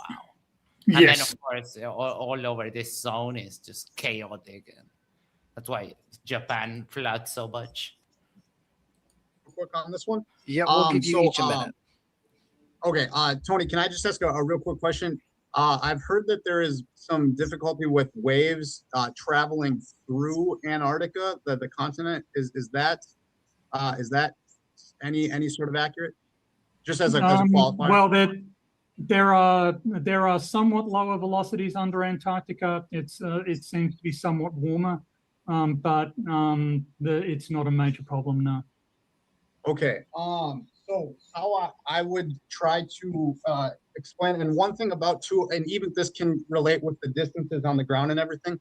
Flat Earth, we claim to use those kinds of maps, like the azimuthal equidistant map and everything, are more to get concepts down. I wouldn't claim that they're accurate as far as the distances in a lot of senses. Nathan. But the military has the accurate maps. But the military has the accurate map. And what shape are those? I love how they distance themselves from the map now. Like that's their new thing. Yeah. And wait, this was this was in February 2024. So we were still a little bit away from the final experiment. They should have to put a disclosure like they do in the little mirrors. Objects on our map appear smaller or larger or different in real life. Or maybe located wherever. Right. Or maybe not at all. This map is just garbage. Use it as a napkin. For reference explain only. that kind of if you could go to your slide for around 190, there you show that you get a mark over here, and I think what could happen is you have the waves going out, and then they're going to angle, and everything is going to eventually converge antipodal, and then it's going to go back and bounce. Shape like weird shape or not. How far-fetched is that? Well, he did preface it with what could happen. Well, yeah, but let's take it seriously for a second. How far-fetched is that? But on the fly, he's trying to debunk Tony with just random thoughts that could, like I love the fact that that's where he's at. Yes. It does show a lack of sort of intellectual awareness. Here's this data set that people have dedicated their entire careers to analyzing it. You've never heard of it before. You're just being introduced to it, and you think that on the fly you can debunk it. It's courageous. It is. Now, I don't know which strategy I prefer. The endless questions to try and find something that they can latch on to go like, you see? Or this just like think of something on the fly and try to throw it out, see if it debunks it or what. There's not much else he can do, though. That's true. But I don't know. Those strategies are both horrible, and I don't know which one I prefer they do, which is a very big conundrum. I'm not into the universal stars and all that. Why does the wave not propagate across the center of your disk? TJump, you were making some expressions there. Do you have anything to add? I've been messing with my audio, trying to get my audio to work where I can send my audio to my stream while I can play video games. I just got it to work, which is great. So what I would say is for the past half hour. Yes. What Tony said about earthquakes is a great example. So if there's an earthquake in Malaysia, he can predict where the earthquake's going to go, to which city, where, everywhere, and get it right 100% of the time. So like if the globe is correct and there's an earthquake here, you'll get an equidistant circle that'll go to all the places. And if you get an earthquake in every different continent, they'll connect in some way. It'll always be some equidistant to some other one. But if the world's flat, that won't be the case. There'll be an earthquake in some part of the very far right, and it'll never touch the very far left, or it'll be very, very far away. We don't see that. Never, ever in the history of ever. It doesn't happen. When there's an earthquake, it'll go equally in every direction and hit every continent equally in every direction. It's never the case that there's just one area where it just never gets to. It doesn't happen. So Tony's example of earthquakes is great. That's true. Like we have seismometers here, and we don't get earthquakes because we collaborate with to that database. Which I mean, it's funny that when people always say, "Oh, the countries that are at war signed the Antarctic Treaty, and then they signed the Space Treaty, and so on," it's like, yeah, because scientists don't care about. They care about progress, not those other things. So I do like how TJump is sort of simplifying and rephrasing. Because Tony, this is not a slight against you, but you talk to people that are really smart, and you guys say things that mean something, and you don't dick around with superfluous extra words. And so having somebody restate it, for the rest of the audience again, or simpler, I think that's it's working. That's exactly why I wanted TJump as a debate partner, because I think he's very valuable at doing that. I think he's very, very informative. I understand that a lot of people don't get on with him, but I find like he makes an effort to decode what I'm saying in ways that are easier to understand. Mm-hmm. I also kind of like his slight, I wasn't literally listening to the dirt, but I was busy setting up my shit. But quakes happen on a round sphere, and they happen regularly in every different location. Then we can prove for a fact, the world must be round. That's it. Game over. You lose. Because if it's flat, that gives a completely different spread of the way Earth Look at will Matthew. spread, the vibrational spread. He's debunked you. Like, what? How do you explain the rate and location of where the expansion of these earthquakes goes to, and why does it always go equidistantly to every location? All right, over to you, Matthew. Okay, to answer that simple thing, I mean, that's funny you say it's debunked and game over, right? Time to go home, right? Yep. Hey, anyways, about the cartoon that Tony was showing, on the one side. For fuck's sake. Yeah, already calling it a cartoon. It's a cartoon that is based on data, pretty much like if you do a graph of, let's say you take the temperature every day for a week, and then you put the data in a graph, it will be a cartoon, but it's a representation of real data. Look at Tony's face in that freeze. It was the azimuthal equidistant map, which is useful because the distances are correct. Okay. No, they're not. Oh, I see you. The distances from the North Pole are correct. It gets the distance from the North Pole and the distance from the South Pole correct for all points on Earth, but it doesn't get any other distances correct at all. So I didn't see Isa. Welcome, and also welcome, Dirt. How you doing? I'm good. How are you guys? You joined just in time to see them run from their map and claim that it is not. We don't know what that is. I've never seen it before in my life. I've been lurking the whole time. I've been doing homework. Oh, nice. Now Matthew Hakim is going to debunk plate tectonic, so hold on to your hat. It's going to be a bumpy ride. Now, the one you showed on. Sorry, we'll go right back to it. But Clive said the azimuthal equidistant cartoon is what he meant to say. Hello, Hackerman. On the left side it's even worse than the globe. Like if you look back on the graphic you showed, it's the southern azimuthal, which is totally wrong. None of those distances are correct, like in the northern hemisphere. So what you Basil, oh my.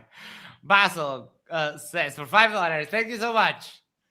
Can you give us an update on when Isa will show us his argument that the primes are finite? Basil, read the room, bro. Are you really going to make me do that? Hackerman says, "Good day, Tony." Yes. Good day. I will counter. I will stand up for Issa. All primes are finite. I'd say whenever Basil's neurons misfire and he goes to a random, that you just refund his super chat and we move on. No refunds. Now, wait, I'm interested in this. Hold on. Because we were talking, I'll give you the short stories. We were talking about, Isa was basically saying how you can make an argument, you can defend any position. And I was like, there are some positions that I don't think you can argue or you can debate. And my example was that the set of prime numbers is infinite. Now, you, Tony, I'm very interested in your perspective. Are you saying they're finite? Look what you did, Basil. The set, when you look at a prime number, it is a finite number. Oh, no. What we mean is that the set of all, like if you continue counting up, okay. The number of prime numbers is Aleph 0. Yes. Is that what you're saying? Yeah. Okay. All right. Yeah, that's true. And that was kind of the point. And Isa was like, well, you could make an argument. And I was like, I don't think you can. I chose it specifically because that's an example of one thing that you can't argue against, because you can just keep on counting forever. And you will always continue finding new prime numbers. So yeah, that's what that was about. Showed actually is so incorrect. It's worse than globe. Okay. Now, I appreciate the cartoons, but there is that pesky ice wall. So you see how the cartoon energy He was called it an bouncing illustration a away. minute ago. So is he That's- calling? Is he just mixing words, or are yours cartoons and theirs are illustrations? Yes. Don't exactly know. To say that I didn't give Matthew Hakim's arguments a lot of processing time would be fair. Like he opens his mouth and words fall out, but I don't think they have any intrinsic meaning. Yes. Oh my. Hold on, because I'm getting ready for something very funny. There we go. Arnold for $5 says those distances are all wrong. Let me show you with this yarn pulled across my TV. Here's it, my dumbass. And we do have the evidence here. There we It's go. a panoramic video of Southern California from up in the hills. It shows that it is flat. I watched it on my big screen TV at home, and I used a piece of yarn. I paused it, and I put a piece of yarn along the TV. It's perfectly flat. So that's evidence right there. Okay. Peter's face. Water needs a container, and string pulls flat. Yes. Basil for $5 says, let me introduce to Riemann's zeta function. The value for n equal 2 is particularly special. Can you explain? Is this a joke? Because you laughed. I didn't understand. The Riemann zeta function is a famous mathematical construct. I can't claim to be too intimate with it. Okay. It's been a long time since I've dealt with it, but yes, I seem to remember that it has poles, that it has points where it goes infinite. Don't hold me to anything here. I'm half remembering the Riemann zeta function. I remember Basil saying before that he holds that the Riemann hypothesis is true, but I don't even know what that means. Sebulon says, what is TJump doing? He's putting together his face. Yeah, we'll go. Basil, probably what it did. Basil, let me counter quickly with the famous Terence Howard function that 1 × 1 = 2. Yes. So burn. Let's see you debunk that, Basilito. Yes. Sorry. It's PhD Barcelona now. He has to change it. Yes. I would love to go see it. I'm not rich enough to go pay 20 grand to go down there. But Clive says zeta of 2, I guess that's it, equal pi to the 2/6. Is that the the math in TypeScript is just horrible. I think it's probably pi squared over 6. Over 6, okay. Which is the Basil problem. Right, okay. Okay.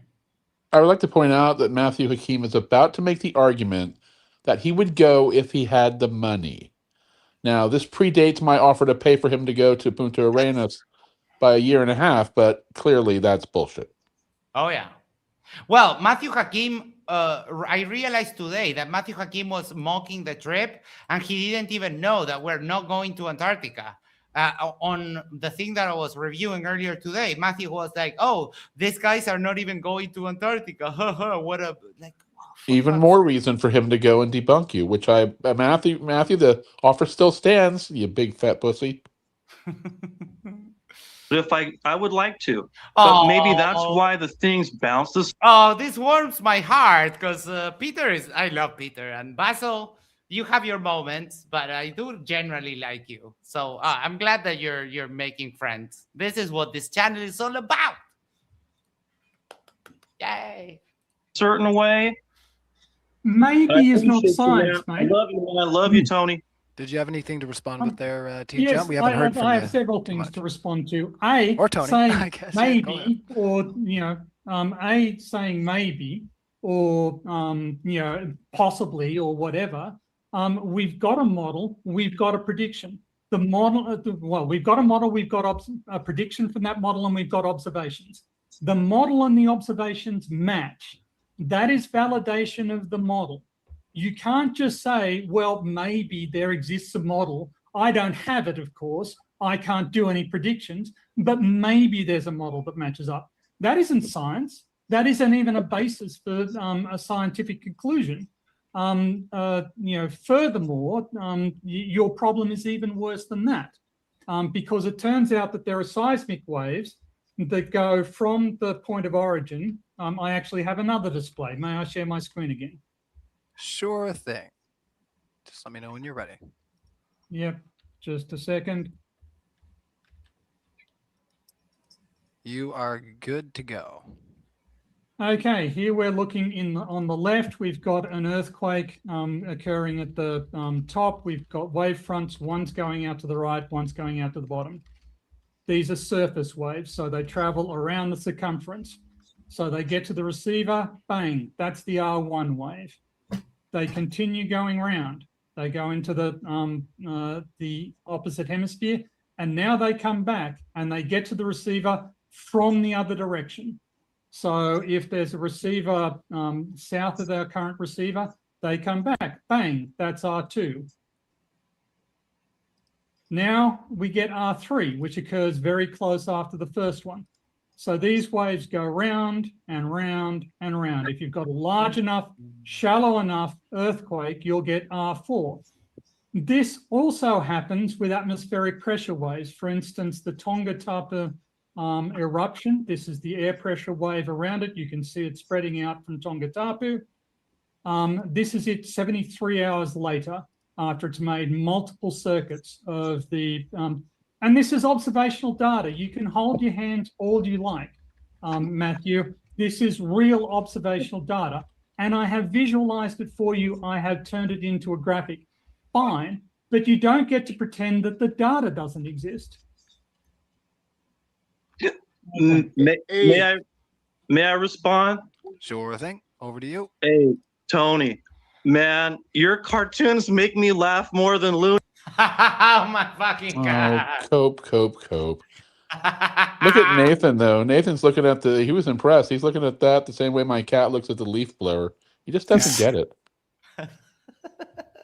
Looney Tunes, dude. All right. Dude, I'll tell you this, okay? Really, may I have just a little time to speak and eloquate? Okay. And what?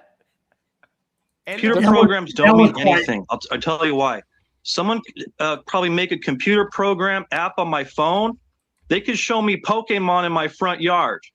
With my eyes, I don't see I don't see Pikachu. I don't see Charmander or Ekans. But the phone, someone can show me on their device. Look at this proof. It's right there. Pikachu. And with my you're eyes, just saying I'm lying to you. With my God-given senses, the computer program can say anything it wants. The numbers, you could do any numbers you want. So pathetic. But it's like, you're dude, I love calling your me a liar. We're going to now refer to that as the Pokemon defense. Wait, I'm sorry. Do you think that's pathetic now? Wait until he claims that he debunked plate tectonics. I mean, that is just peak. But when you got them denying their map and saying that anything you can show me is on a video or, it's all fake. I mean, what is left at that point? The thing that gets me about this is their inability to go from a model to reality. Because I build RC planes, and I'm going to make a model. I'm going to CAD everything out, and then I'm going to build it to that in reality. So, like, that model is going to directly represent what I'm building. I think they're disingenuous. I think they can do it. They just won't do it. Right, and when you build those, does the like you design it in CAD, and then do you have any way to test out the physics for it? Most of I don't have anything that advanced. So most of the time, whatever I build is like a live test. So I'll build if I'm building a plane, I'll build like a 1/3 scale of it. So it's a lot smaller version of it. And I'll test that first. And if I run into any issues, I'll fix those before I build the slightly bigger version of it. Yeah, that makes sense. But to answer your Because question, Max, yes, there's software that can do the calculation for the CG and for the aerodynamics without actually having to have a physical model. Yeah, I don't right, have any of those though. that's what I was thinking. But I think in general those are like pretty expensive. Quantum. No. There's stuff in the RC world Yeah, too. Yeah. CFD computations are very, very hard to do, and they require a lot of hardware. I know that from Formula One, but yeah, maybe they have a scaled down version for. But that's very interesting how you go from the model. Say you have limitless cash, right? You build a CAD model, then you test the physics, fix the problems, redo the model, and then you build a thing, and then it flies. That means that our understanding of what we put into those models is correct. And even architects do that. When you're building a building in the US, for example, you have to show the calculations so that and the simulations with all the physics and everything, so that they can know that the building will stand. I'm convinced though that they understand this and they understand the need for modeling, and they can't admit it because really they have nothing left.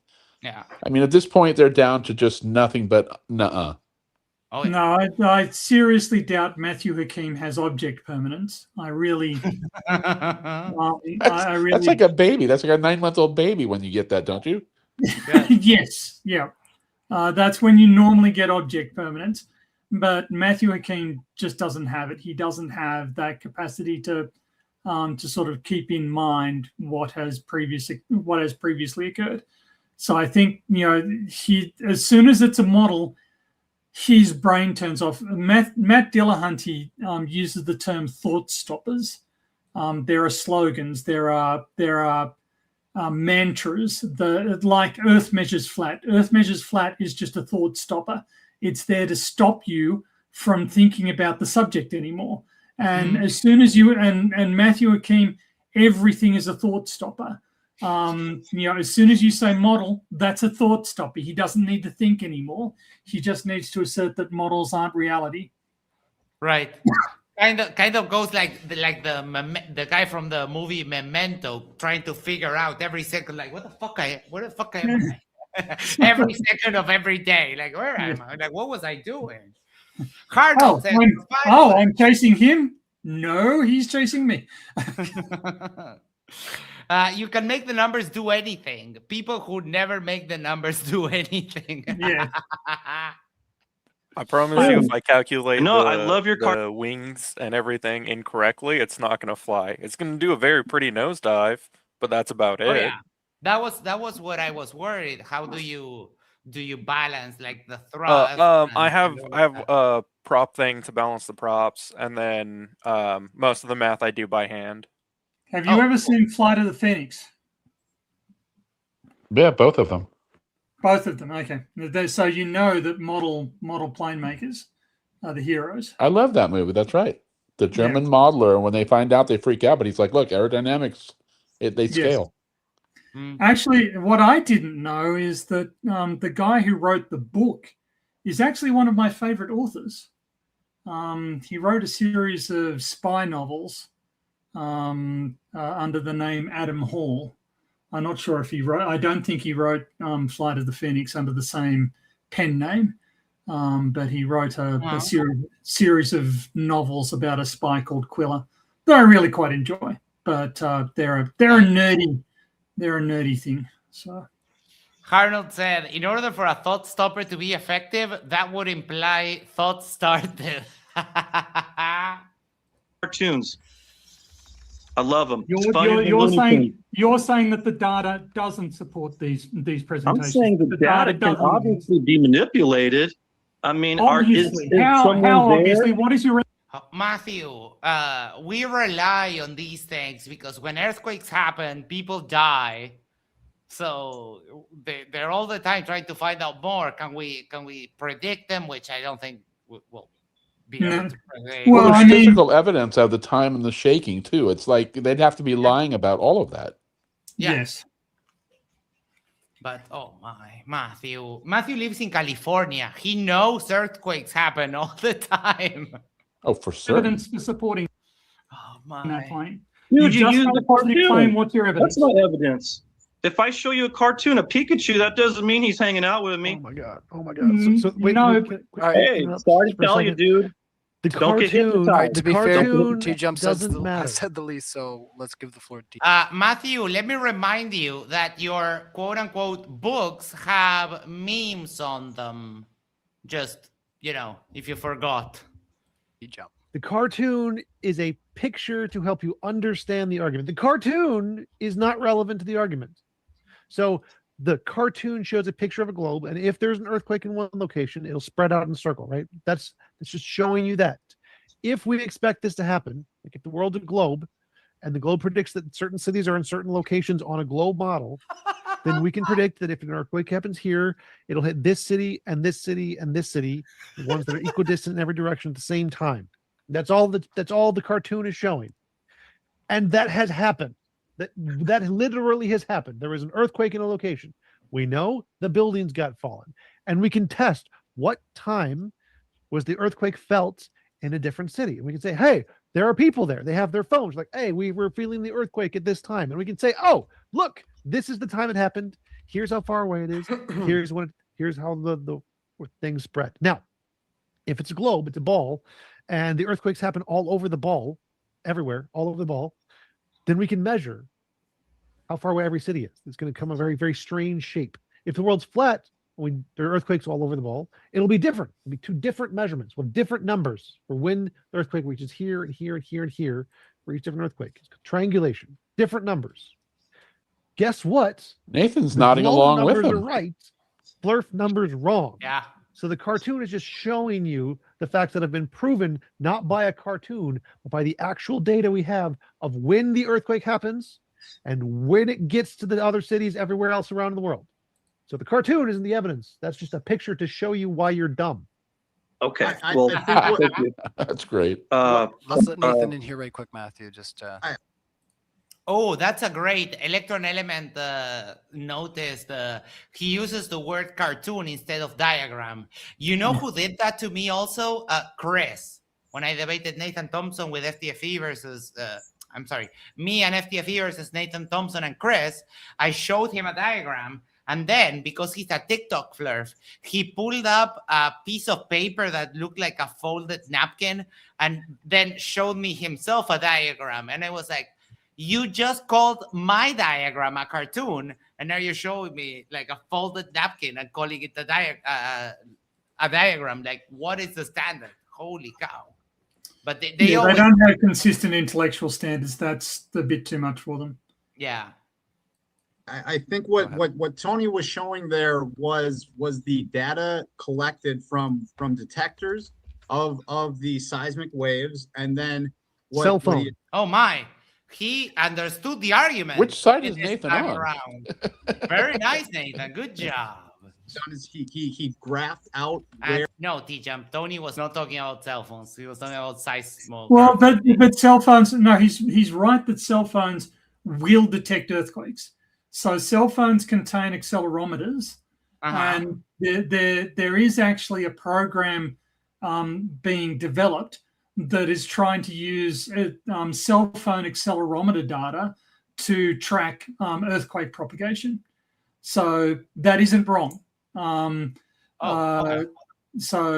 Yes, I was actually plotting seismogram data, but there are actually sort of extension programs that will. So I suspect that's what TJump was referencing.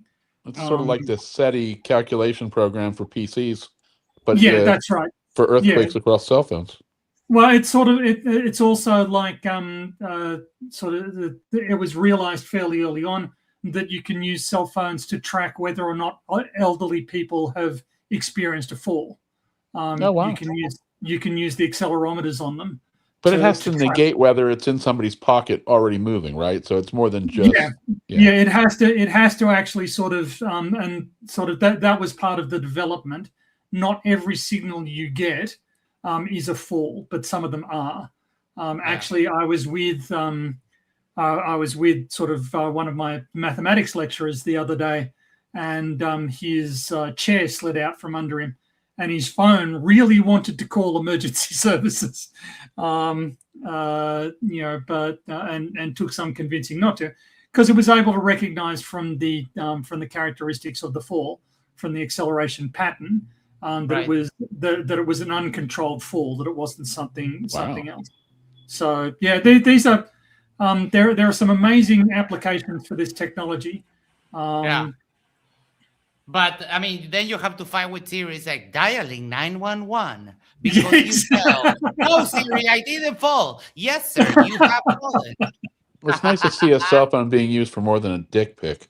Yeah, well, that's true too. So yeah, all of my hiking apps do that. Like if it detects like any sudden like stops or any sudden like really fast accelerations, it'll scream at me like, "Hey, do you need emergency services?" And I'm like, "No, I'm fine." You are under attack by a cougar. Would you like me to dial 911? Something very similar to that, yes. For $5, thank you so much, Dan. Hakim thinks earthquakes are a big truck going by his trailer. We saw seismographs and talked to seismologists in school. Hakim didn't go to school. Where those detectors were and when they went off. And Anthony, I was going to ask you if you could, and I do believe we have the ability to detect these things, that is observational data, empirical data that they've measured. Would you be able to show, like, I think it was around 190, the slide. If you could show around there, I was just curious about. Sharky asked, how's your ankle? Oh, it's a lot better, thank you. Sorry, it took me a while to. My foot is a little bit sore because I've been walking on it in an unusual fashion for so long, but it's just about better. Awesome. Thank you for asking. How many players have won Nathan over, by the way? Yeah, I was initially optimistic, but there was a protracted sort of email exchange that followed on from this, where he just got more and more difficult to reach, and eventually I blocked him. So anyway, your window of opportunity closed. The longer you were away from him, it just reverted. If I might ask you if I can reach out to him. Maybe he wants to do an interview. I love interviewing ex-players. Right. Clive Wells says, blame Max. Yes. Yes, blame Max. And Paulé says, wait, I would like to attack the cougar. Yes, I feel you. One thing, but I do think that you would get sort of like if you dropped, because if I think that these waves would travel, we could kind of maybe try to use fluid dynamics to understand the properties of how these waves would move about.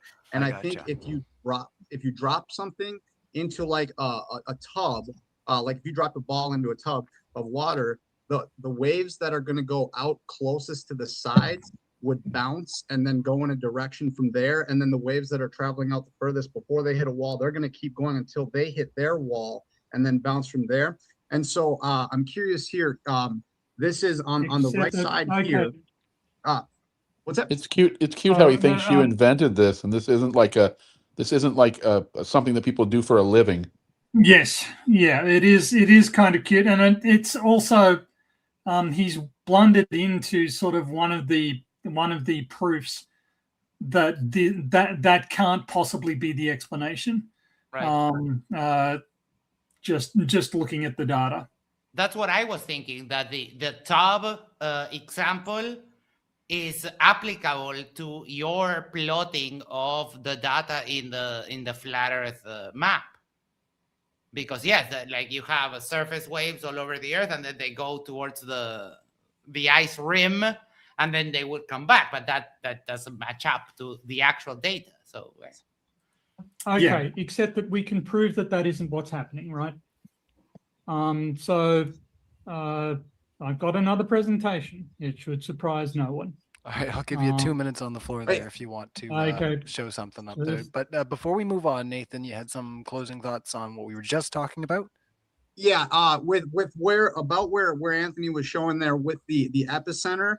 I just wanted to make note that you had pointed out that there was a detection that was about on the opposite side of the flat Earth model, which would be further distance on a globe than points that are closer to. There weren't stars. If you were just looking at that map on your computer Does he screen, mean the model on the that he top distanced half of himself from just a few minutes ago? Yes. that map, there weren't any detections that were closer to where the epicenter is on the Antarctic coastline. Well, Just let me something. show that again because you missed them. Hey, what's the problem with opossums? This is before you want to make the next point here. They eat ticks, and they're really great for the ecosystems. Because we will eventually go into the Q&A, Yeah, but if we want to bring up a new topic, Okay. that's totally fine by me. I don't mind if we go a little bit longer. That's cool. Okay, so you're talking about here. Yeah, so you could maybe run it forward a little further.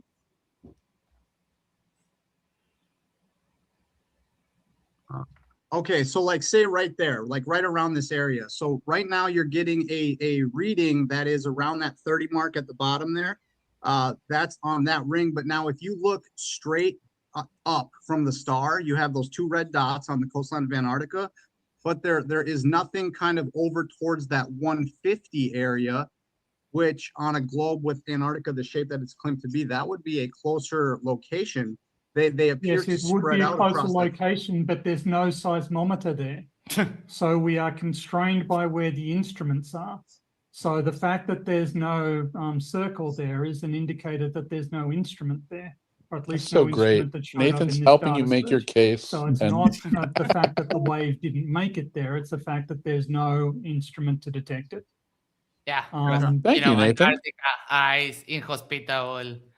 Peter says that might be true, but they're kind of gross. I get that they're kind of gross and potentially dangerous. They're more scared of you. They play dead. Well, what? Yes, I was surprised. I was surprised that there was so much skepticism about pumas being in South America.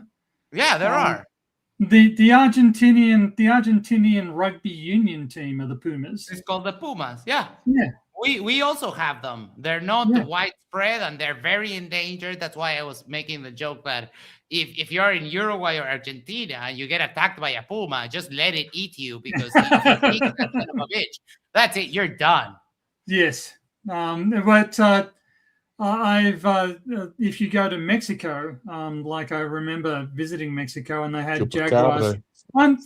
You didn't mention jaguars, who I think perhaps deserve a higher. You know, they are the only big cat who have been known to break into a house in an attempt to eat somebody. So you know, Yeah, but jaguars are, if I'm not mistaken, jaguars are only in the Amazon. No, it could be. Yeah. Oh, actually, I think I saw some in. Were they maybe leopards instead? I thought I saw some in Mexico. Maybe I'm wrong. Well, it was in a nature. It was in a sort of a preserve anyway, so it wasn't in the wild. So that could have been. The leopards are the spotted ones. Jaguar. Oh, they look almost exactly the same. Yes. Well, we have panthers in Florida.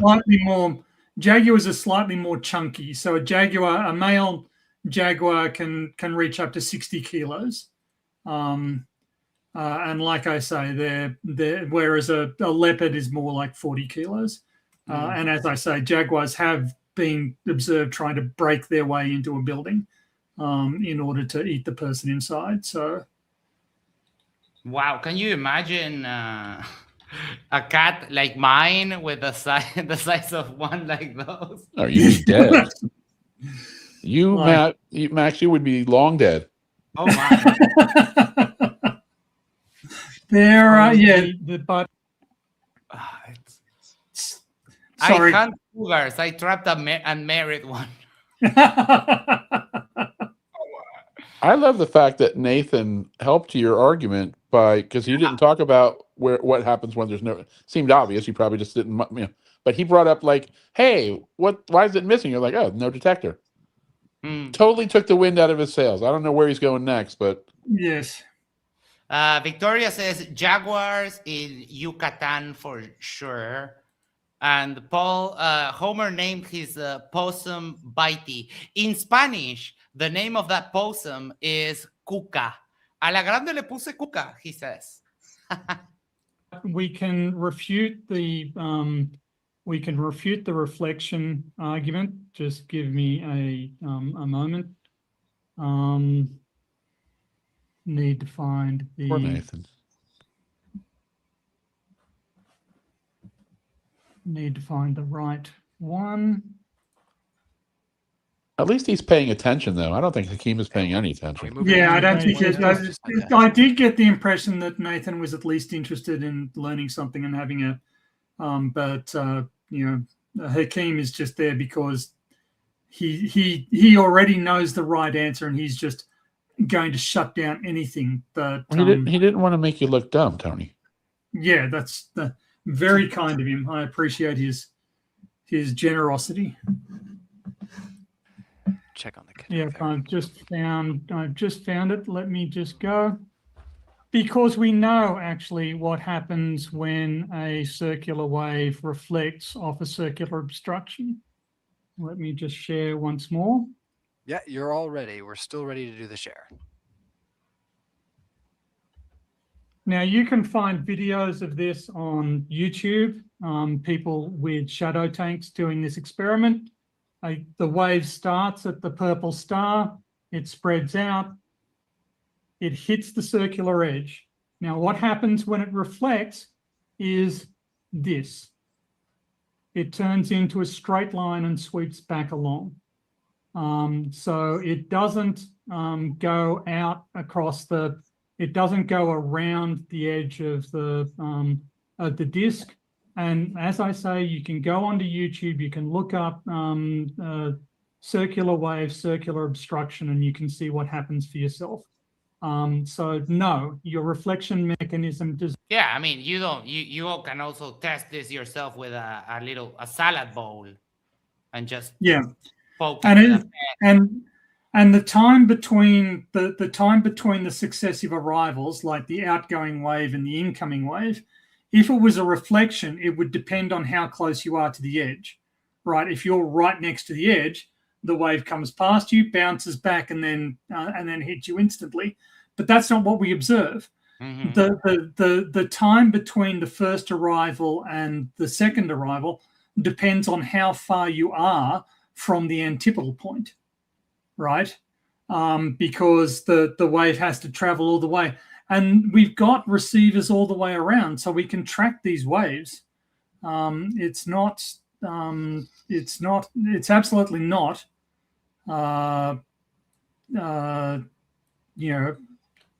what he's suggesting. Mm-hmm. Does not make sense, and it does not explain the data. So I would want to contest that what you're showing here is not an accurate representation of what an Earth would be, because this looks like a uniform, homogeneous, one material. It's a demonstration. Oh my God. But this is where a model of the flat Earth would come in handy for them. Yes, it would. It would come in very handy if we had a model. But, we know that the seismic properties of the Earth don't change that much, with location. They change a little bit, but it's very, very minor. So, no, that isn't sufficient to get you to where you need to go. All right. I didn't realize that we've been going for 4 hours. So I wanted to jump to the part. So we're going to finish up this interaction and we're going to jump to the tectonic plates part, which came in the open discussion, in the questions portion. Yep. 4 words I never expected to hear. Matthew Hakim, plate tectonics. Oh my. Dude, it's... you know how we feel that we have reached the bottom of the barrel? That barrel is bottomless. It goes on forever. Is being run through, as opposed to has this model been done with various densities of medium within the ground, within the water, have these wave motions? Yes. Don Giovanni said there was an interesting data visualization of the pressure wave from the Tonga eruption a few years ago from the weather data stations. Tony showed that. Tony showed that today, a little bit earlier. Been tracked in different density mediums? Yes, there have been attempts to make flat Earth models, flat Earth seismic models that can work on a regional scale. They don't. I can show you the papers. I've got them here. Snokes and La 2001, Bai et al 2017 investigated on what length scale you actually need sphericity in order to match the observations. Oh, look, it's I killed Earl. Hey, how you doing, Earl? And the length scale is 150 to 180 kilometers. So after the wave has traveled 180 kilometers, there is no way to have a flat Earth model that matches the observations. Yes, we have looked at this. And if you're going to say that's wrong, you need to come up with one. So you need to come up with a model. This is what I said about earlier. If you can't lift the weight, you lose, right? We're in a weightlifting competition now, and you haven't even attempted to lift the weight. You haven't made an effort. And laughing and saying, oh, yeah, we can, is not going to cut it. They don't hand out Olympic medals for saying, yeah, sure, I could do that. No problem. Do it. And you'll find out that it's just not possible. There is, my PhD was in adapting flat Earth seismic models to model viscoelastic relaxation. I know about flat Earth seismic models. Oh, what a word! Wow, that's a mouthful. That is top notch. Word of the day. In them. They don't work on long length scales. It's that simple. And you can dispute it. You can say you're wrong. Did you just say you're a flat Earth doctor? I said. I don't mean to interrupt you. I'm sorry, but he heard flat Earth and it's like, yes, there. He latched on, jumped like it was what do you call those? Like a lifesaver? What those round things? His life preserver, yeah. Yes, those. Oh my. Oh, Puggles is here. Hello. How you doing? What did you say? You flat Earth seismology, and you put. What did you do with it? You took it and put it in some kind of model that maybe put it onto a ball coordinate system. Did you say? I'm not understanding it. Yeah, clearly. I mean, we know, Matthew. Like your not understanding is your default state. Where did the wrapping on a ball even come from? Does he have a Tony voice in his head telling him stuff? That is so weird. What I said was part of my PhD thesis was adapting a flat Earth seismic model into modeling viscoelastic deformation.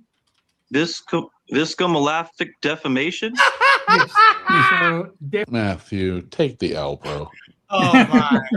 Wait, no, hold on. I need that sound clip. Deformation. Viscoelastic.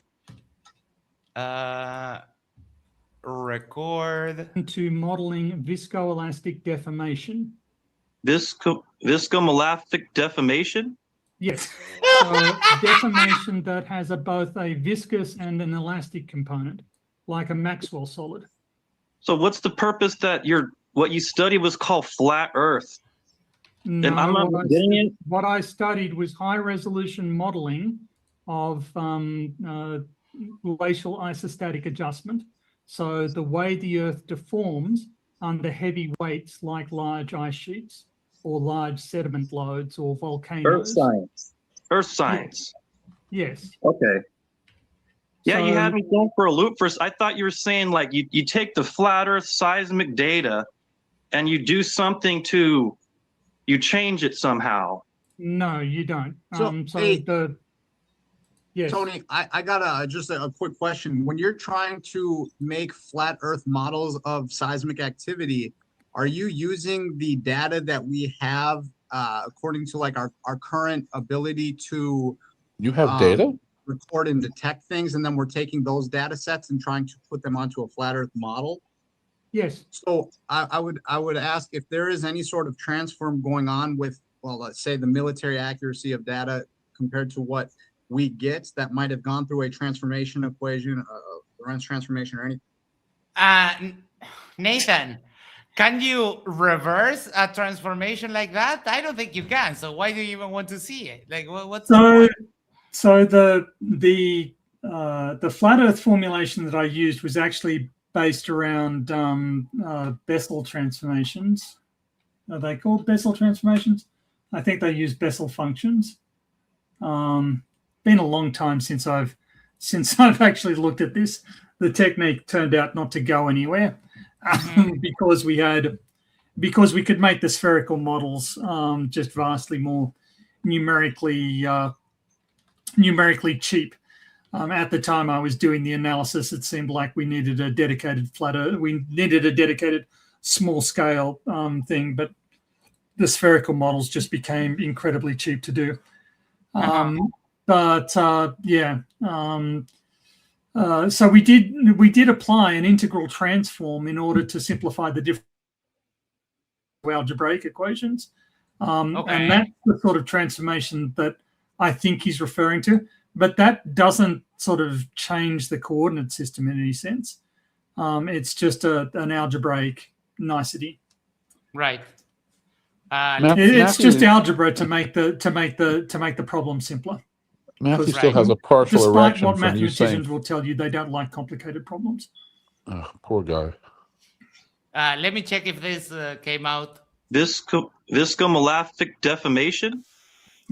Yes. Defamation or deformation? Deformation. Well, I would say deformation, but your deformation is another way of pronouncing the same word. Yes. I think he still has a half erection from you saying flat Earth modeling. Yeah, I think he does. Yes. Like that. Maybe that it would be difficult to put the data to a to the slightly more precise or however much more accurate true representation of the Earth, because we are not given the actual distances or anything like that. It's just a matter of time and location. That's all that we're getting here. All right. Let's jump to 2 hours 10.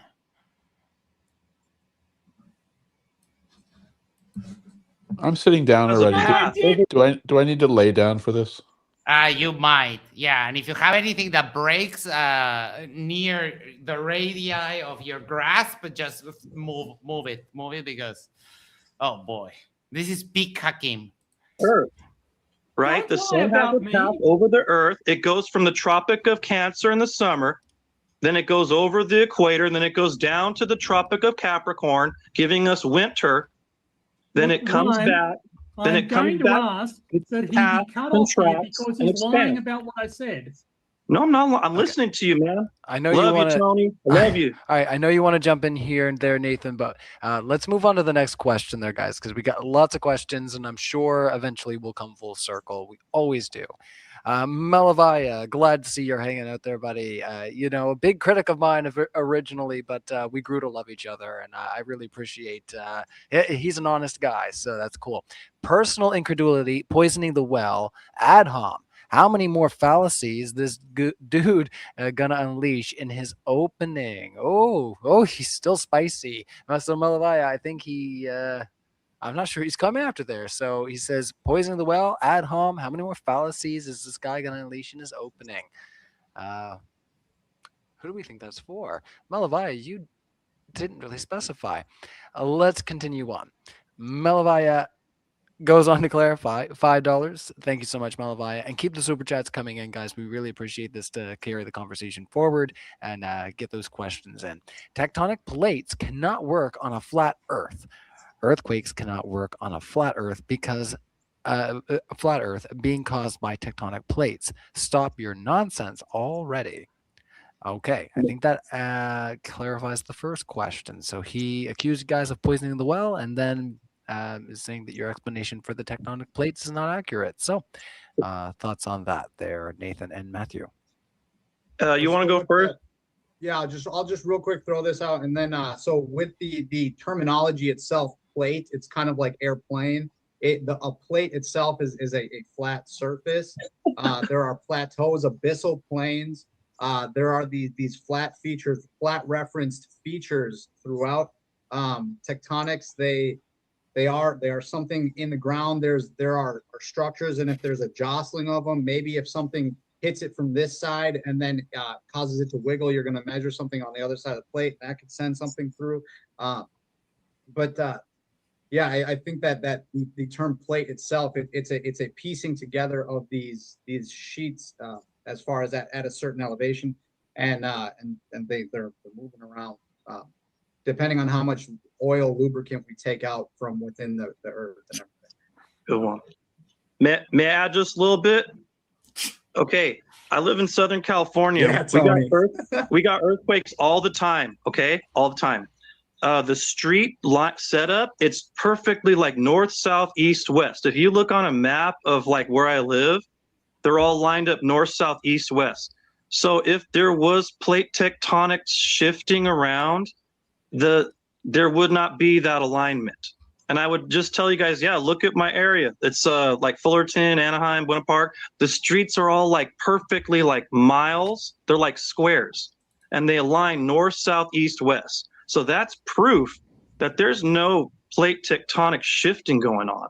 There are earthquakes. There's stuff happening beneath us. There's geothermal activity, like what makes lava and all that. I mean, I have my own personal opinion that beneath us is hell. So there could be all kinds of weird stuff. Is his argument that there's no plate tectonics between 35th Street and 94th Street or something like that? Yeah. He doesn't understand that sort of the deformation occurs near the faults, and what he's arguing for is intraplate deformation. So deformation inside the plate, away from the fault. No, the deformation is very localized. It doesn't occur on the way that he maintains. Oh yeah. What I would show to Hakim is this. Tell me that the street doesn't move with an earthquake. Yeah. Look at the gate on the right. I'll play it again.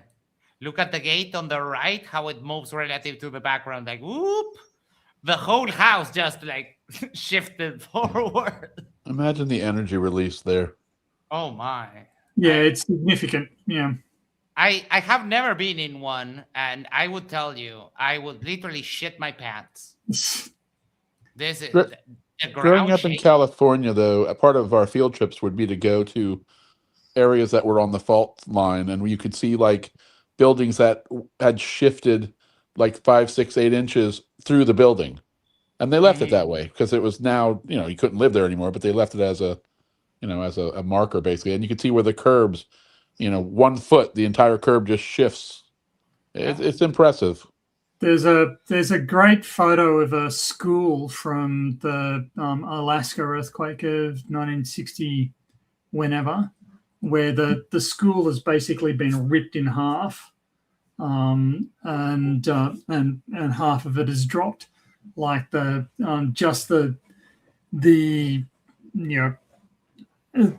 we are very, very small on these energy scales. So yeah. Electron Element says, "Oh my God, Matthew lives 40 minutes from me. Oh no! Can you feel at the disturbance in the derp?" Yes, there's like I would change states. I'm happy to know though that growing up in California makes me an expert on plate tectonics. Yeah, no, absolutely. All right, let's see what else he says. Stuff going on below, but rightly so above us. If there's hell beneath us, that means heaven's above us. There's all kinds of like electricity going on in the sky, and it's amazing. It's beautiful what the Creator did and where He put us. Thanks, God. And with earthquakes too, there is. All right. I believe he stumped Tony with that one. Oh my! That was something. Matthew Hakim, the only undisputed, undisputed or indisputable? Okay, undisputed champion of the dumbest comment of the debate award 14 times so far. He's really angling for that 50 this year alone. So we'll see. We'll see. Fingers crossed. Tony, thank you for dropping by. Final thoughts. Yeah, Matthew needs clinical help. I don't know how else to say it. I can't think of anything more diplomatic than that. And yes, it is my fond hope that people will steal my earthquake presentation and apply it more broadly. Yes, that is awesome. I love that one. Especially now that I have the appreciation of the painstaking work that it took to put that together. I hadn't noticed that before. And I was like, oh. I was actually going to ask you when I noticed that it was going. And I was like, oh, nice. I see what you did there. All right, Jack, final thoughts. Well, I loved that presentation that Tony gave with the earthquake data, because I've seen a lot of the other stuff and I kind of was expecting a lot of the same thing. And that to me was brilliant. I mean, I don't see a way to refute that. And after hearing Matthew Hakim's presentation on plate tectonics, I think it's safe to say that once we hear Mikey Smith's presentation on gravitational lensing, then we will have heard it all. Yes, pretty much. That's a good one. Thank you so much, Jack. Dirt, final thoughts. The more that I listen to this group of people, the more I want to believe that they're faking it. Because it's astonishing. I don't want to say stupid, but how ignorant their point of view on a lot of this is. Oh, yeah. Other than that, Tony's presentation was really cool. I'm going to have to go back and find that video and watch the whole thing again and take notes on it. I can help you with that. I'll put the link in the private chat there, and I'll share it for everyone else who haven't seen it. We watched almost all of it. We just skipped through a bunch of questions to get to the good one. My final thoughts are these. It's a panoramic video of Southern California from up in the hills. It shows that it is flat. I watched it on my big screen TV at home, and I used a piece of yarn. I paused it, and I put a piece of yarn along the TV. It's perfectly flat. So that's evidence right there. Okay? That is okay. I'm convinced now. Before we go, make sure to do the social thing is like, share, subscribe, send this to a friend, send this to your significant other, go to the corner, yes, the corner of your street, and you'll subscribe to Yerba Talks. And PhD Tony and Jack Feather also. I'm sorry, I forgot. My bad. That was my bad. Errol said, wow. I mean, you've never heard that before? Matthew is... Hey, Dirt, it's not too late to take back your stupid comment. You sure that's not applicable? Well, the difference between stupid and ignorant is learning the information. And I guess maybe they do fall into the category of stupid because they refuse to take the time to study and learn the information. Yeah. All right. Thank you so much, everyone. This was a lot of fun. We'll catch you whenever we catch you. I don't even know. Take care. Love you all. Bye. Bye.